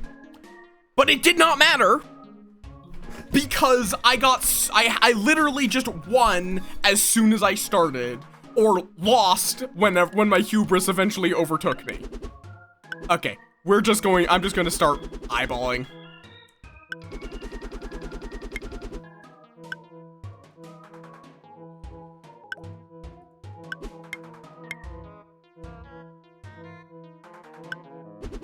Oh, God.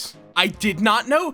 Oh, so I've seen something that said something of like, it increases the chances by 30% chance. So it just basically makes it that both sides are even more likely to double. That's what that does. I was wondering, what does that mean? Because I couldn't quite figure it out. Couldn't quite puzzle it. So my leader just has 1,000 HP now. I am slowly building a bank of death lasers, which I can also speed up. There we go. I need a way of... Oh. That's tempting. I think I take the solar panel, because I can speed up the solar panel. I am absolutely allowed to speed up the solar panel. Should not set it to that fast of a speed. Let's see. It does, but I can just put it I can put it in places where I don't intend to build on, like back here. Or, oh, wait, because of the time warp. No, time warp does work, because it just instantly is removed.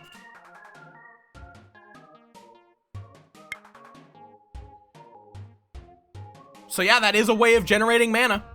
That does work. I also can use acceleration pedestals if I want to make them even faster. But that also will accelerate mana burn, which is a little dangerous.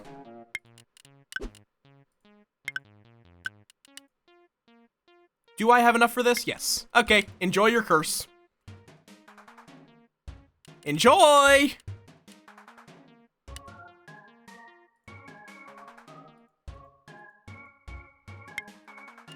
So yeah, we're just gonna kind of sit back, place down a bunch of solar panels, enjoy their suffering. Okay, what can I even... Wait, so I can soulscape a growth ward. Huh. But that's interesting because it also gives... That means all of the growth wards can boost each other. Interesting. Wait, actually, I'm going to, real quick, do that. Hit you with a curse. Damn it, not quite enough to hit you with another one. I'm just going to keep cursing them. Every time that this guy tries to throw a rocket at me, I'm just gonna curse him.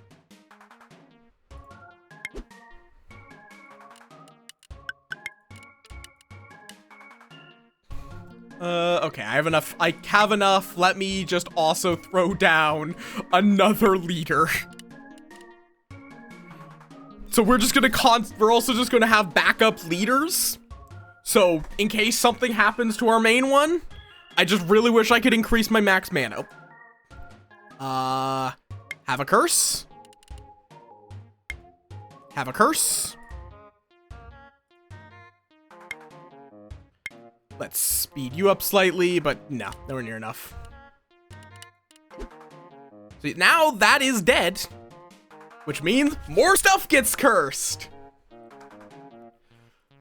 Now, these are not fast curses, but it's fine.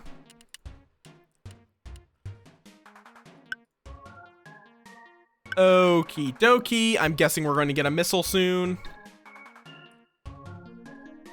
Yeah, also, if you just click on an occupied tile, it also advances it by 1 tick.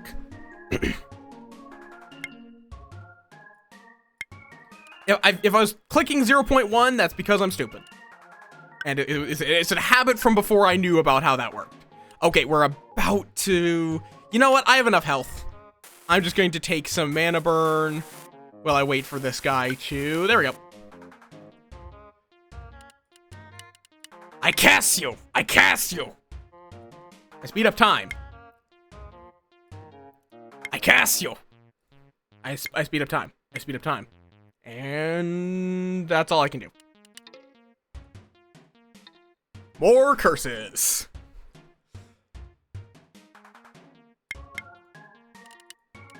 Why am I placing more of those? I do not need more of those. I really do not. I'm going to have mana problems real soon.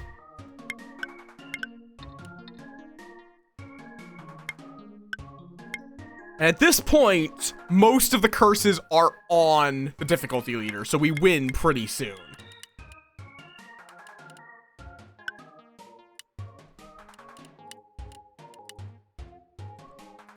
Boop, boop, and curse. No, wait, nope. Up. Curse. There we go. There we go. This is dumb. Okay, I need something better than this.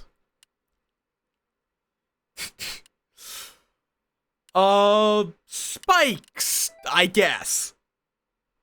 Curses and perks in equal measure. Oh. Mana acceleration. After an ally with more than 0 HP is created, accelerate it for 1 second for every 5 mana it costs. 4 of them. Plus a curse of 4 curses of temporary armor, which if I just wait 10 minutes, it stops mattering. So yeah, I think we do that. I think that is absolutely a worthwhile trade. Okay, I read that as autism medal. I'm gonna be honest. I read that as the autism medal. I'm autistic, in my defense.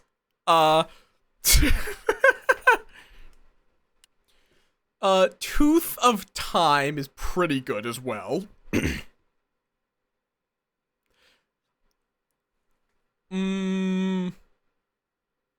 Yeah, I think the Tooth of Time. Because if I can just outlast, I win. So I am curious, in particular, the solar panel. Okay, it only gives 8 back immediately, but it still does give 8 back immediately.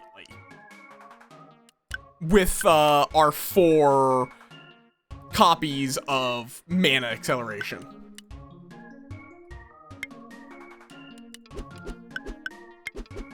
Also, why is there an animate pile of dirt coming towards me?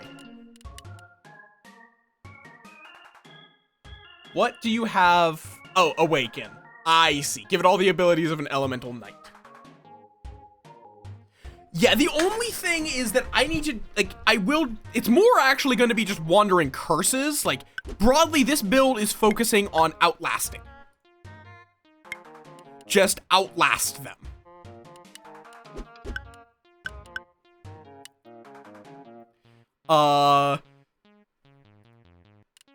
And at least, though, because of the swarm of things coming my way... Oh. That's fine. We do have... plenty of targets. I'm gonna put down some spikes.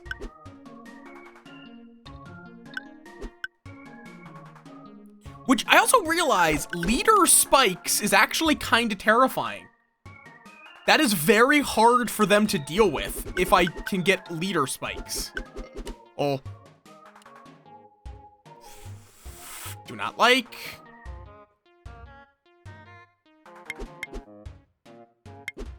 Okay, I'm going to set up a bunch of non-leader spikes. Oh, right. This is a problem. And I don't really have a good immediate response. Yeah, that's what I thought. Okay, let's try. What are you? King of Archrist. Okay, gives everything lifesteal. We also have Misery Carriers, Copper Bells, Mana Batteries. This could be a problem. But, like, I'm, like, thinking, would this guy have any way of stopping me from just doing this? Of just dropping a Soulscape and then spikes. Does this guy have any possible way of killing this guy? As a sincere, genuine question. Also, wait, that is an upgrading servo. If I poison this... Yeah, I was gonna say, like, if I poison this with the curse, it will now, every time he places it again, it will create a new curse.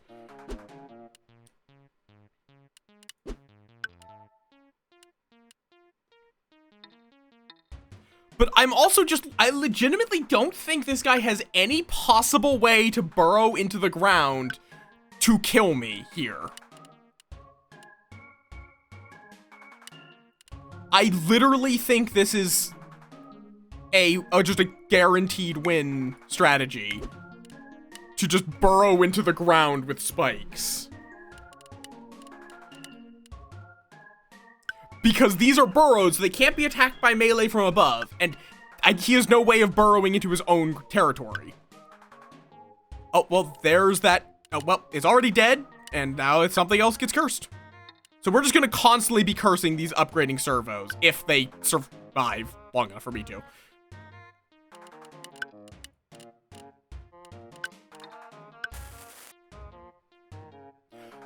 Right, I should definitely focus more on cursing. I did forget about the fact this guy's a boss. So I'm just going to leave those 3 spikes there, and then we'll focus on curses. I'm going to just put you down so I have something to speed up with my time warps. And a couple of these, just for protection. Okay, I'm going to hit you. Because I want to hit this guy as soon as he does a move. There. Curse. Curse. There we go. So now, there's a lot of curses. And this is going to, every time he replaces it, he gets 3 new curses. Though his grave ruined walls are going to be kind of hard to chip away with a curse. Come on, move a step forward. Thank you. Enjoy being cursed. This is going to be very silly.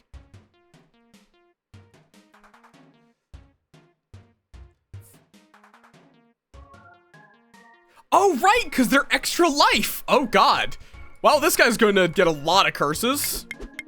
You know what? Just for protection against whatever bullshit he might possibly get.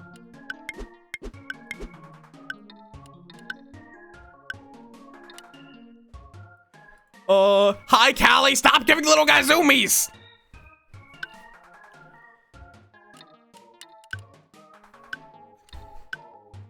So yeah, this guy, okay, and now his boss is getting poisoned.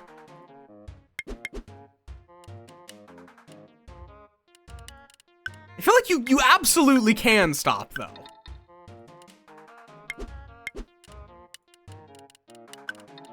Yep, damn it. I don't even know why that one died.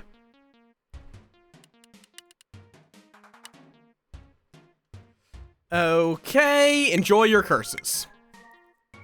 You enjoy the complimentary curses. Wait, can I speed up? It doesn't specify. Yeah, okay, I can speed up enemies. Good to know, just in general. That you can speed up enemies if for some reason you want to.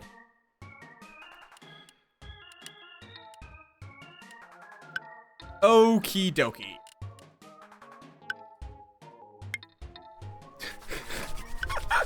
Yep, just keep poisoning. And also these are also gaining more and more poison. There we go. Yes, that would be the main reason with our current build. Shield Knight. No.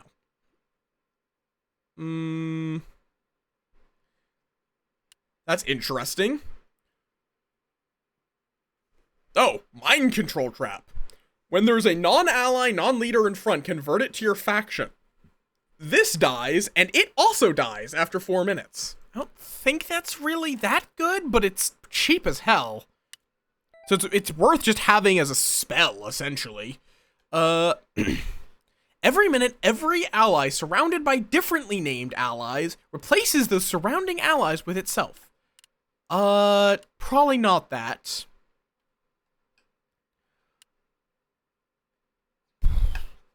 Automatic assignment.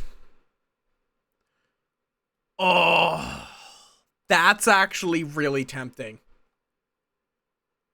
Yeah, definitely. I imagine Rogue also loves it. Because you can just reach in and steal anything.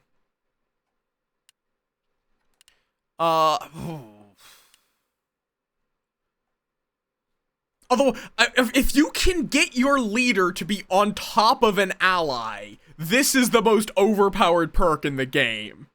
I just thought about that. If you can at any point get your leader to be on top of another ally, Because it does not specify a non-leader ally. It just says an ally.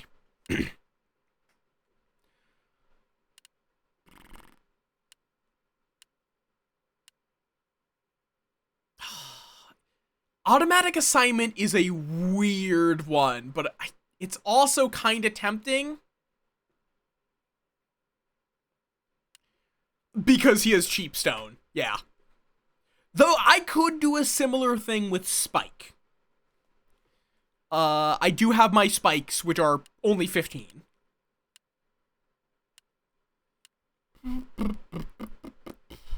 Like, bottled perk is also really good to upgrade. So I think I'm definitely buying that. I don't think I'm taking that.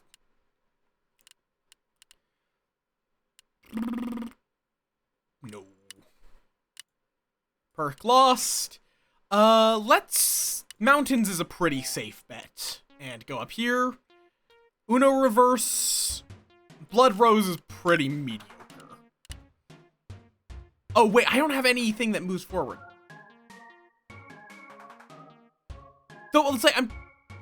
Oh, right, because you can put a melee guy... Oh, God, right, Jesus.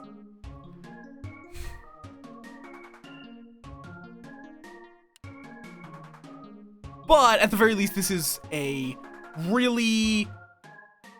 Like, this is a really tanky... Where are you? Golem animator. Like, this is going to be... It's really hard for them to get to me, so I get time for setup.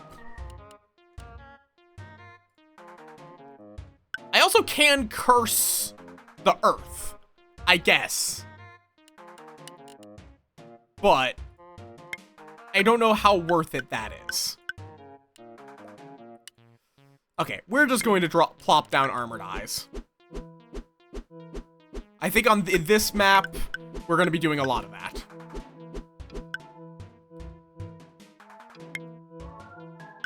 I need to get some kind of charger, though, just so I can get to the mana crystals. Okay, well, you lasered something with Retaliate. Because, on account of the fact you instantly fucking died.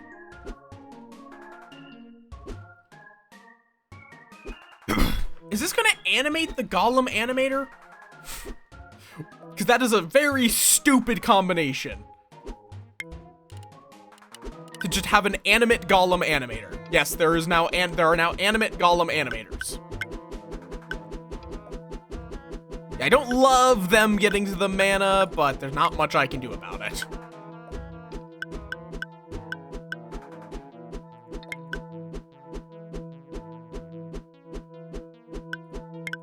Ah, major time warp. Do the time warp. Don't know why shit's randomly dying, but... Okay, we cannot... Okay, now we can. Because... Oh.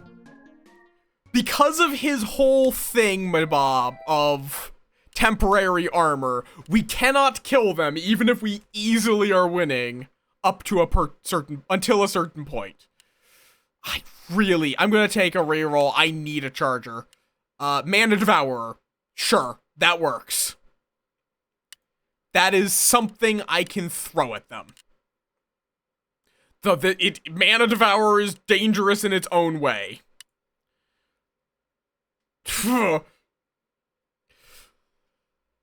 Wait, okay. If only I had more max mana. What does this turn into? And every 5 minutes. Fair enough. It's definitely a good suggestion. Though it's definitely one of the easier curses as well. Like, if you're playing a slower build, you will win with it. I'm going to be greedy. I will probably regret this. Sure, Shrines of Summer will very quickly die. I'm gonna probably regret playing greedy here. I know that. That's not going to stop me is the problem. Okay. Go forth, Mana Devourer!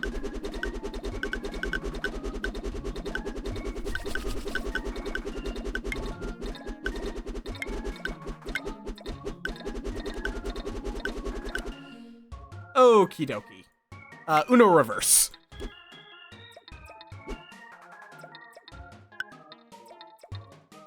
Wait, I can curse the lasers, can't I? Because the lasers are technically enemies. Wait, can I Uno reverse the debt collectors? Yes. Yes, I can. That is a fair point. If you're trying to win in the first couple of seconds, yeah, it's going to shut you down. Because it is temporary armor. How tanky is this guy? Pretty tanky.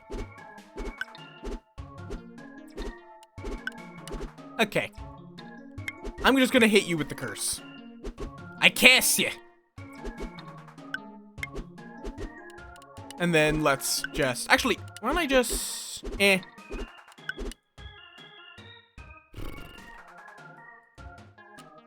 I definitely do not want to mind control you at this point.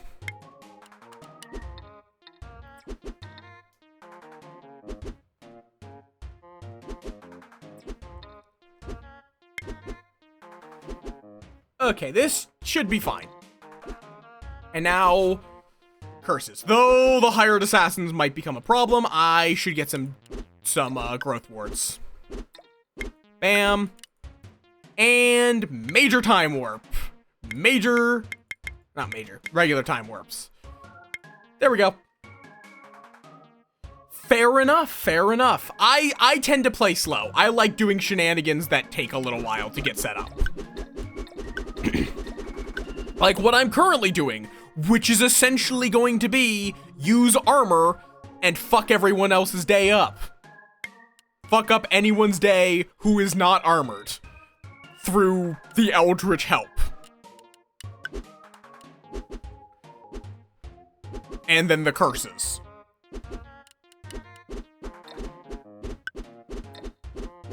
That's currently the broad plan, it seems.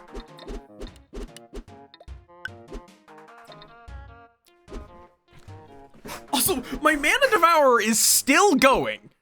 Jesus Christ. I'm surprised he is both not dead and not burrowed into their base yet.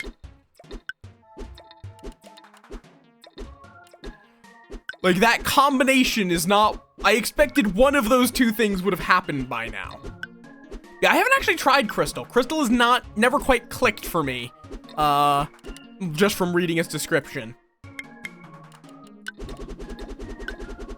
Just because its racial ability does not seem particularly noteworthy. But it's probably just that I don't understand them yet. Because also, some of them, it's more that their perks become really good. Okay, so yeah, literally this one Devourer, I think is... Oh, wait, no. No. No.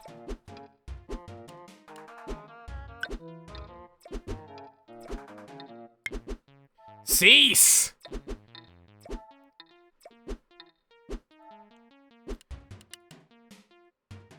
Wait, you know what? Let me get a bit of mana.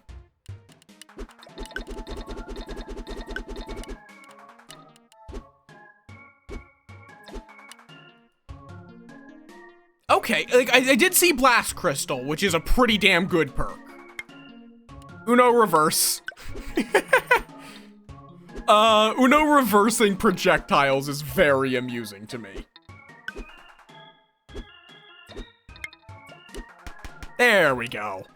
Degraded idols. Every 5 minutes deal a damage to a random cube in the enemy's hand. Yes. Yes, please. Reinforcements of Awaka. Interesting. I mean, sure. It's just a bunch of knights. Oh, that's a dangerous game. Yes.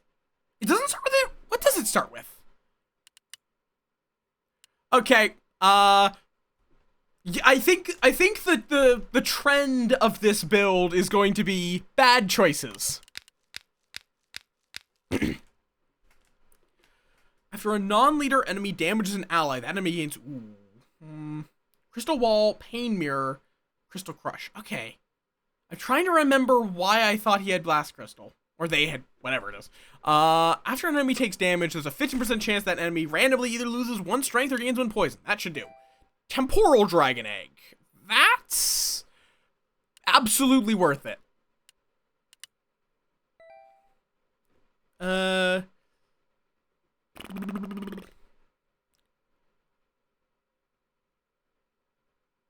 Yeah, I don't know where. I guess I just assumed.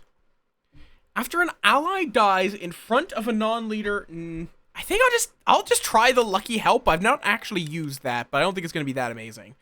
Oh, Perk Accelerator. Yep, we're gonna take that.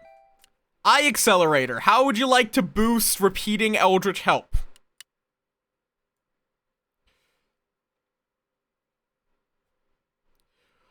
Yeah, you can definitely do a reaction time build for shenanigans.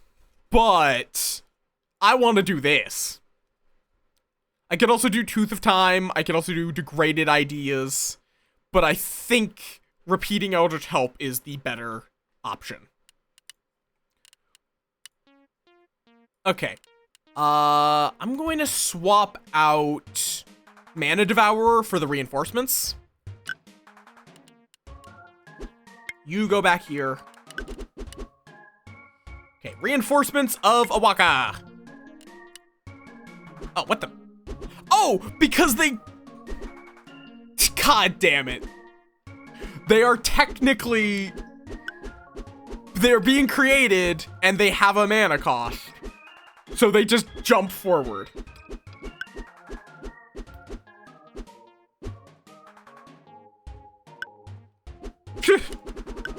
Though there is actually bottomless pit levels of trap built into this. There's it front, behind, and below. And why is it going up? Oh, because they're climbers, duh!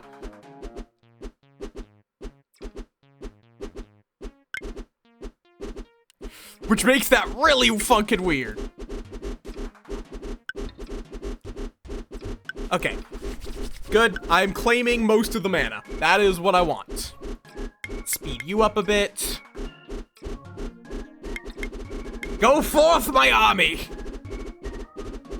So Reinforcements of Awaka is extremely focused around just...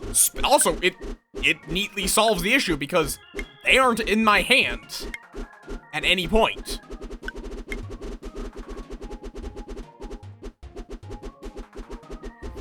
So I can just keep spamming Reinforcements of Awaka. There is a character, the undead. The undead species is entirely focused around that whole raising the dead, and they're fun. Okay, turn around. Have you go fight the enemy. Okay, I like this. Okay, the best part about this is that they're taking 0 damage, but they're still taking damage. So,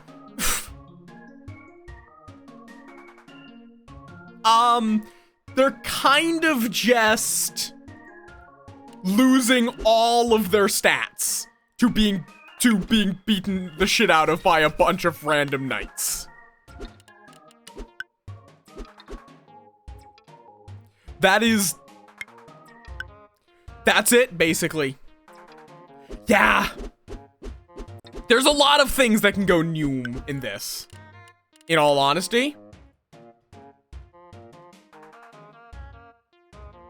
Okay.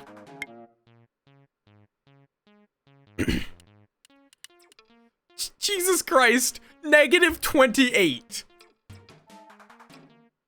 I legitimately wonder, does that count as healing at this point?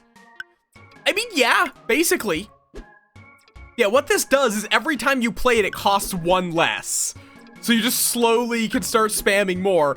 But also because of my whole time thing, yeah, I'm just constantly removing their ability to do damage. And I'm also killing everything that's in their hand, is the next best part.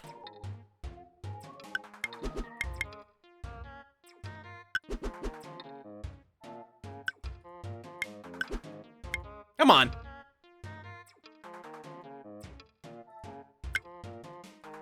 Just keep throwing in more reinforcements.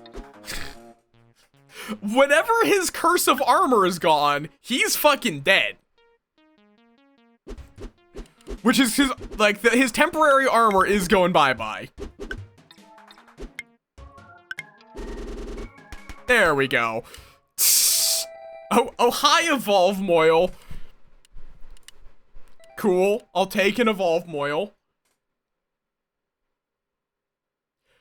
No, they can play everything. Wait, what does not? I actually didn't see what was that in response to? I must have missed that. I guess a Berserker. How much does a Berserker cost? 30. Okay. Yeah, I figured it probably didn't. I was just curious. I do have to pick a curse to gain. Oh, more temporary armor. I'm already basically just going to have to wait for 5 to 10 minutes. So you know what? You get more. And that just means it'll then start scaling faster. No, I'm not taking that much money. Yeah, no, that's the point. That is indeed the point. After this is killed, kill the cube below to create a copy above, then heal the cube above for 30 HP. Okay. I don't think I take anything here. Yeah, no. Perk lost. I mean, they can still play things that have no mana. They will... I do not know if there is a way of... It would have? Oh, right, you could play it on something that is already dead. Or on your or on the reinforcements. Oh yeah, that would have been a fair point. Because yeah, you can keep playing things while the time is frozen.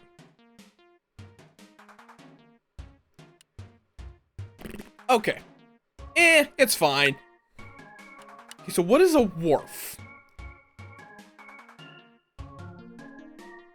Oh, I guess it just makes boats.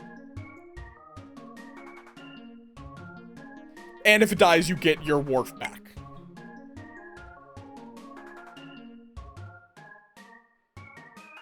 Oh! Well, I didn't take that perk. Because it was way too much money. Go forth, my crusaders! Wait, what happens if I steal their boat? What happens if I steal their boat?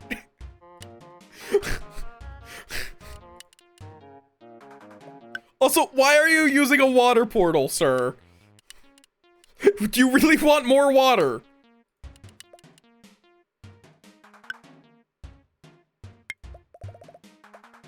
Oh, what? After a cube moves, it was previously... Okay, I see. Well,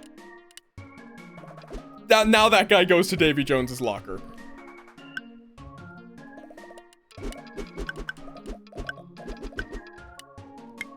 Okay, go forth! Yeah, you have to curse the enemy, not the boat. Oh, what? What? Huh? Why do mine boats not work? What?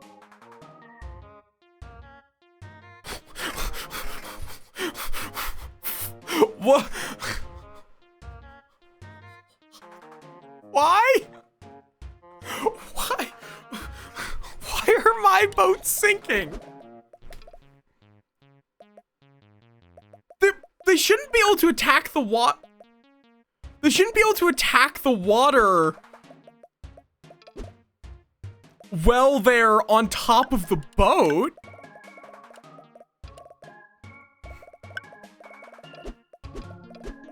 I mean, like, it's very much in the same style. So now I just have an army of boats, I guess.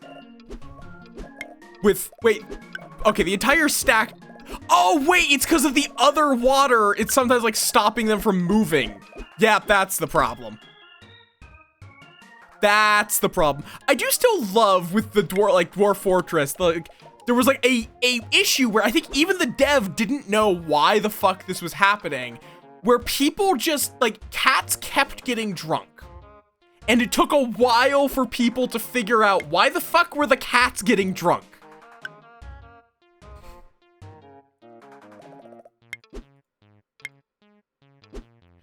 Like, and they were like getting excessively drunk. Like, not like, oh, they had a couple of, they drank a little bit of beer. No, like, they were getting so excessively drunk.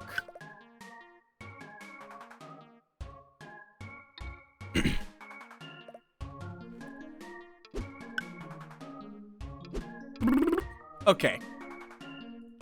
Dragon, get that down before anything in before my perks start to kill it. And we want to keep growing our leader. Cause it was apparently if cats were programmed to clean themselves if they went into liquid, and something about how the liquid was coated, they kept they would stop to clean themselves in a puddle of alcohol, but then they would re-clean themselves because they're in a puddle of alcohol. I'm gonna poison the water. See what the fuck that does. Like, that might just start slowly killing off the water. Which could be quite nice, because it's kind of starting to get to be a problem, because he thinks that a water portal is a good idea.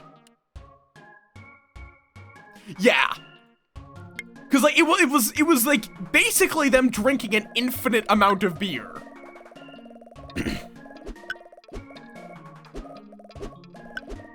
Because they just kept licking.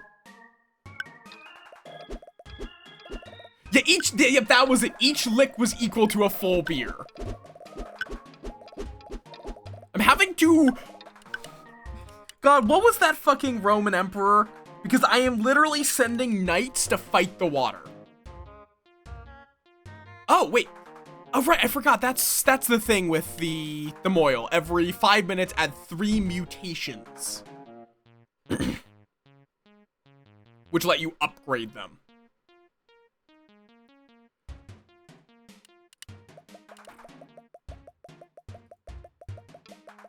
Well, considering this is a water map, them gaining extra HP every time they kill something could be really good. Oh, wait, that's also going to that's going to poison our beaches, too. Bam. I'm also just going to burn my lucky minute, because I don't think I have any luck-based effects currently. Not really. Moils are both a species and a type of unit.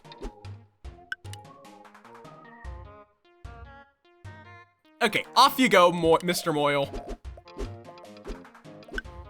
So yeah, he can at least kind of go through the water.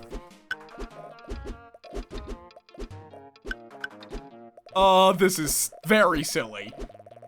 Because every time he kills one, it does damage to him, but he heals for 2.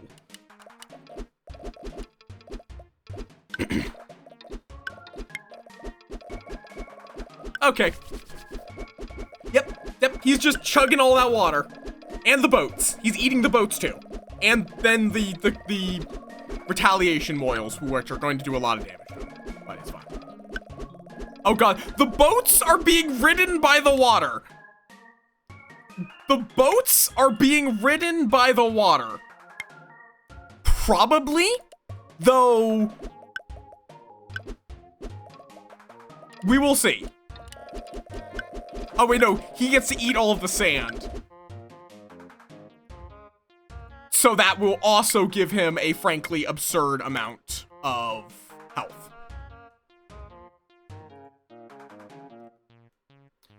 Okay then. Also, I think I've killed a lot of their units. I'm just gonna throw knights in to fight the water to ensure we don't get drowned.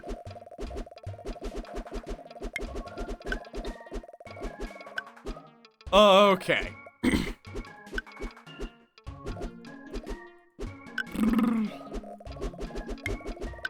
God, why the fuck does the I know why the Temporal Dragon takes so long. It's very powerful, and it's the Chronomancer faction's dragon. So, the whole point is that it takes a while. After this takes damage, teleport, no. Every 1 minute, gain a random bonus and lose this ability, or, oh, I can just make him a leader, in case we need that. In case that we have not already won. They are now also a leader, so they become very, very hard to kill. Or it becomes very hard to kill me because they have to also kill a Moil with Devouring, who can eat the water. Die already! Thank you! Every minute, every ally accelerates every cube in your hand with the same name by 3 seconds. Is there any way I can abuse that? That I will have to ponder.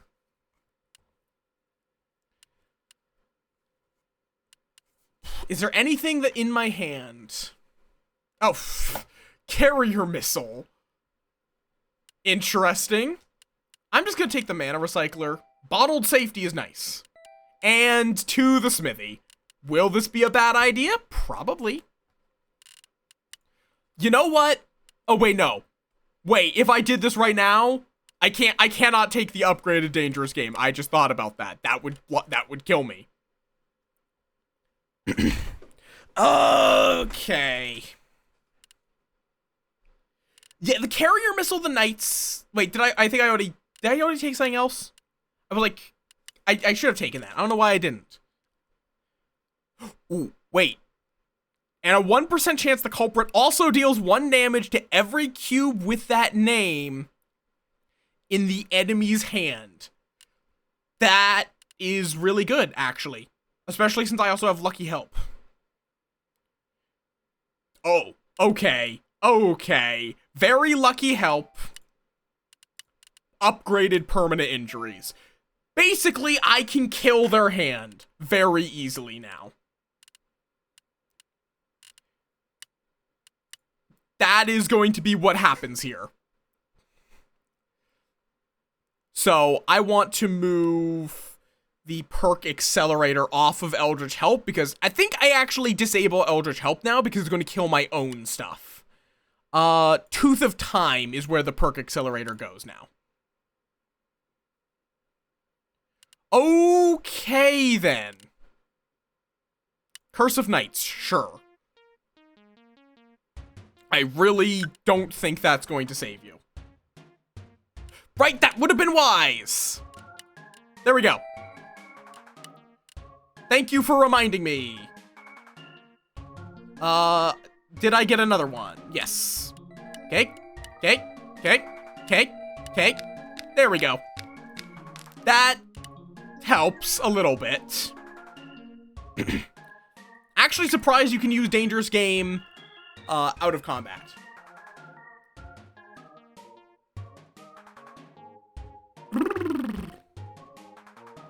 That is, okay, that is a misspelling of roll up there. It's it's supposed to be R-O-L-L, not R-O-L-E. That's a nitpick. But the only thing is I do need to, this map is going to suck for trying to kill their hand. God damn it. Okay, I don't know why boats just don't work for knights. I have no idea why boats just do not work for the knights. I have no idea.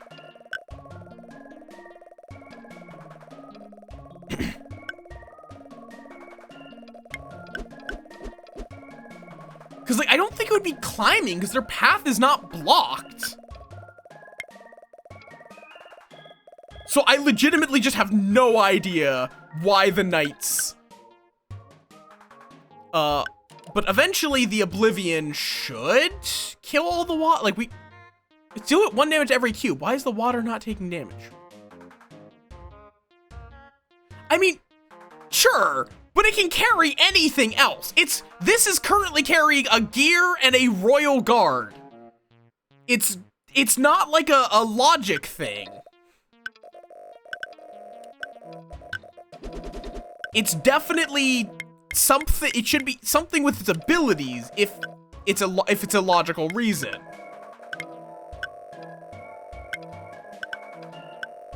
Okay, I'm gonna pause to make sure that this dragon does not die before I give it some health with time warps. I don't want that really. After this is created, oh yeah, I'll take that whenever I have the mana for it. Kills an enemy with lower HP. Bap.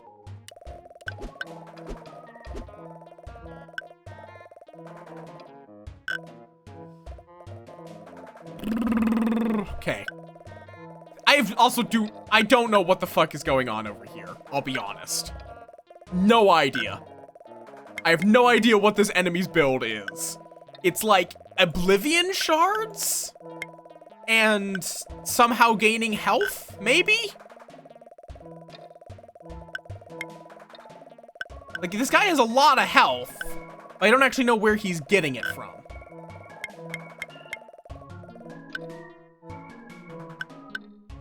Okay, I'm just gonna keep using my reinforcements at this point. The only problem is I don't have traditional healing. Oh god, when did I get poisoned? That's not good. Eventually, yes.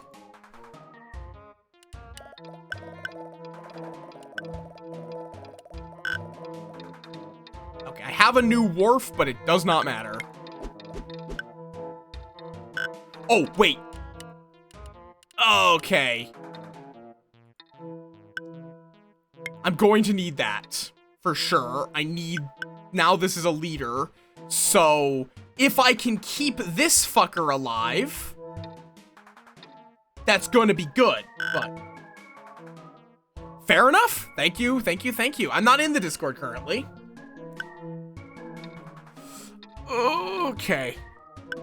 The fucking hired assassins are being the problem here. The Evolve Moil is currently not really very good.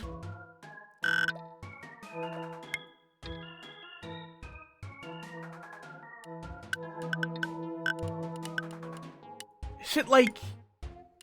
I'm trying to... Oh, they have something that's giving them eye. Shit, I think I lose. Oh, great, bunny. Killer drill?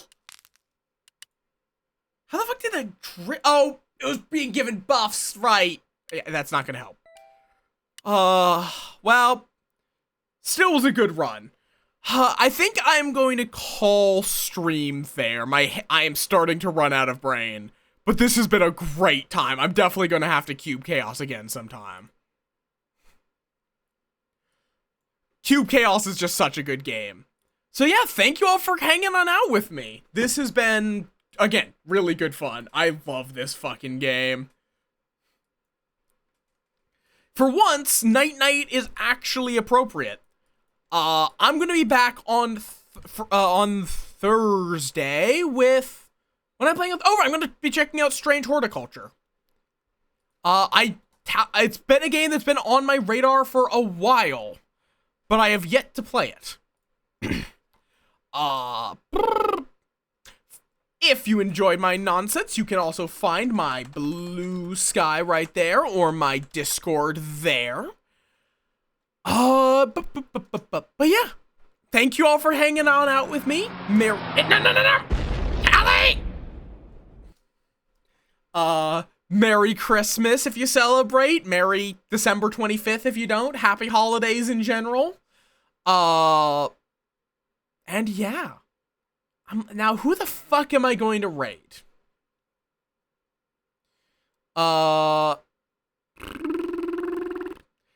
No, not everyone celebrates Christmas. Plenty of people are not Christian or related, or a lot of people also just don't even want to touch a Christian religion holiday, technically. I know you're doing it for the bit. I just also want to say, no, it's completely fine if you don't celebrate Christmas. Who? Anyone got any recommendations? There's no one that's, like, jumping out at me. today. There's some people that I wouldn't be opposed to rating, but there's no one that's like, yes, this person, definitely.